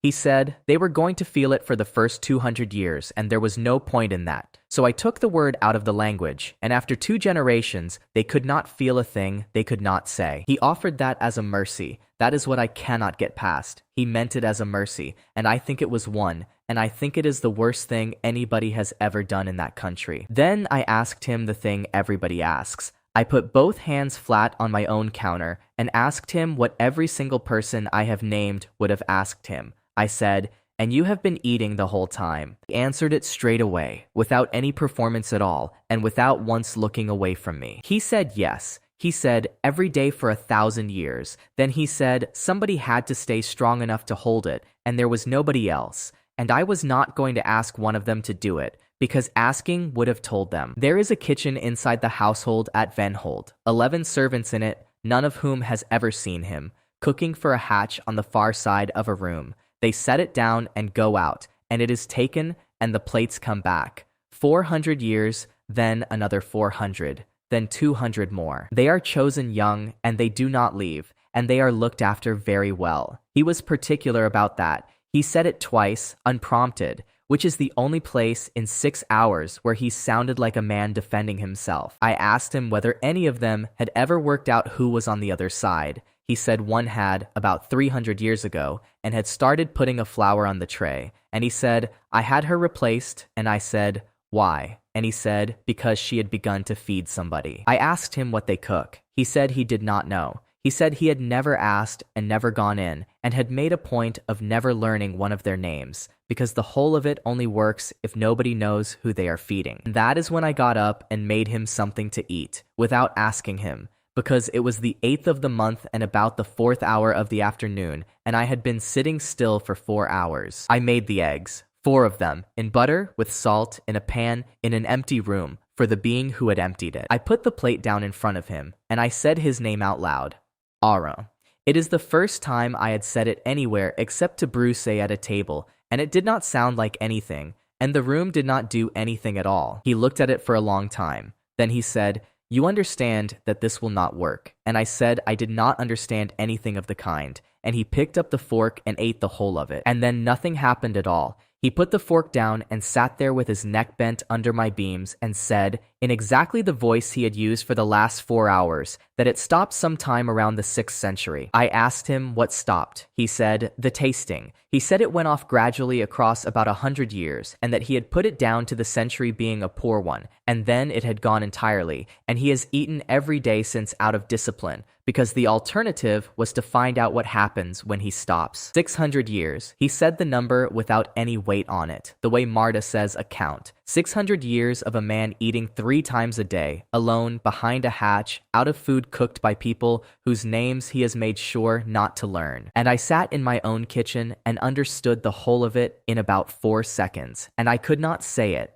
because I have never once been able to say this thing at the moment it is needed, and I have watched it cost me everything I have ever lost. He asked me if I had anything else, so I made him the barley. He ate all of it and said it was very good, and there was nothing in his face at all, and I stood there with the pan in my hand, feeling exactly as I had felt with the god in the wet green coat in my first winter. And then, at about the 8th hour, with the light going out of the yard, he made the offer. It is the best offer anybody has ever made me, and I do not expect to hear a better one. The 11 come out, not for a day. Out, for good, with the doorway kept open and the wall service ended, and Yvain and Belle and the other 9 to go where they like and eat where they like for as long as they last. The levy off every crossing in the country, 900 houses of it, which was Vosk's offer, and he could actually deliver it. The road left alone. The lane left alone, every god in that country free to come up my north road in daylight, and sit at my counter and be fed with his name said out loud. The condition was one thing, and he put it on my counter the way Kest used to read out a levy, which is to say completely, with the clauses that went against him left in.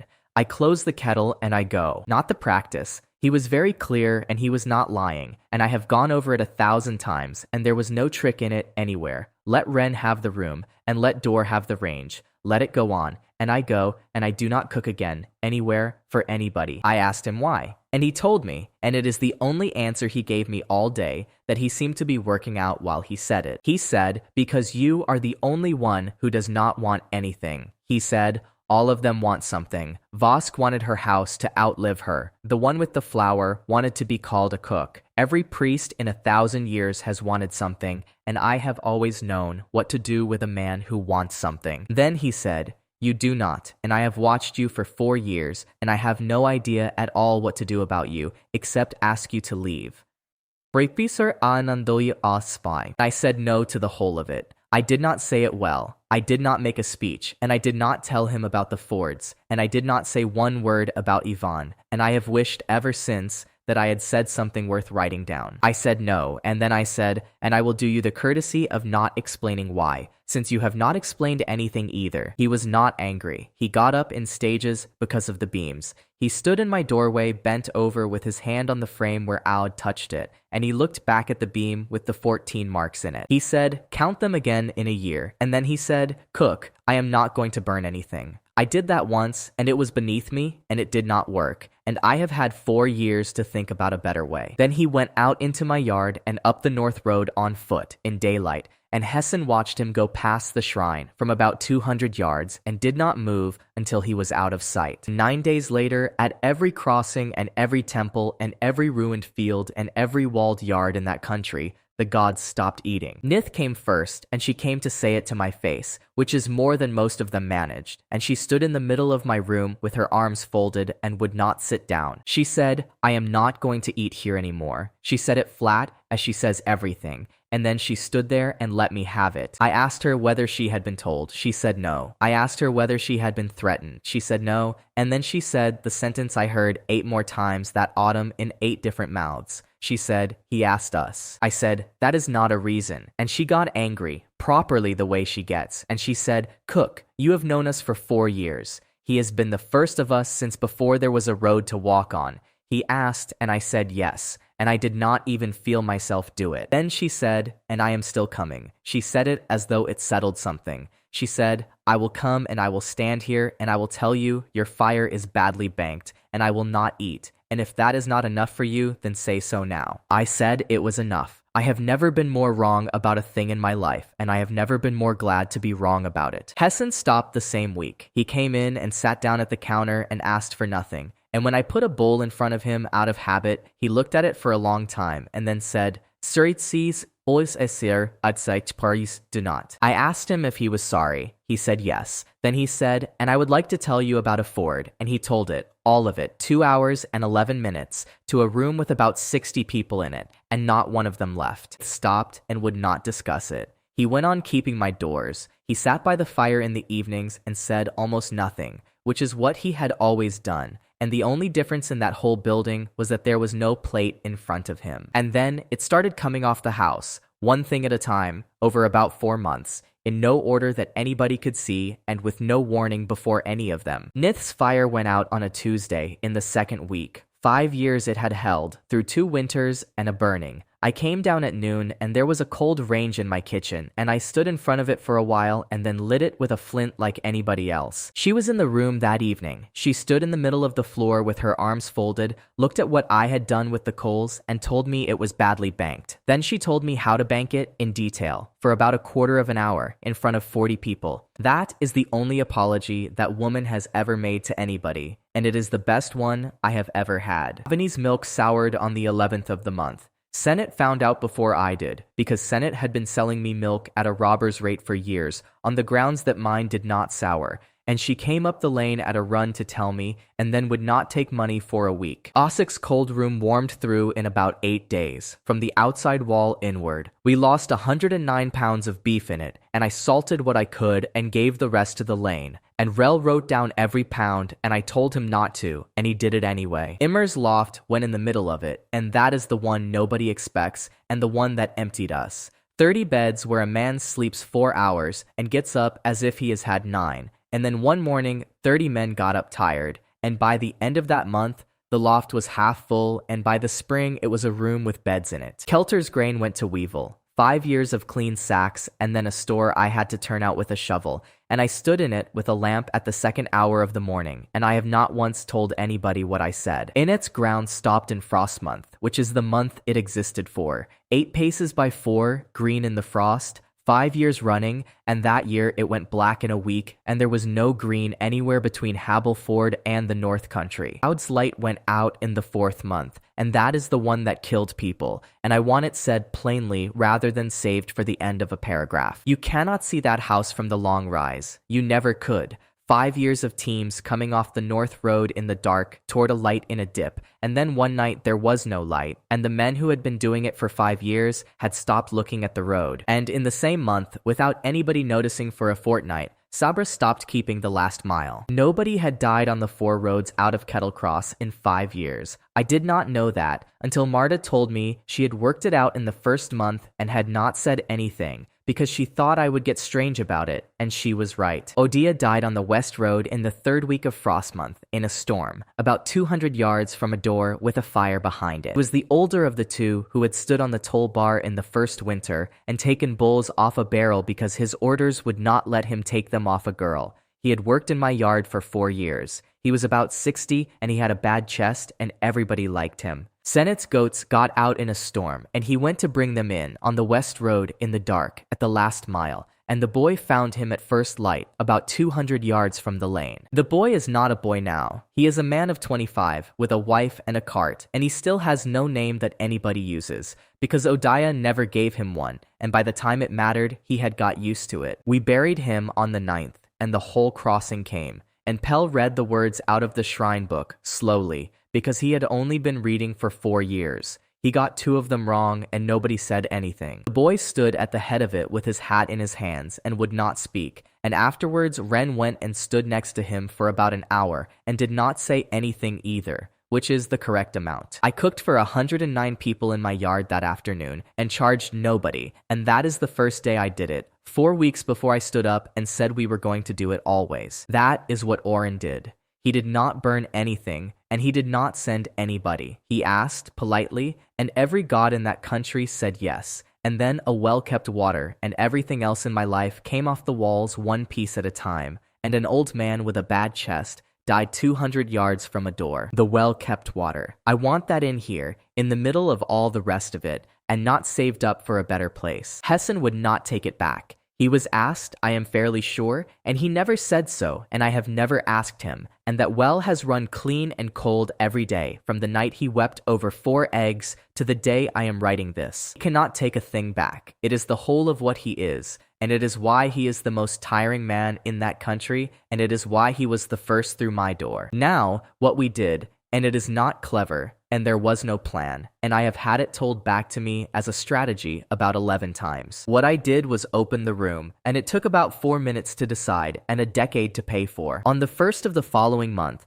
I stood at my own counter in front of about 90 people and said that from that day the kettle at the cross would feed anybody who came, for nothing, until I could not anymore. Marta was against it. She said so in front of everybody, and she was right on the arithmetic. She said, you have a cold room that is not cold, and a store full of weevil and 11 marks in the box, and you are proposing to give the lot away in a winter with no green in it. I said yes. She asked me what happens when it runs out, and I said, then it has run out, and at least it will have run out through the door instead of sitting in a box while people are thin. Bruce sold 2 carts. He did not tell me he was doing it. He told Rel so that it would be written down properly, and Rel told me 10 days later because Rel cannot lie about a number. Sennett lent me 19 marks at a rate that Fell said should be against the law, in writing, with a paper, and then she came in every day for 4 months and worked the pots for nothing, and when I pointed out the contradiction, she told me to mind my own business. Dower ran the second range, and Notser Rauga did not take a wage for a year. Ren ran the floor. Hessa sent grain down from her crossing, and Wick sent salt fish up from Stedding Ford, and neither of them asked me first,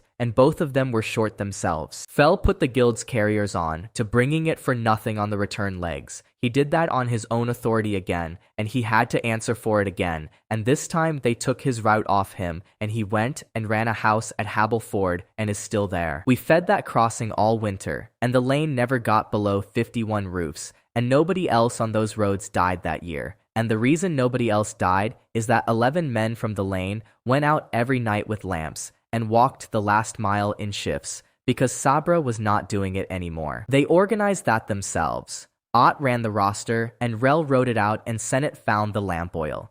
I did not know a thing about it for 2 weeks, and I found out because a man came in at the second hour of the morning with frost on him wanting soup. And the gods came. That is the thing nobody had priced, and I did not price it either, and the first person who understood it was Marta about 4 days in. They could not eat. They came anyway, and once one of them had done it, the rest of them worked out that there is nothing anywhere in 1,000 years of law that says a god may not sit in a room. Hessen came every 3 weeks and told the Ford. Nith came every month and stood in the middle of the floor and told me my fire was badly banked, and it was, because I was lighting it myself now. Ith kept the doors. Helter came and sat in the garden on the same stool in the black rose where the green had been, and he sat there for a whole evening, and when I went out to him, he said he was watching the ground. Aud came and stood in the yard for 2 nights before anybody spoke to him, which is a joke he had thought about for 4 years, and which he delivered with absolutely no expression at all, and then Ren asked him in. Avni came in daylight and held a baby for an hour and did not eat.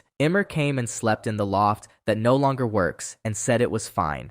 Init came and sat in the corner. Sabra came and would not come further than the door. By the turn of the year, there were 9 of them in that room most nights, not eating, and about 100 people eating for nothing, and Marta stopped counting the seats and started counting the 2 things separately and writing them on the frame. 9 and 111. She wrote it every morning that winter, and that is the only record of what that room was, and it is in chalk on a door frame in a lane 2 days north of Venhold. And the ones who could not come sent word. That is the other thing. There was a stream of it all winter, carried by carters and by Ith, and once by a bird, which I do not want to discuss, and every one of them said some version of the same thing, which is, I cannot come, and I am sorry, and do not stop. Yvain sent hers in the spring, through Dur, through the one friend he still had on the wall service, and hers was different from all of them. What she said in 8 words, through 2 other people and 100 miles of road, was that he had stopped eating. Since the 8th, since the afternoon he sat at my counter and ate 4 eggs and a bowl of barley, and told me it had stopped tasting of anything 600 years ago.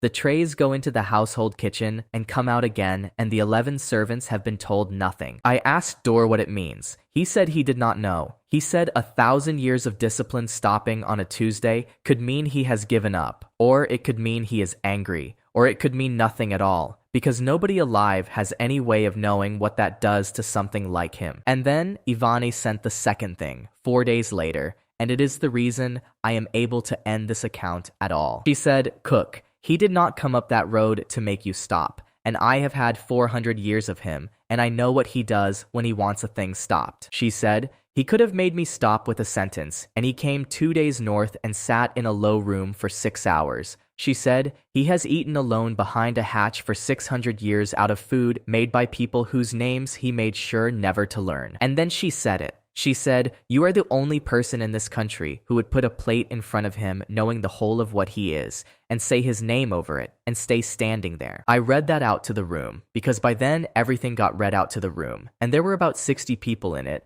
and 9 of them could not eat. Then I said what I was going to do. I said, on the 8th of next month I am going to Venhold, and I am going into the household kitchen where the 11 servants are, and I am going to cook in there, and I am going to carry it through myself. Marta said, they will not let you within a mile of it. Dor said, actually, and then stopped, and then said it again properly, and what he said was that the household kitchen has never once in 400 years been told who it is cooking for, and that nobody has ever thought to put a lock on a room where nobody knows anything. Bruce asked me to say the plan again. I said it again. He said, "All right." And then he said, "And who is carrying it in? Because you are not." I said I was, and Ren, from the floor, with a stack of plates in her hands, in front of 60 people and 9 gods, said, "No, Cal." She said, "You cook. I carry." Went down on the 6th with a cart, a box with a lid on it that Bruce had made 5 years before, and no idea at all how we were going to get through a door. Dower got us through the door. He had been put out of the order. He had no title and no coat with anything on it, and he walked into the great house of Orin at the 9th hour of the evening through the yard gate because nobody at that gate had ever been told to stop him. That is the whole of the plan, and it is not a plan. 400 years of a room nobody may enter, guarded by a rule that everybody knew and nobody had ever written down, because there had never once been a reason to write it down. He took us up the inner stair, Ren and me and the box, and Bruce stayed with the cart because his back will not do stairs, and Hessen walked the whole way from Kettle Cross and then stood in the yard below and would not come in. The household kitchen is behind the old brewing floor, and it has its own door and its own well and its own store, and nobody in that building goes into it, and nobody in it comes out. There were 11 of them in that room, 2 men and 9 women. The youngest was about 15, and the oldest was a woman of 61, called Corse, who had been in that kitchen since she was 9 years old. They were not frightened of us. That is what I had not expected. They looked up from what they were doing, and the oldest one put down a cloth and asked, quite reasonably, who we were and how we had got in, and I could not answer either question well. Dower tried. He gave them his name and his old title, and then had to explain that he no longer had it,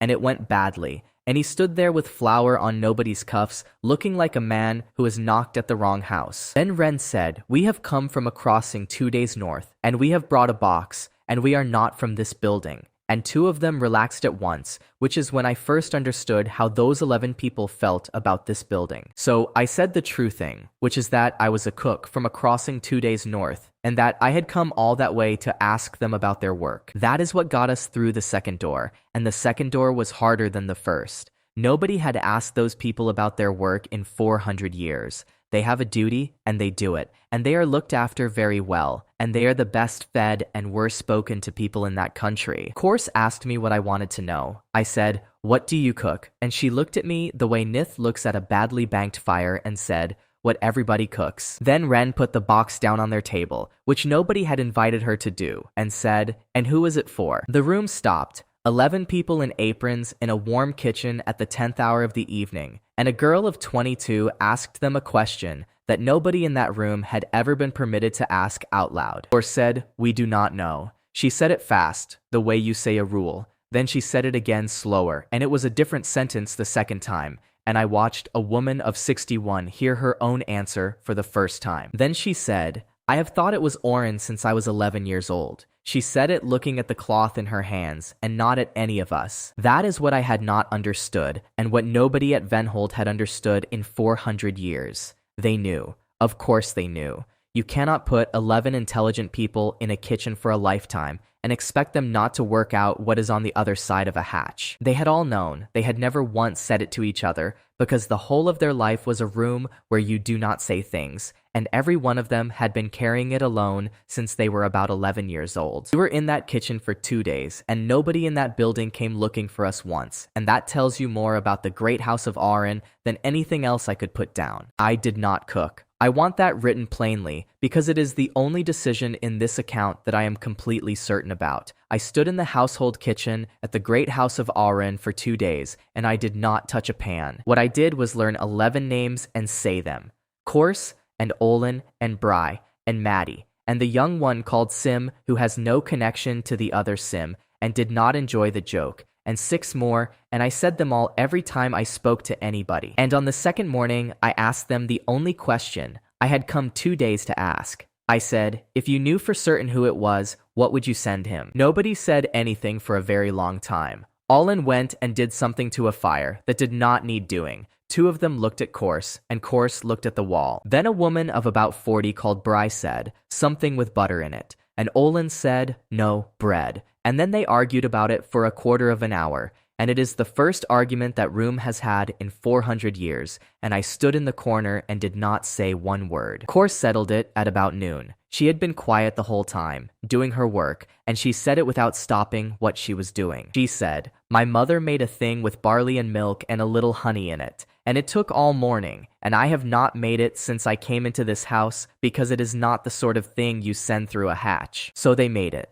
11 of them in their own kitchen, off a woman's memory of her mother. It took all morning the way she said it would, and I stood in the corner and handed things when I was asked and did not offer one single opinion. It is not a complicated thing. Barley on at the first hour, milk in 3 times, honey at the end and not before, and a great deal of standing about while nothing appears to happen. Allen wanted to put salt at both ends, and Course would not have it, and Course was right, for that dish in that room. Bry cried at about the 4th hour and would not say why, and Maddie put an arm round her and said, "We all know why," and the two of them went on stirring. Bren wrote the names on a card and hung it by the hatch over the top of Doer's card, which had been hanging there for 5 years with 11 other names on it. 2 cards on one nail, 11 names on each of them, and none of the 22 people on those cards had ever seen any of the others. And then, at the 5th hour of the afternoon, on the 7th of the month, the tray did not go through the hatch. That was the whole of it.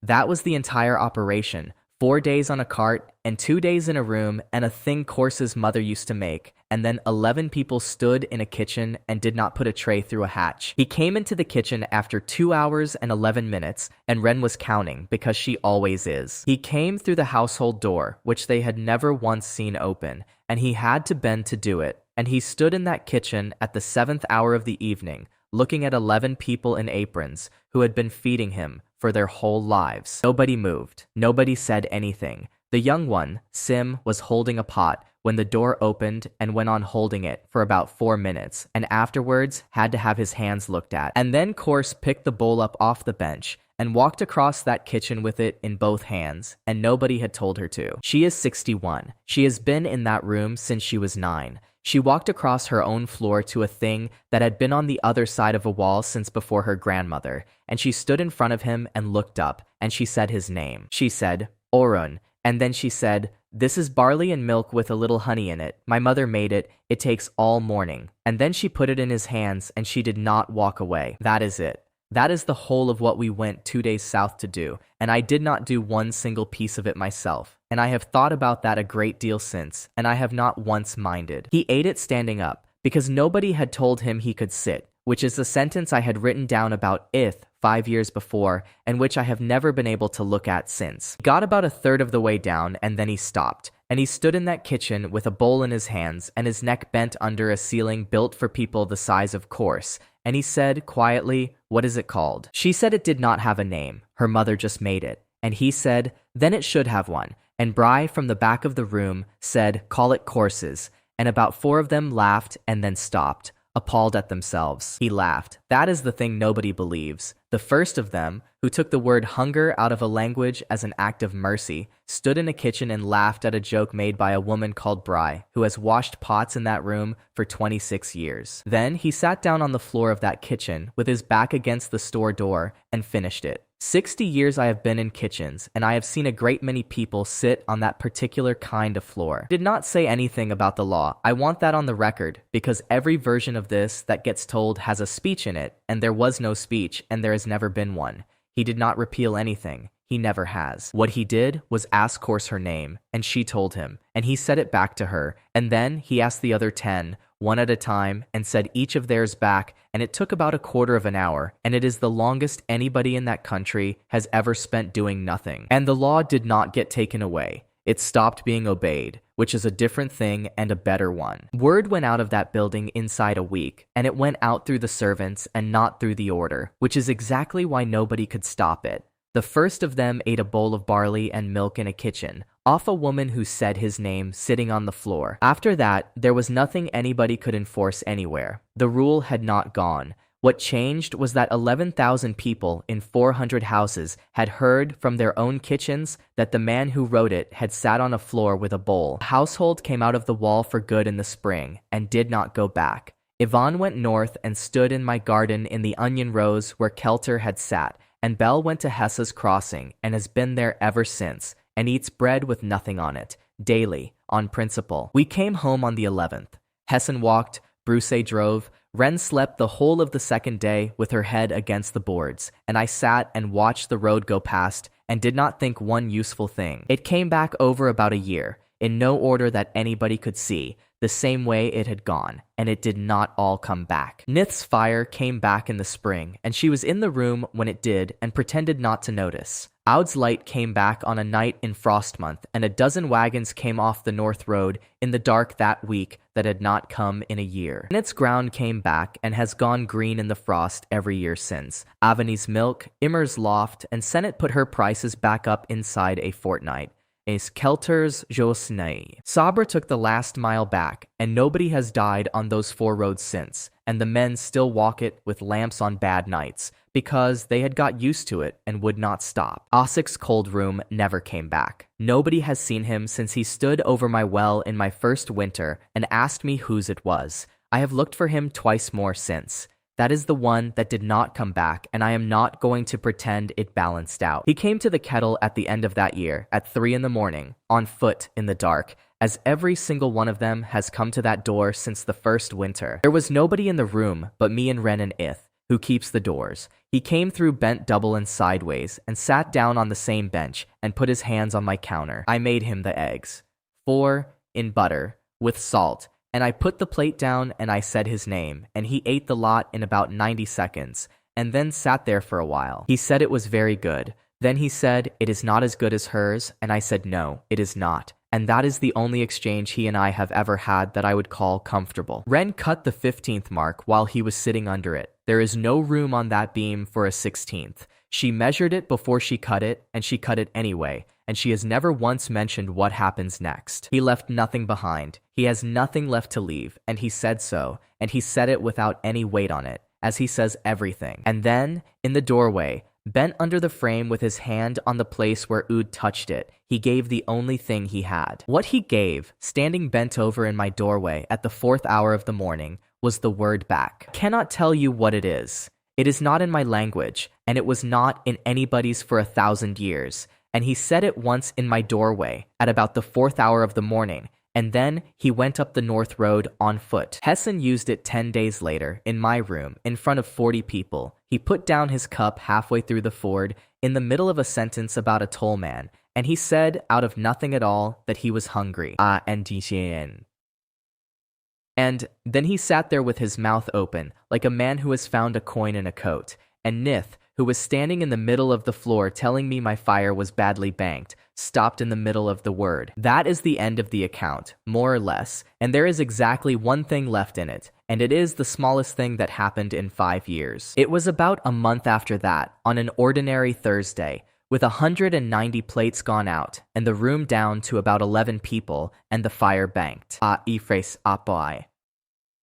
I was standing at my own pass, eating out of the pan, over the bin, the way I have eaten every meal of my life in 2 countries for 27 years. And then Ren came round the end of the pass, in the middle of an ordinary Thursday, and took the pan out of my hand. She did not say anything about it. She put it down, and she took my arm, and she walked me round my own counter and out into my own room. And she sat me down at the middle table facing the door, which is the best seat in that building and the one I have never once sat in. Then she went into my kitchen and came back out with a plate, and she carried it the whole length of that room in front of the 11 people who were left, and she put it down in front of me, and she said, "Cal." And then she stood there. She did not go away afterwards. She stood next to my chair with her hands at her sides until I had picked up the fork, and Marta came in off the door and looked at the pair of us and said, out loud, in the voice she uses for counting, 1. This was the account of a night cook who died behind a diner and woke where the gods had been told that eating was beneath them.